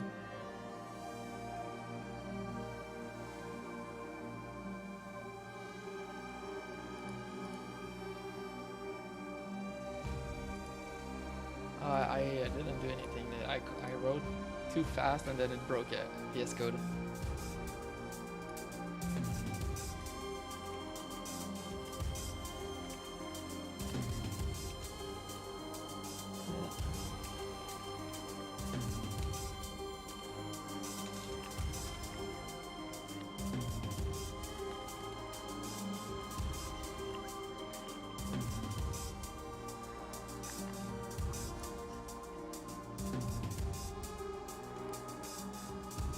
See that.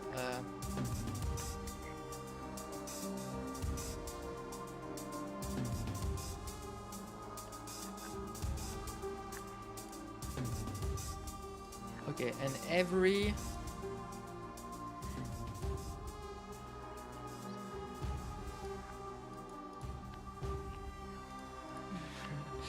okay, every 5 seconds the slider resets.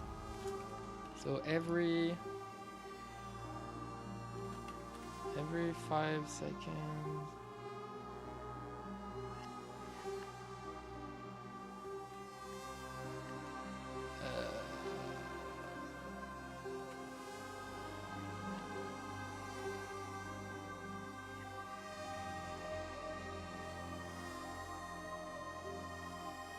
Okay, every 5 seconds for 1 second you're not allowed to edit the slider. So the slider value is equal to 0.5 f. This will happen every 5 seconds for 1 second.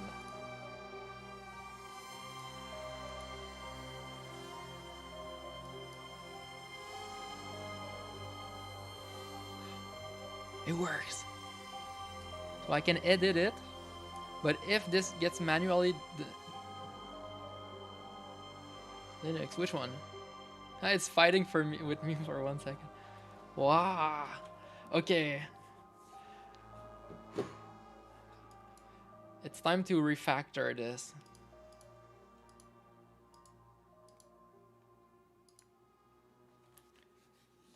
User interface.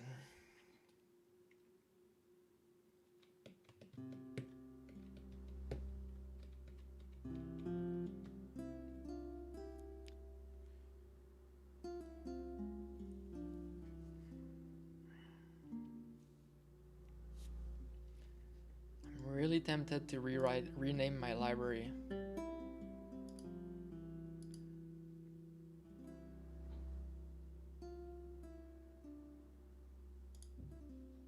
I have this right now called Apo UI. I'm so tempted to create a new library called Apo UI, which is this new code thing.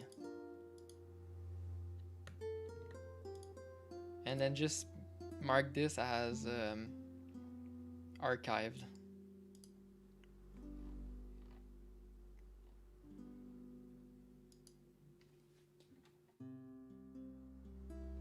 And never mind, let's not do that.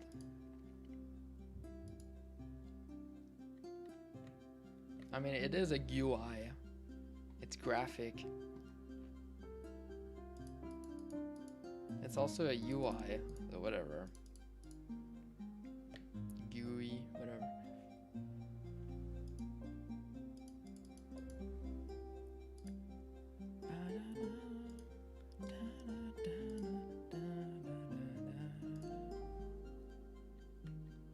So you said Nix OS. Ah, Nix OS. I've heard of it. I've never used it.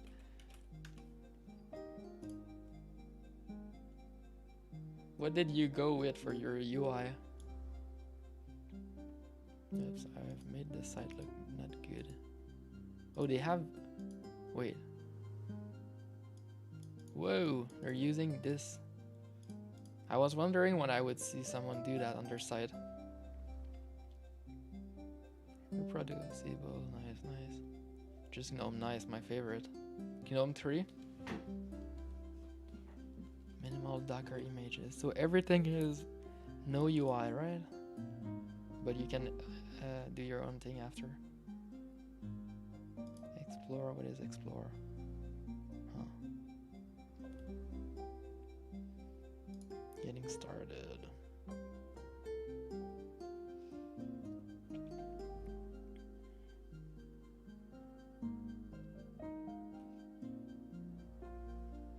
Living, you may feel magic which happens.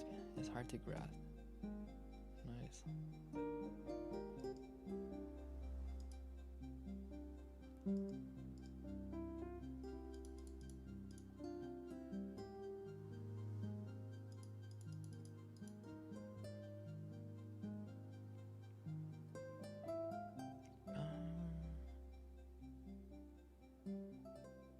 The last time I touched the ducks were 2 years ago.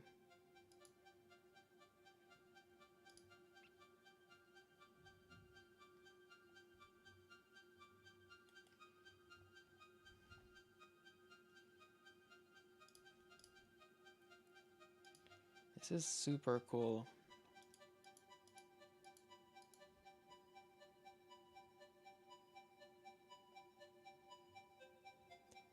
And as soon as something is dead,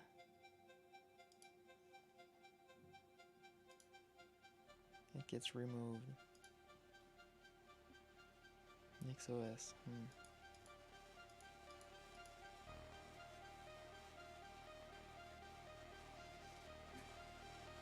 I've been liking MX Linux.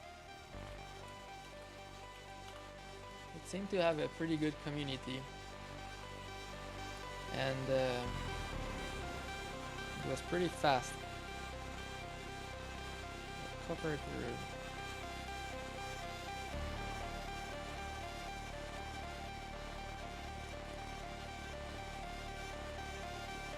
I used it with XFC.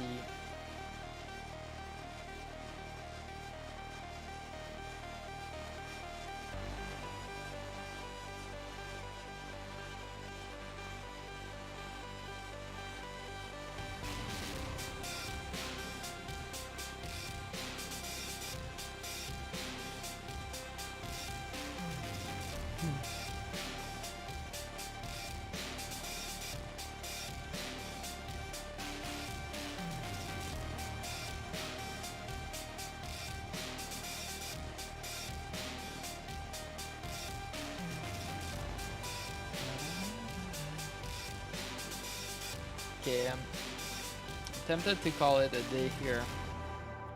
I've been streaming for 4 hours. And this was huge in terms of research. I think it gives me a path forward.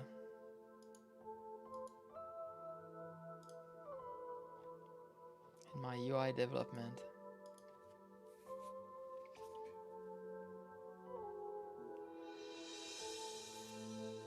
Ubuntu. I've never used that one.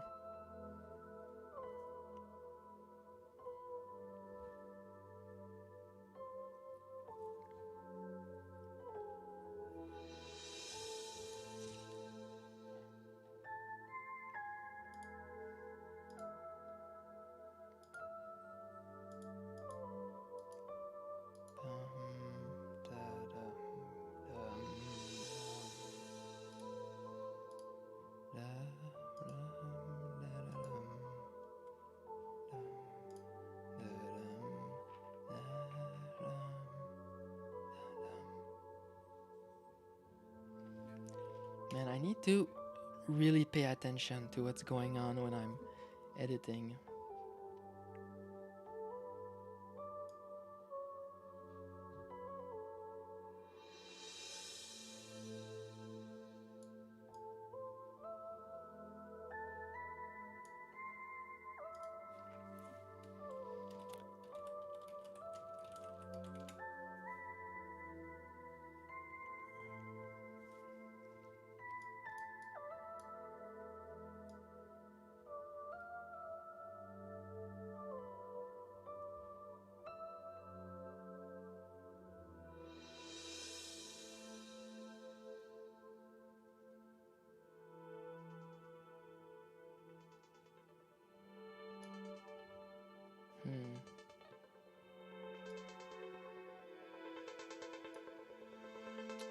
Yeah, that's the issue.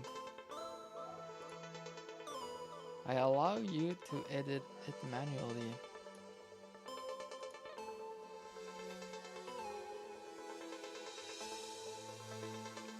But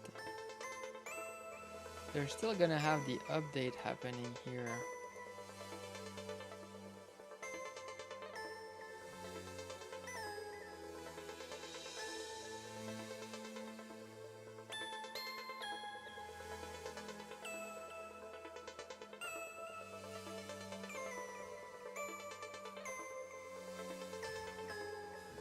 Yeah, this needs a lot of work to make it be really good, the API.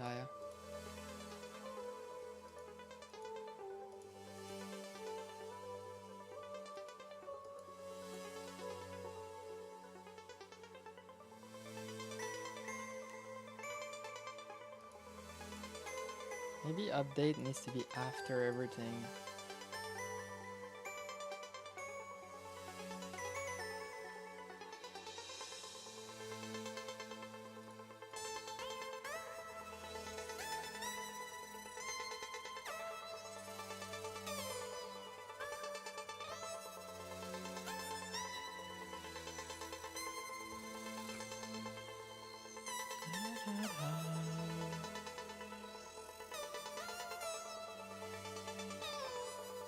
Yeah, I think this should go after.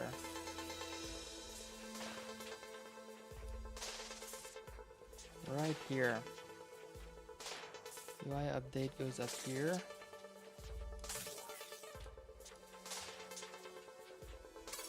Update input, update setup. And if we look here, this value.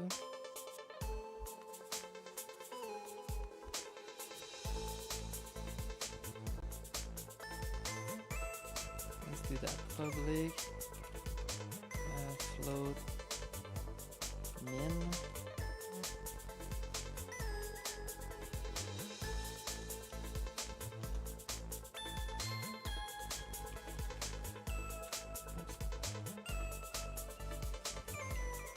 Let's give you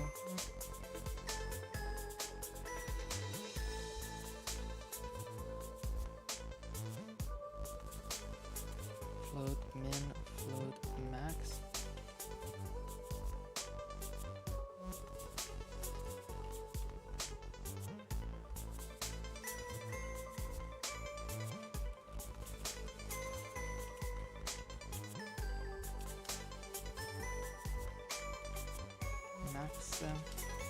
equals max.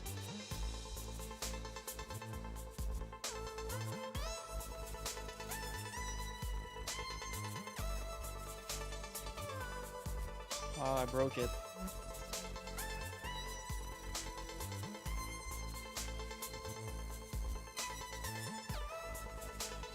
Otherwise, we want to do s dot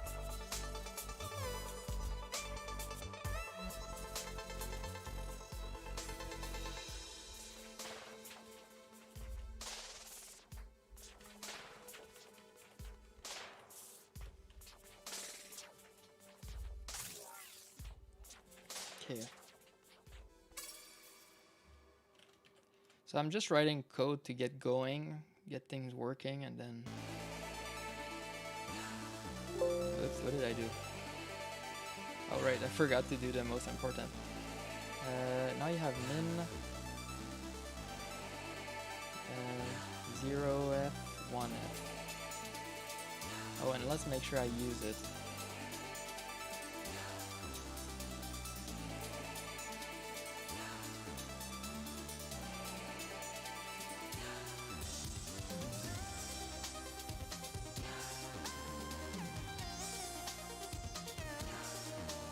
So this value thing,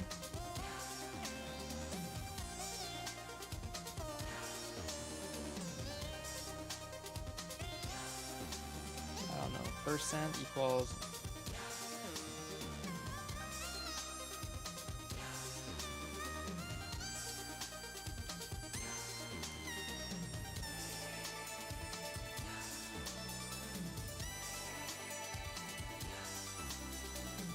so this value should already be within min and max.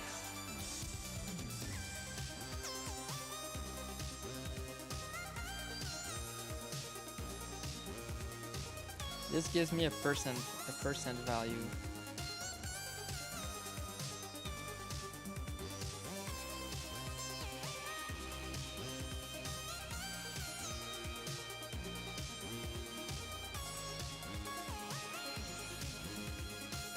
So there's a conversion going from like percent equals value, but not quite.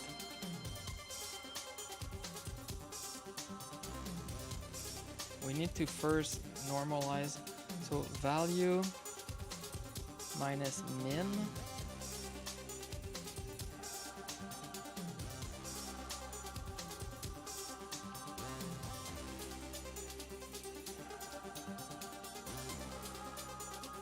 let's say min is 2 and we want to go all the way to 3, and my let's say value is 3.1. So I end up with 0.1. Is it the same thing? So I do this.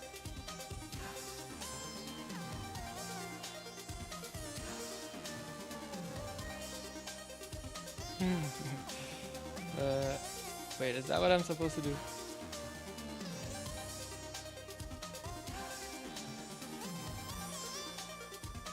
So you get this percent. Now we can do percent. I don't know. We'll see.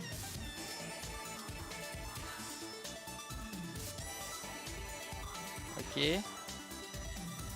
And then what I do here is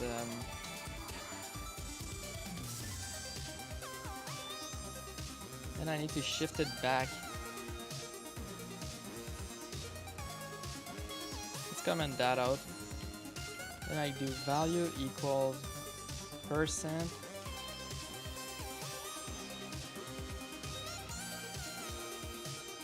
but this is wrong. Oh, I guess the other one is wrong too. How did it work? Oh no, it works because I did that. Yeah, so if I do min, can I do it differently then? The max is not actually the max. Why does it work? Oh, because I'm using width, that's why it works. Here this is not max, it's max minus min. Now we get the range. So remove min, that. How do you go back this way? we need to do percent times this max minus min, and then plus min. Is that what I'm supposed to do? We'll see if it works. I think this means that I should, and then I can bring back this.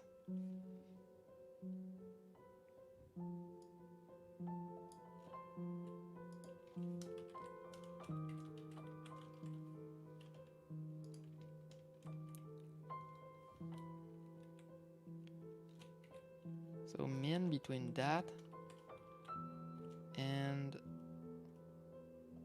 the max, and then the max between that and the min. What did I do?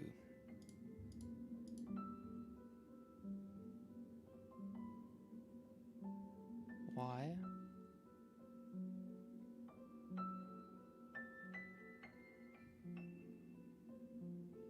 I broke. Yeah, you could create a music player with it.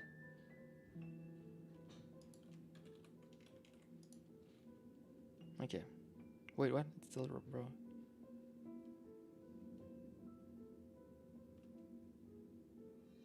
Oh. This is not good then. Wait, no, yeah. Okay, does this code work?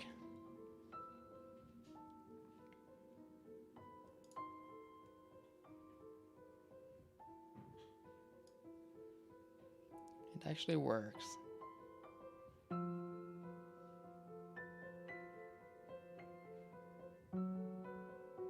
Why does it do that, the flicker? It should not ever show it here now.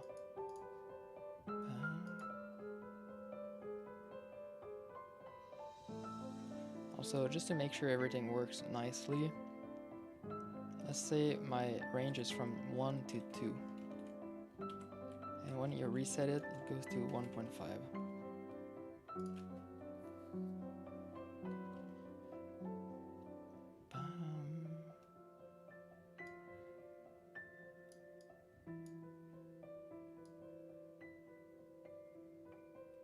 Oh, because I don't draw it with the right values now. This.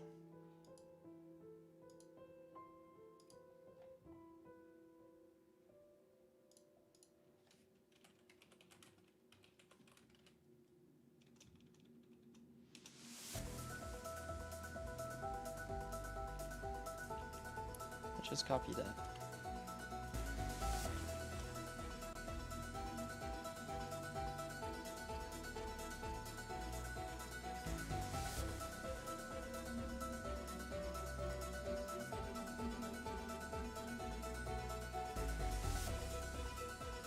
Perfect.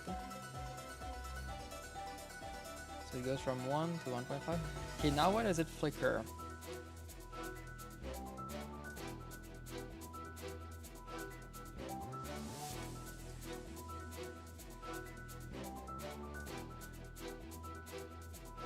The draw is happening here.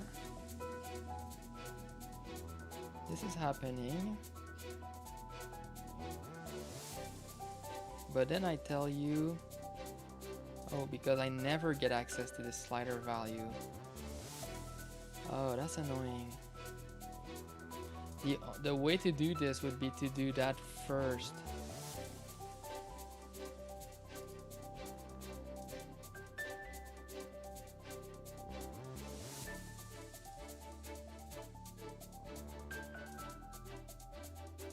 No, it doesn't work either.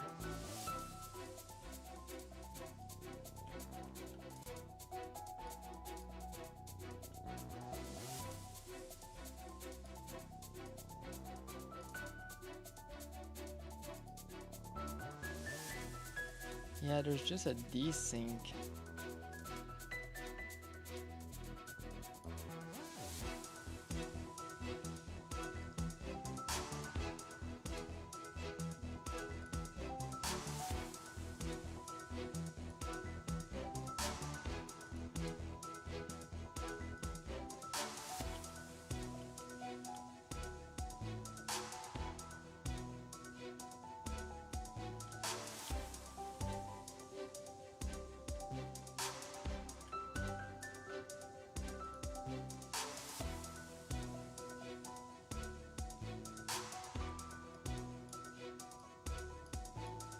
But that doesn't work ever.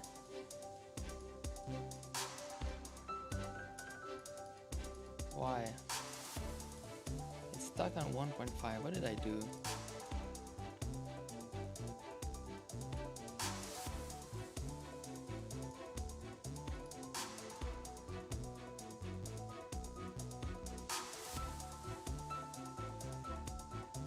It obviously always takes.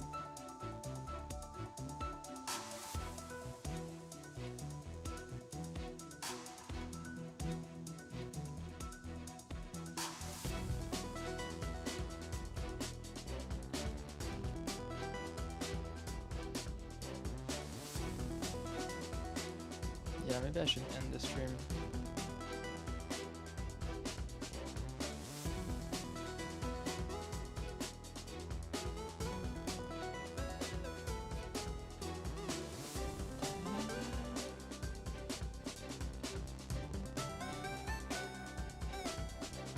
Wait, let's just see also the value.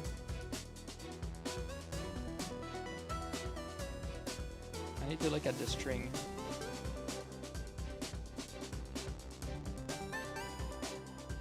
Yeah, it's fighting it.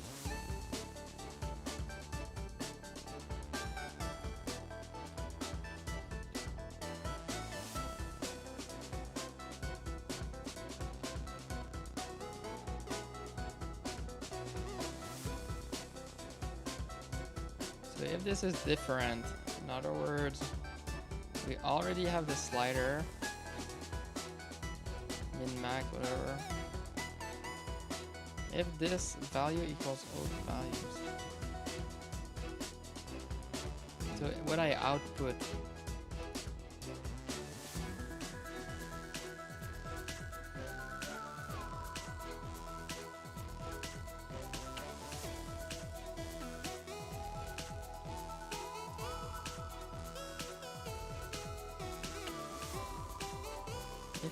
if this is what I output earlier,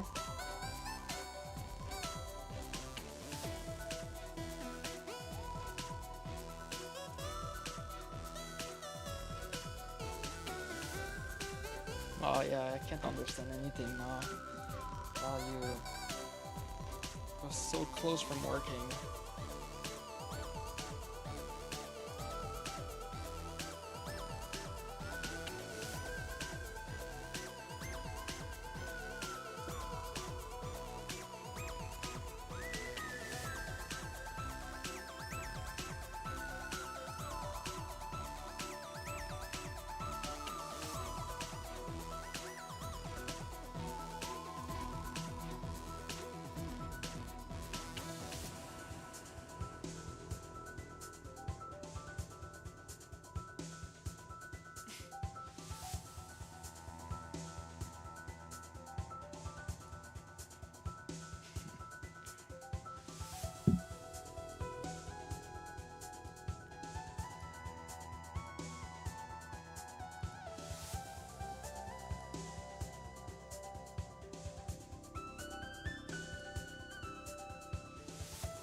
I don't know, let's call that my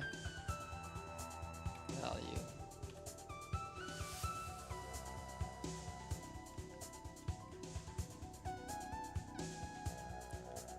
So the value I have here, I set it there.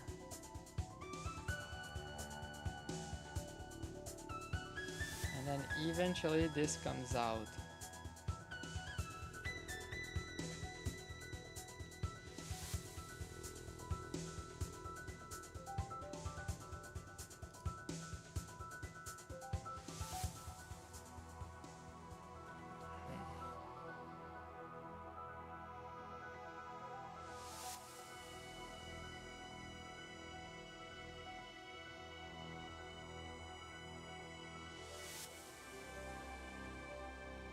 And I'm getting a sort of cat and mouse issue.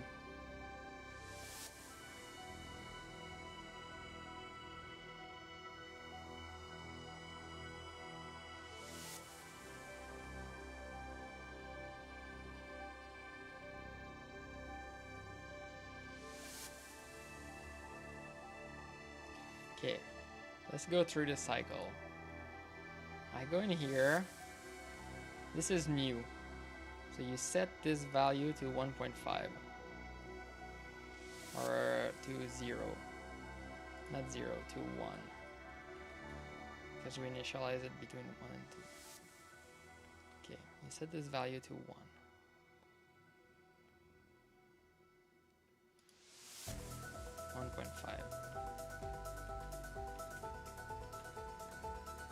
Okay. So this doesn't exist, it's 1.5. We go in here. This is 1.5, we set it to 1.5, value is 1.5. I don't click anything. So this is still 1.5. This value, nothing happens here.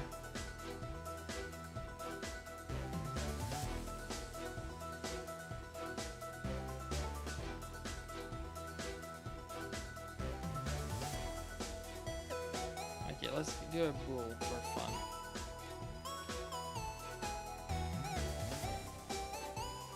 Okay, let's do is use equal true.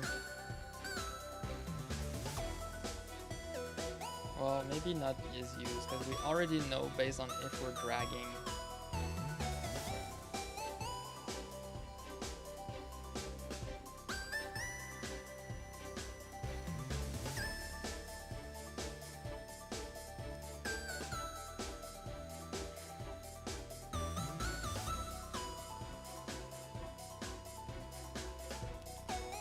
Let's code it like that.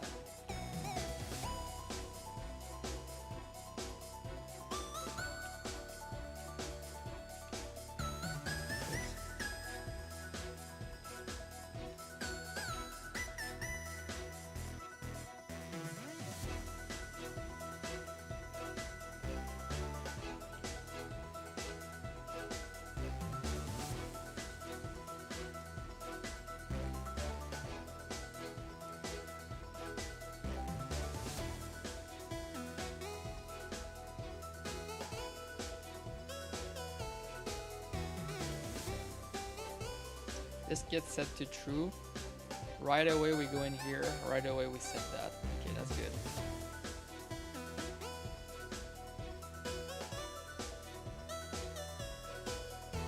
I guess I don't even need this. Oh, I do need it. I need it for the input consuming. Okay.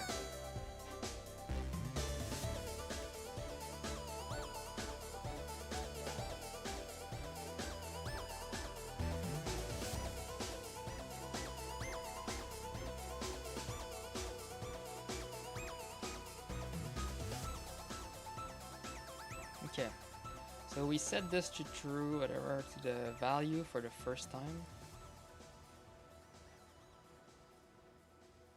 Now we go through here. Let's say we start, so now nothing happens. I don't know, let's do this. I need to think. Okay, now we're dragging. We set this value.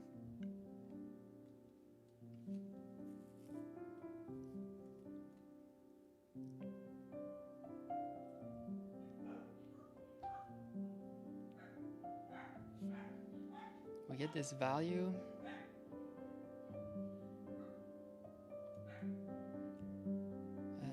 So now maybe it changes.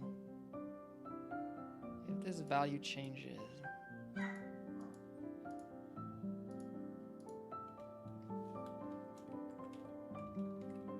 but we want to save this before.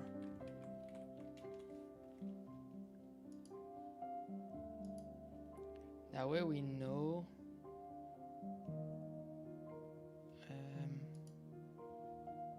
what this is at the start.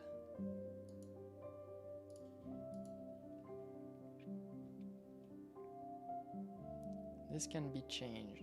We save it now. Changed. Now, what do we do here?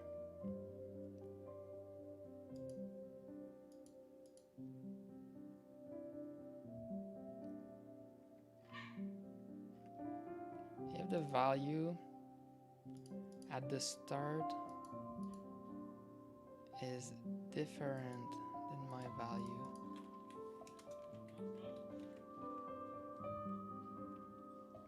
Then we need to set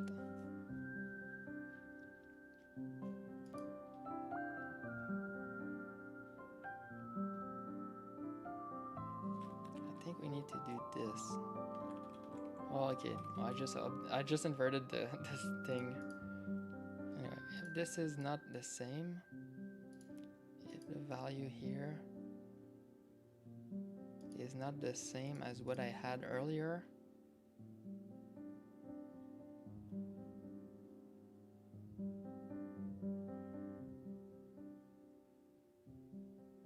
I think this is wrong.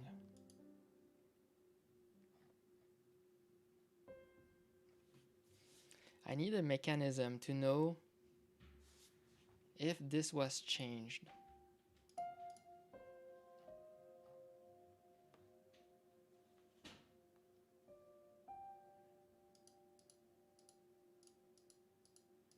If this is changed manually, now we override the init issue. Okay.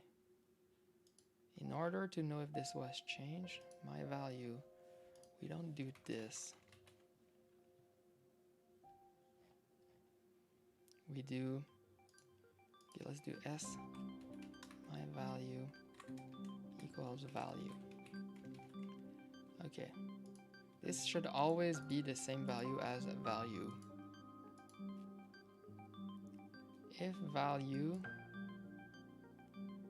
and same thing here, so if we change this, we also change my value.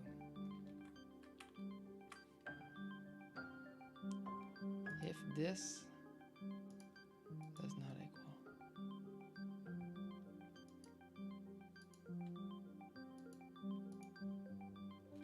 something like that. Hey, Hinkelum. I'm trying to do an image MGUI clone. That worked? Maybe? It worked for one frame and then it didn't.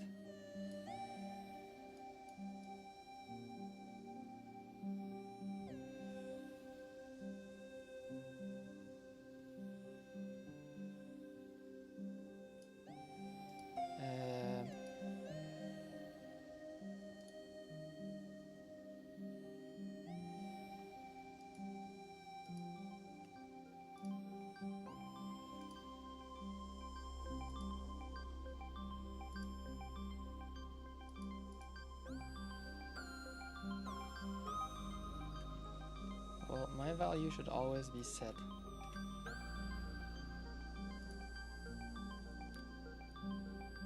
Oops, I got that wrong.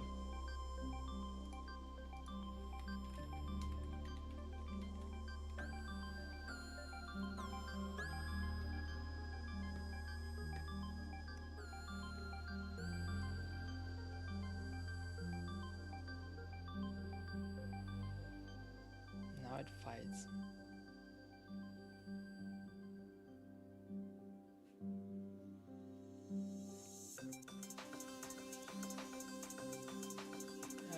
I didn't even remember about that. RIP.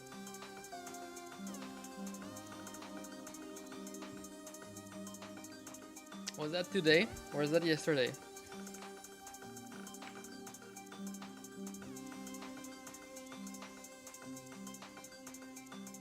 Today. Yeah, I missed it.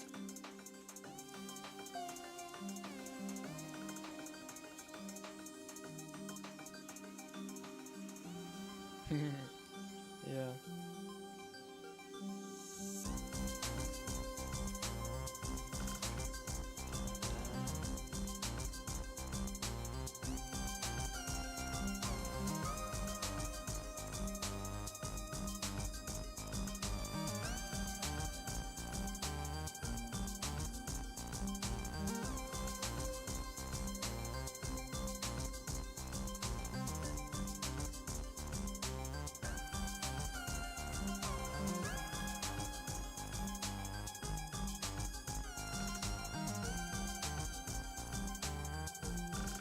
So wait, if this value does not equal my value, I think my value here needs to be set to S value.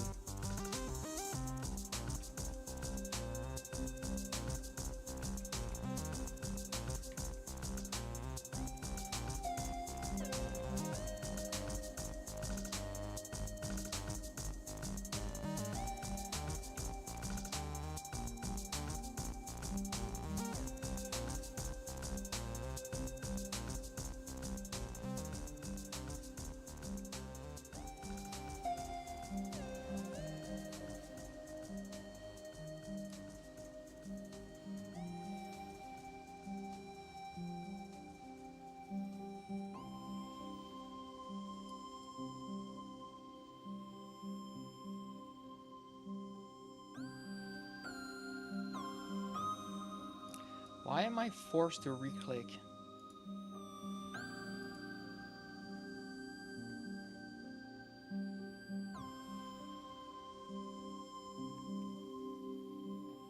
Because then value becomes something else.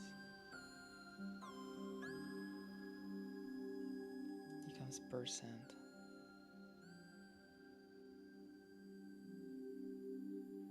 Wait, what?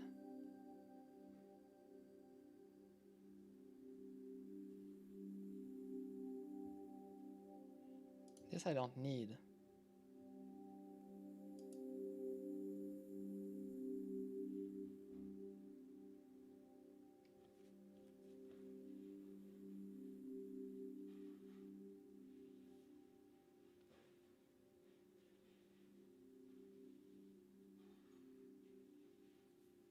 Yeah.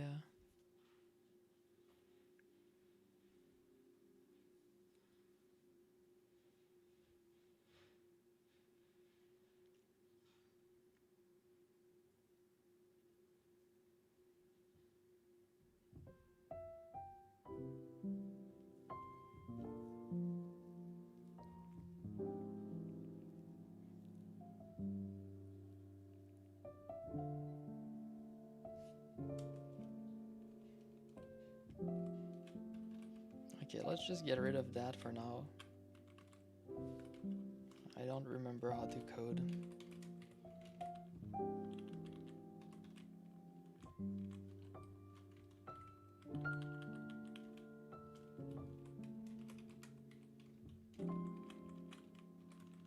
I'll just copy the line all the time.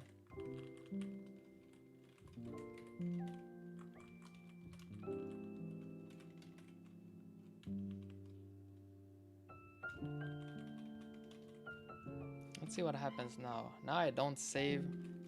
Now the dragging doesn't rely on anything.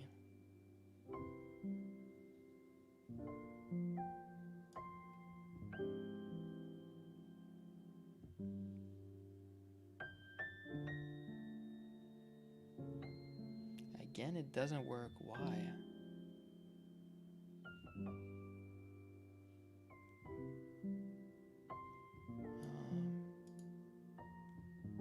It's because of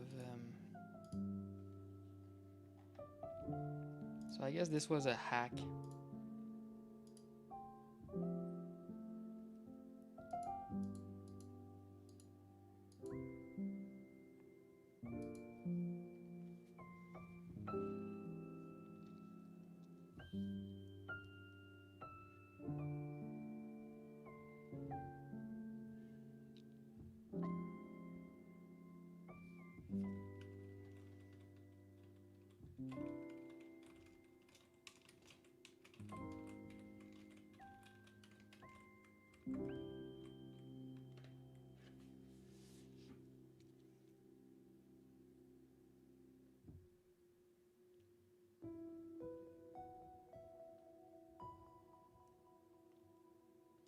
And now we're back with the same sort of bug where it flickers.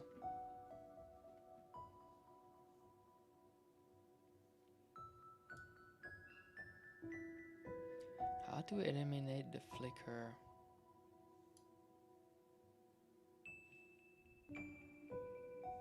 Yeah. Well, right now I understand nothing. Math is way too hard. How do you know if something was changed or not changed?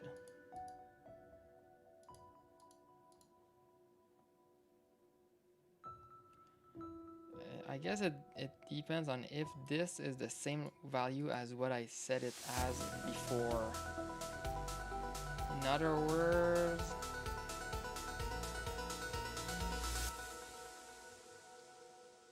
if this is different than what I told you to be, we have that right here, okay? Now, I told you to be, okay, let's say this is the be that. So then value becomes that, and then my value becomes that.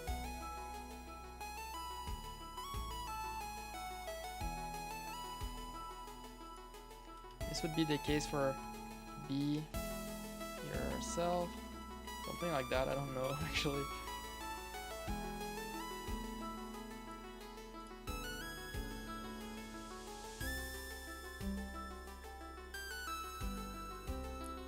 So if value is different than what I told you to be,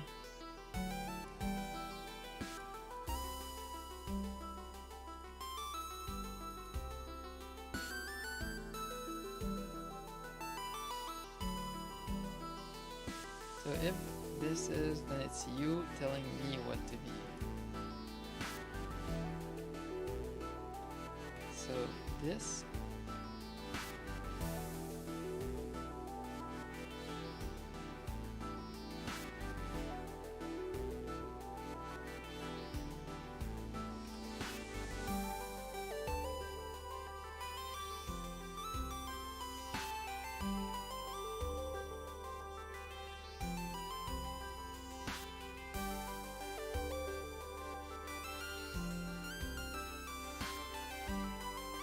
why do we not come back here?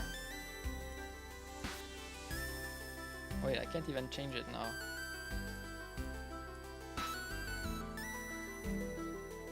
Because this is now always different, right? Hey, Crab. Yeah, I need to end the stream. I'm being like negative mental power right now. I got something that almost works. We know that this value got changed because it's different than what I told you to be.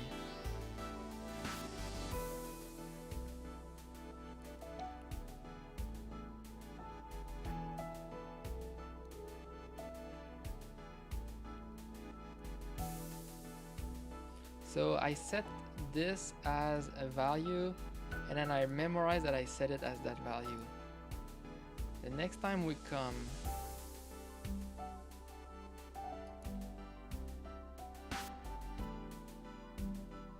if this value is not my value,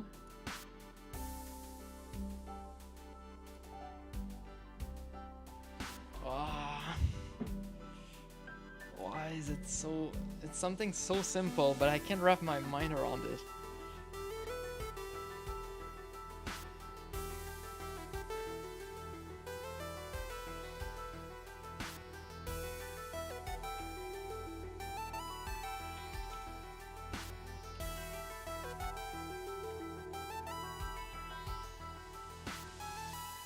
Why does this not work? Wait.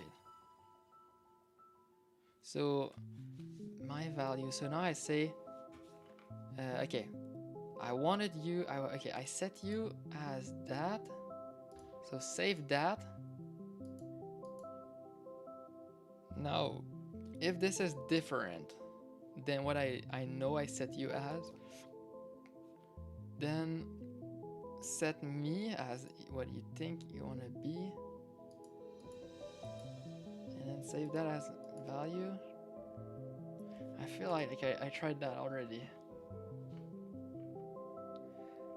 No, the thing is that two things in this code wants to control one variable. One of them has to have priority. Okay, there we go. Now we said that.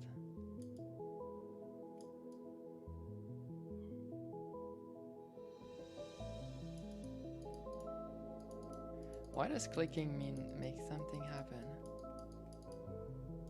What is special about the click?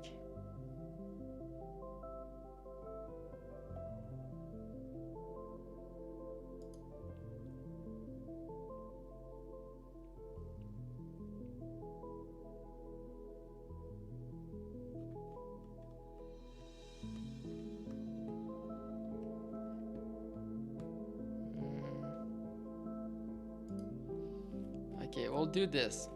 If dragging, do that. Else,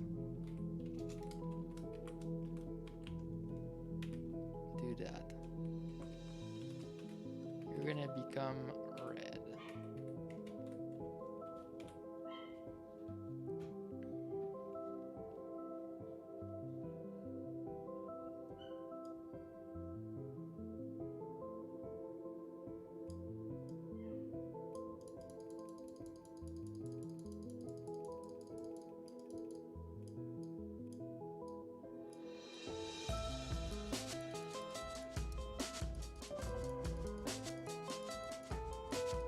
I don't understand anything at all.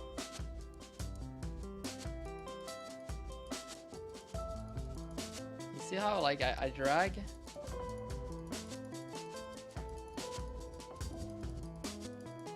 Why does dragging do anything different than clicking? Yeah, there's a lot of well, not async. Everything is synchronous. But the update loop is weird, so it's making me confused. Yeah, check that. We have this UI, which is like this root thing called whatever. Update input draw. Okay. It calls like update input on this, not this, on this slider. So you have like the update setup, update input, update whatever, and the draw. So what I do here is I do update setup, update input right here. But now there's something a bit weird. There's this slider extension. It plugs itself into root. And then it checks, okay, root has like this dictionary of a key component. So we try to see if this name, okay, you see how like this super slider, this is the slider's name. I plug this on this slider value and I say be between 1 and 2. So on the slider, we say, look if this name exists. If it doesn't exist, add it to my root under the name. So we create it here with a min-max. Add it to the root and also take this slider. We say take this value. So on start, it's the value of 1.5. And every 5 seconds for 1 second, we set this slider value to 1.5. When we do this manually, this thing has to obey. It has to be 1.5. The slider is not allowed to fight that.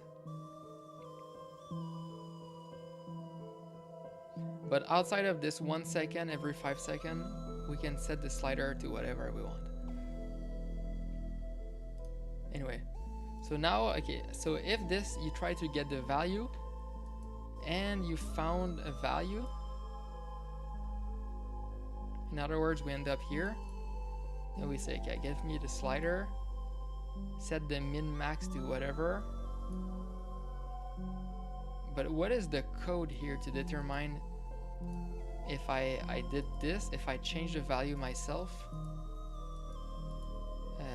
or if this slider is the one that, so if like I'm doing my dragging, if I should set the slider value, if I should set my value reference to this slider value. Yeah, I don't know if I'm making sense. I don't even think I understand what I'm doing anymore. Anyway, as you can see, the update happens first. So we do this, we set the value to whatever we think it should be. So if you look at if I run this code, you'll see how I click.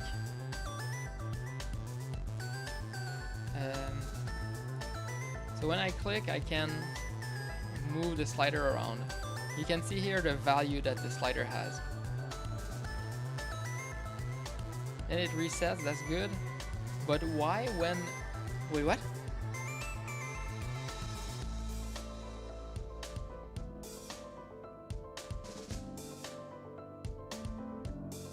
What?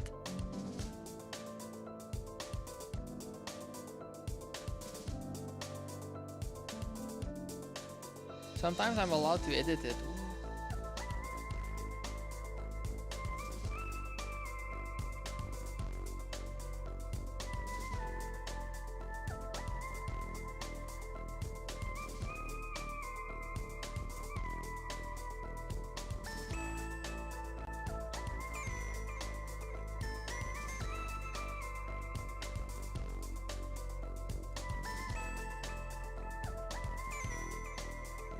No, there's no way I didn't code that.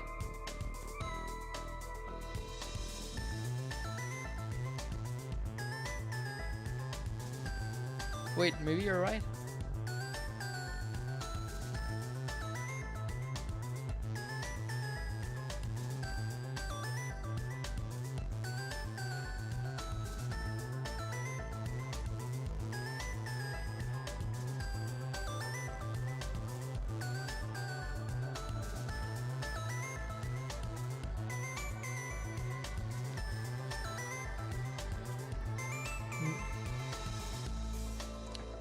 In other words, what does that mean?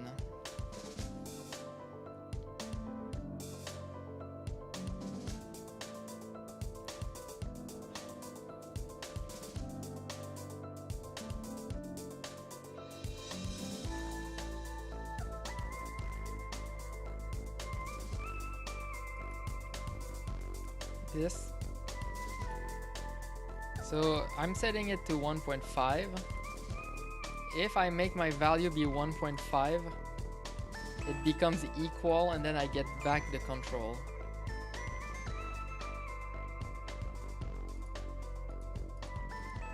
Yeah, so what is the actual right way to code this? Like, be that. So you say as value, be that. And then here, be yourself. What is this condition supposed to be?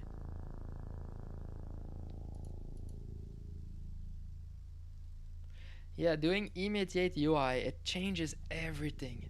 Usually UI is way easier than that. But having it immediate, it changes the whole way of understanding things. Because, yeah.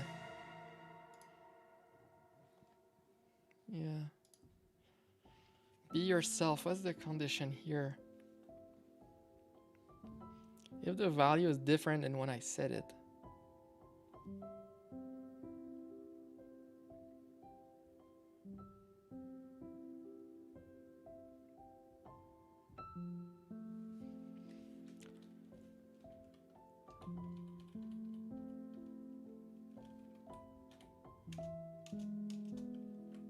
I don't know. Let's do this.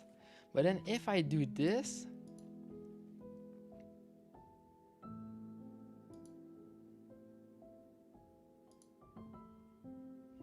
then on the next loop, this one becomes equal.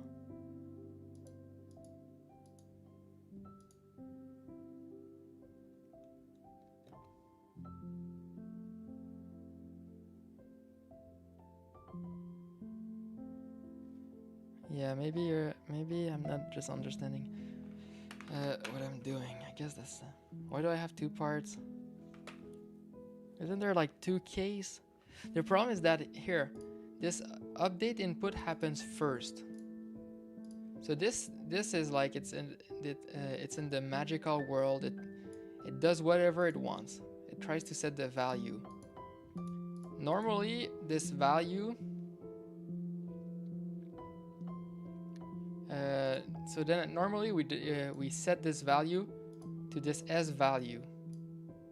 So like whatever I did here, then I want to push it back to this value.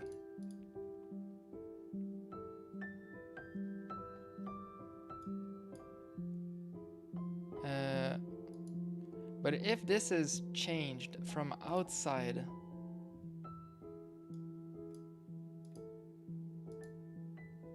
then I need to not set the value here. I need me to be the value here. That way when I draw later, I'll have the right value from outside.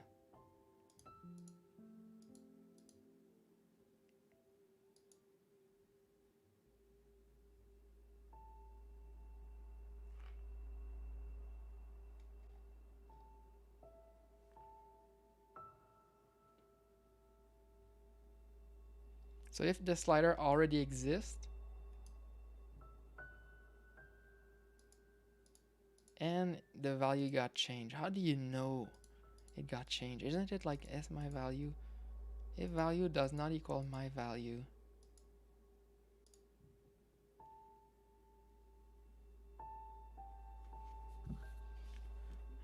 but if I do that, then it becomes equal. But I might still be changing it.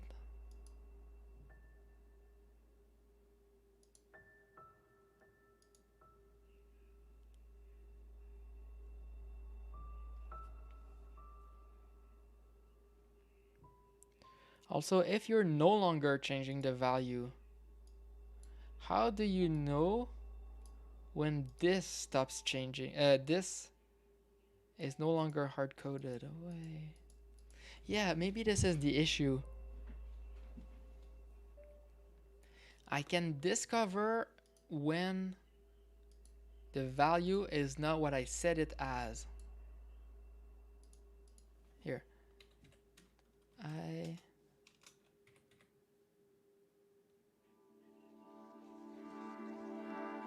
Rotated camera. Well, I think they're a nice feature, but I've never required them yet.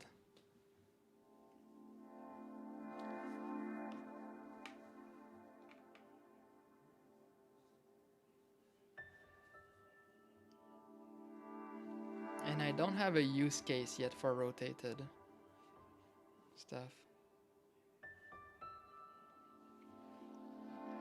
So maybe not. Even though it could be nice, but it doesn't matter if we don't use it, right? Man, it's getting so dark. It's almost 5. Streaming for 5 hours, 20 minutes. Yeah, that's the issue. When you have the value, if the value is different than what I set, then from now on, I can never remodify that again, right?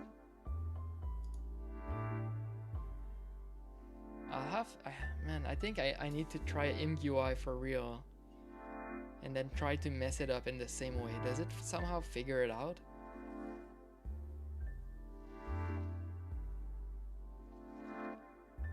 The real issue is that I'm not actually binded to it, to this value, right?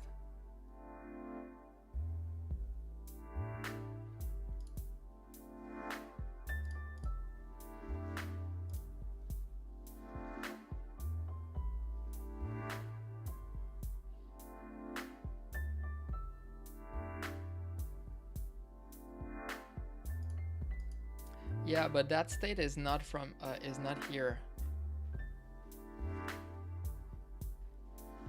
The slider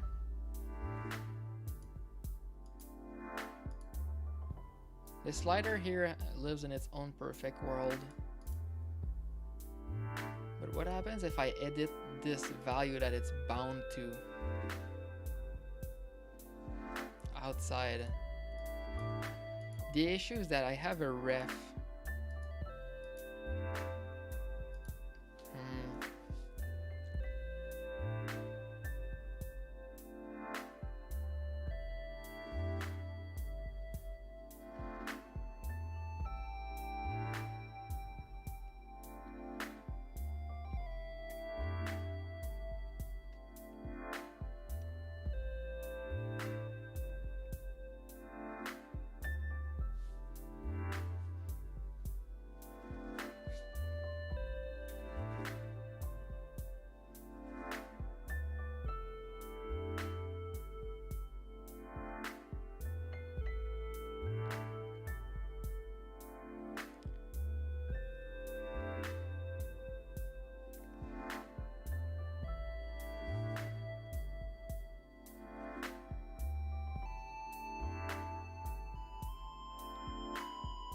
Maybe what I have to do is delay the change for 1 frame. So when this becomes 1.5, right away this won't be 1.5, but only afterwards does it become 1.5. And then I keep it at 1.5. And then when it stops being 1.5, it will stay 1.5 for 1 extra frame.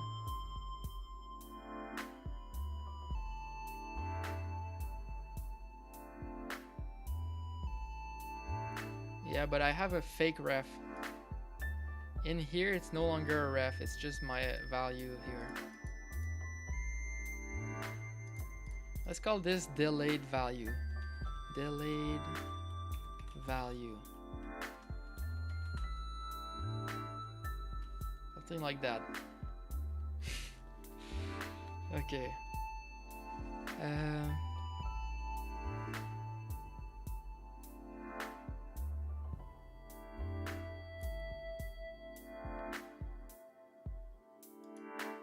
Be that. So if this does not equal value, then we want to say value equals s dot value. Let's just delete everything.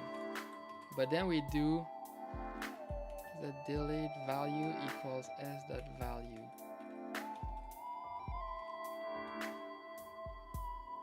Yeah, always tricky.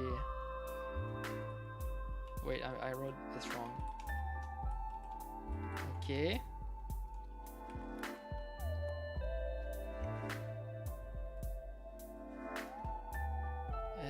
If value equals that, then we do this.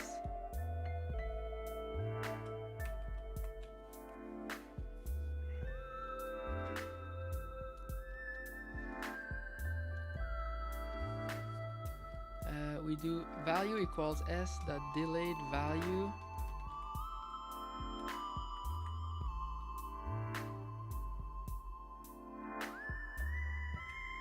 what did I just do now?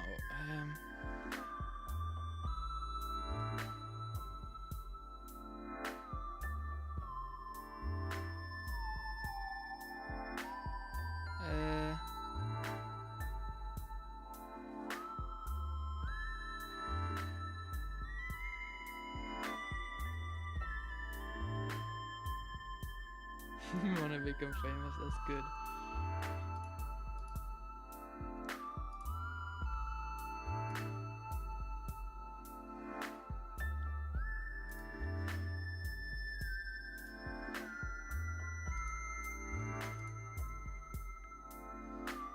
It's so dark. I need to start the light. Delayed value. Yeah, you already know the code is shit when you start doing things like that, but whatever. I need to try the real MUI. I've never tried it. I just felt like I understood what it was about. Maybe I don't.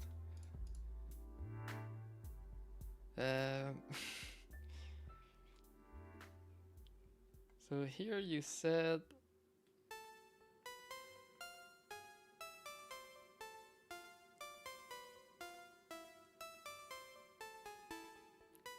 if value does not that, then we do value equals. Wait, this was, yeah, you were right. Never mind. I was not looking. Wait. Okay, float temp equals s dot delayed. So we do this, and then we do value.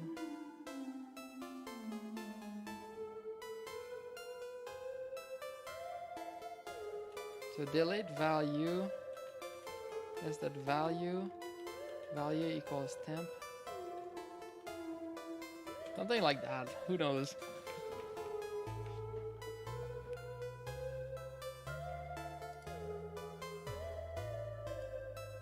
Okay.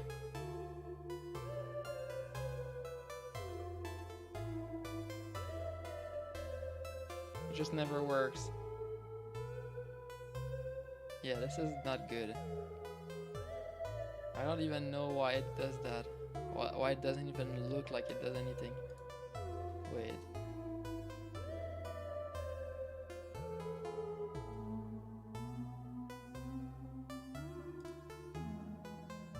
Oh, I never use anything from value.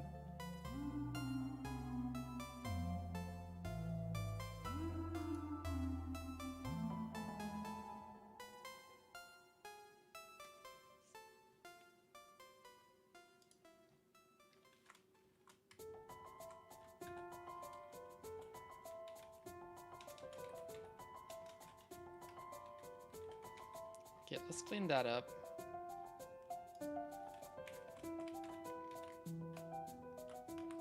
Okay, I need to go try MGUI.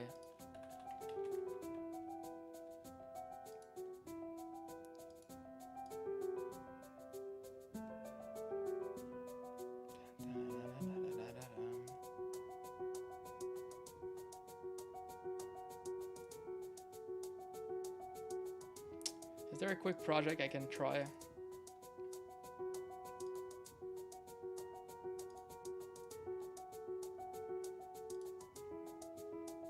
What is this? Can I use this instantly?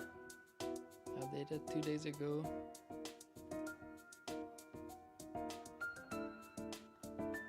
Game class. So how do I install this? Can I just clone into I'm on a game? What is this? Demo. Oh, I get the demo right away. Awesome.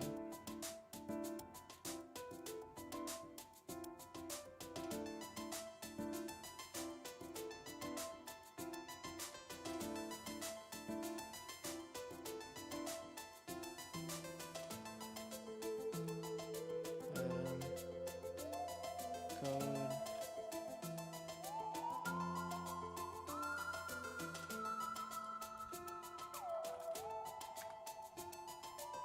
I don't know. We'll see if the real deal has the same issue.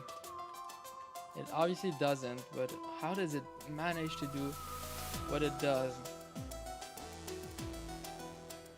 If it doesn't, where's the black magic happening?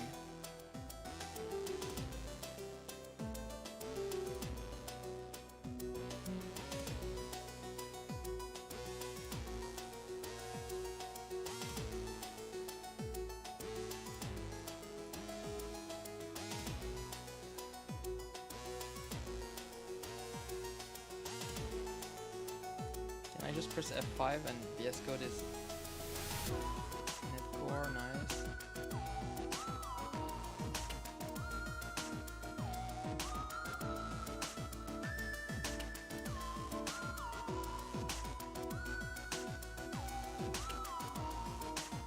Okay, well, I couldn't do what I wanted, so let's do this. Bin debug. Do .NET build. Which one?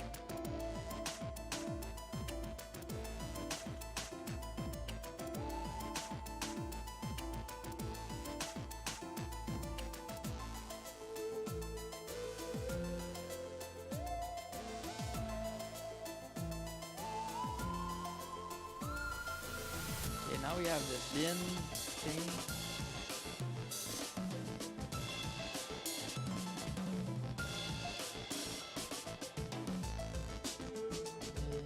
Debug. Netcore app 3.1.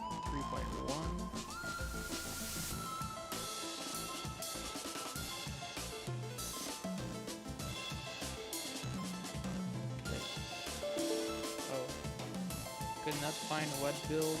Free punch. I have to create it myself. But wait, no. Can I?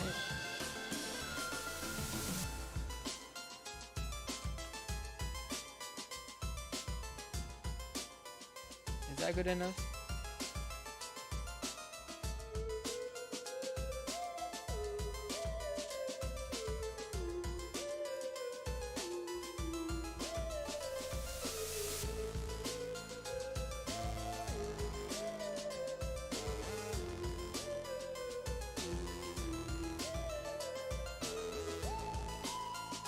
So why does this give me an error?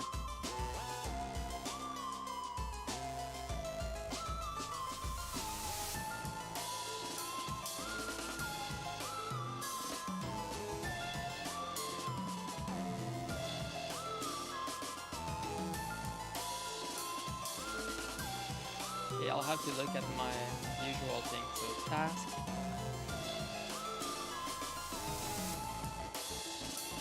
I'll just copy this. Rename it to build.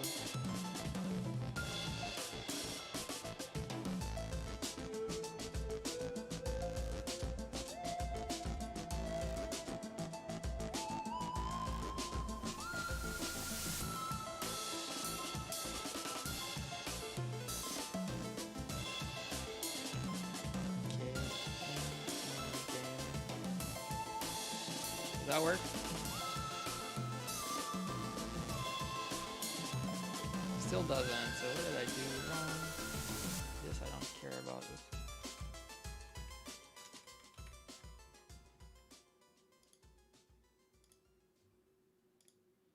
Let's copy that.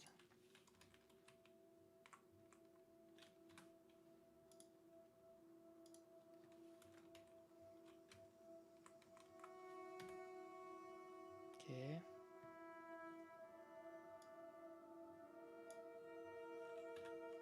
So we have bin that I am. Oh, is it because I'm not building the right one?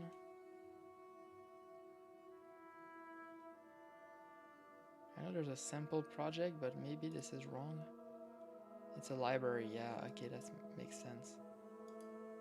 So the sample project, I can't execute it. I have to build my own CS project, unless it's here. I don't see it. Let's create a new sample. Let's call it like that. I'll copy my stuff.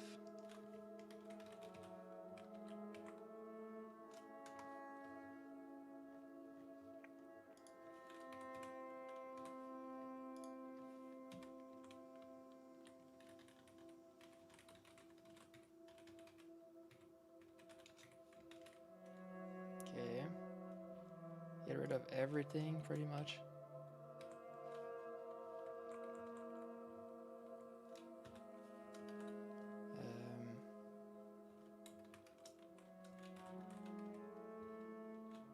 How do we do it? Project reference.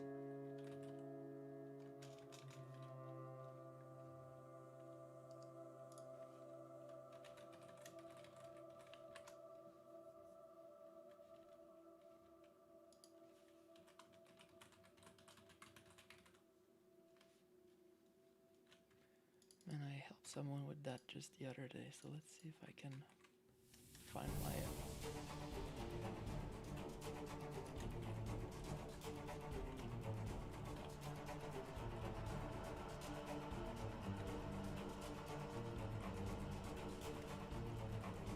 include, and you're gonna include in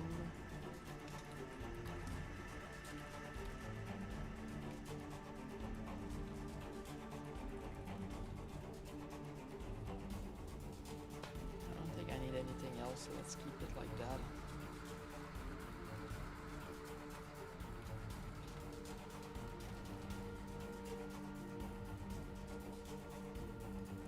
Learning new stuff is so hard.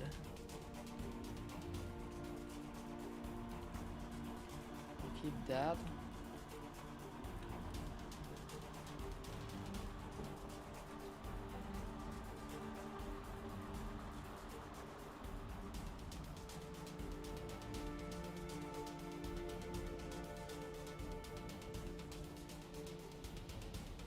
Just gonna include the files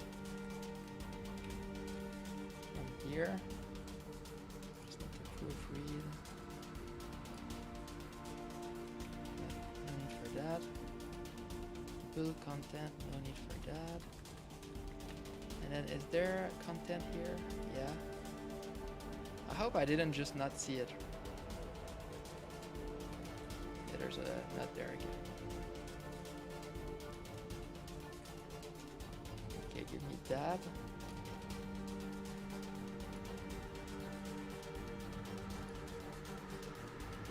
So now when I do launch, when I do task, you're building sample.csproj. When I launch, so let's try to build that. Build, .NET build.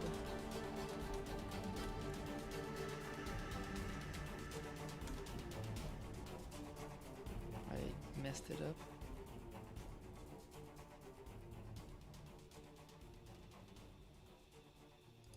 Duplicate.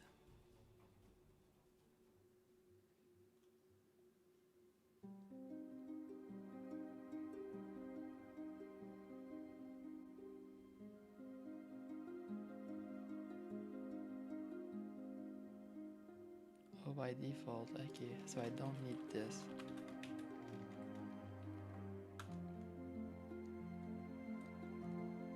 Oh, okay.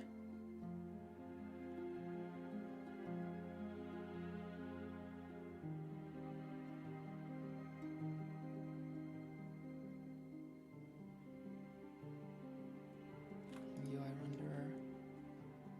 Okay, I guess I need to look at the enabling one thing. Allow unsafe, true.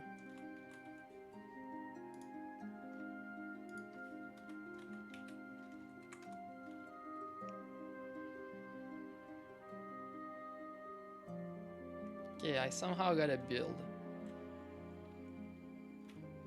Now I go in here, so this gets built. This here, bin debug sample.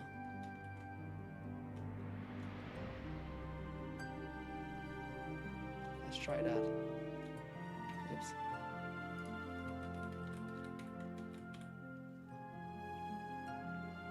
Do I get a window?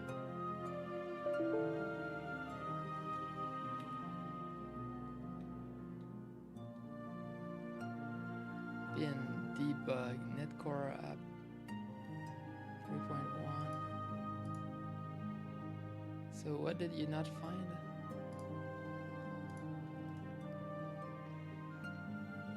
Let's delete that.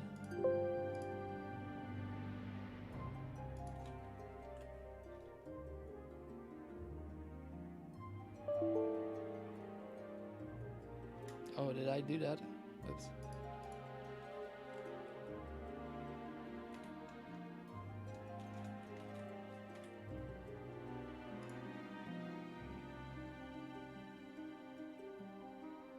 Hey!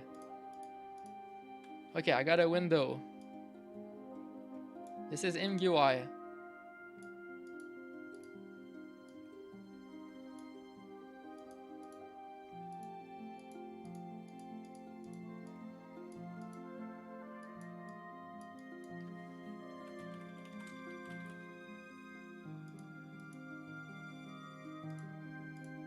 Nice. Okay, now I'm looking to break it. That's the whole goal.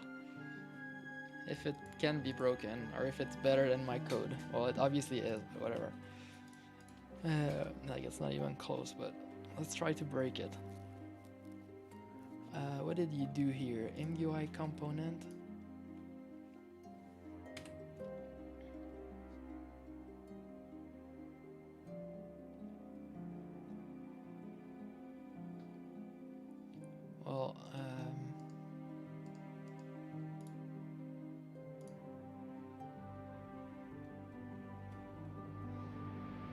I'm in sample project. I have my update.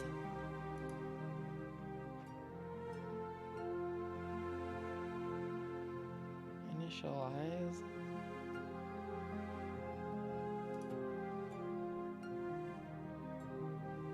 How do you end up in the right spot? Where's the update?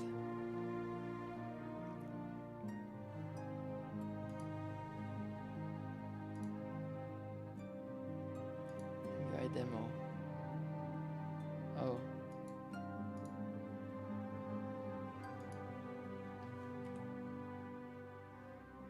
How did you...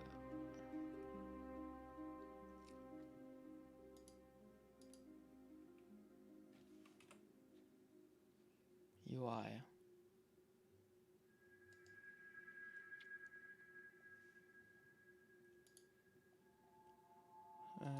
Okay. Who calls this?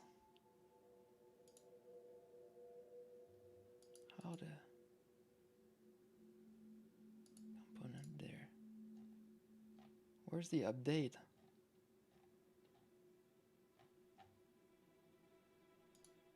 Okay, well, whatever. Let's look at the draw. MUI draw. Entity.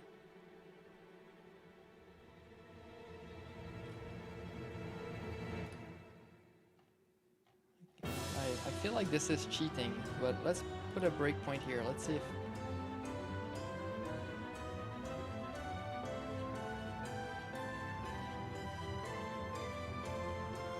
Okay, we end up here. Free. Okay, well, I don't know how we end up here, but whatever. I guess I could have checked the stack, but... Okay. So, here's where things get cool. Slider. F.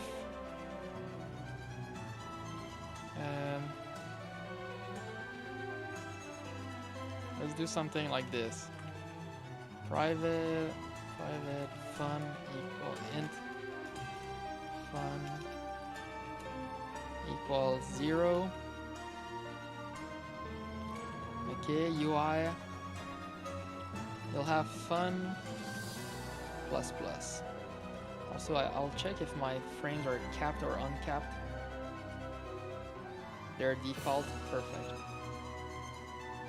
Okay, so now we increment this. Float. If. Fun. Mod.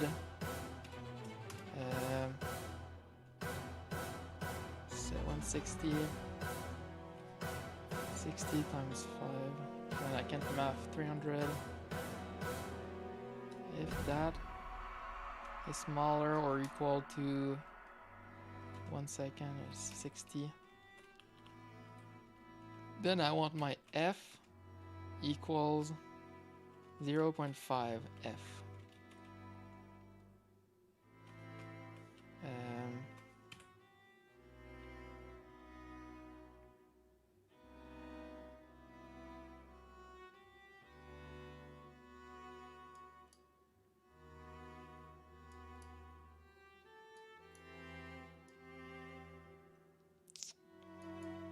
It's not broken.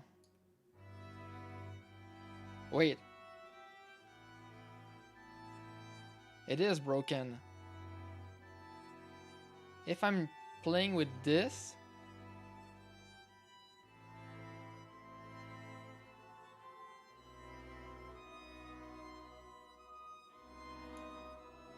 so I was trying to fix a bug that is not handled.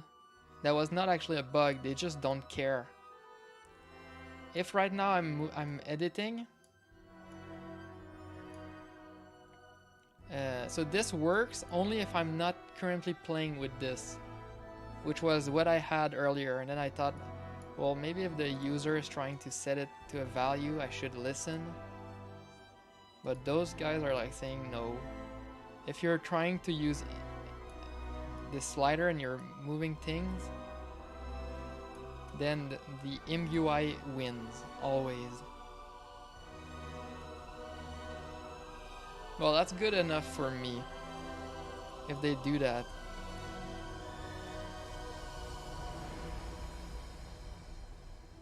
Man, I'd like to upvote, but you can't upvote a repo. You can only star, but I've already done that.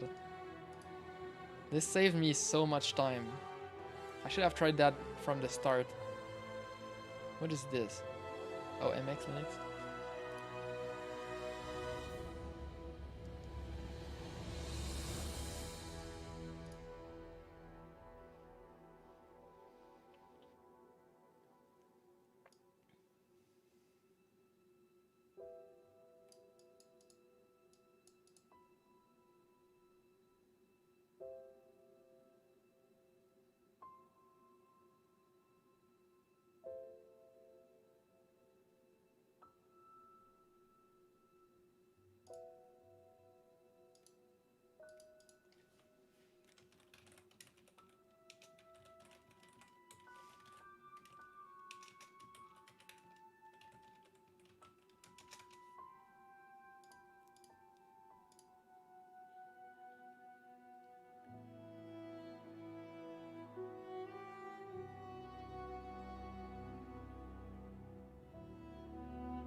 Let's try something else though.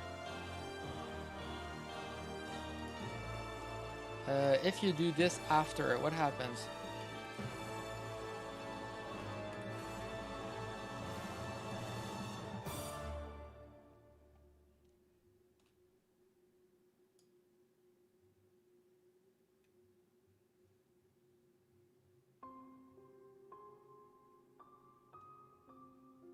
Yeah, MUI always wins.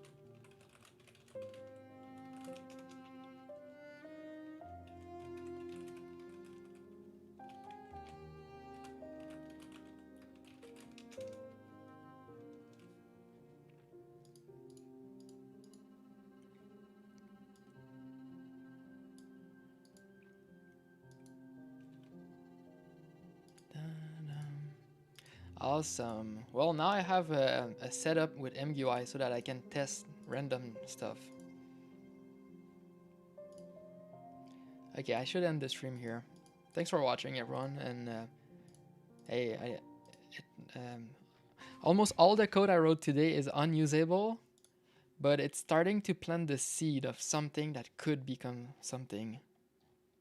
And if it becomes nothing, at least I learned stuff, so whatever. Anyway, peace. See you tomorrow. I should be starting earlier though, the stream. Hey, for everyone that's new, join this Discord. Anyway, good night.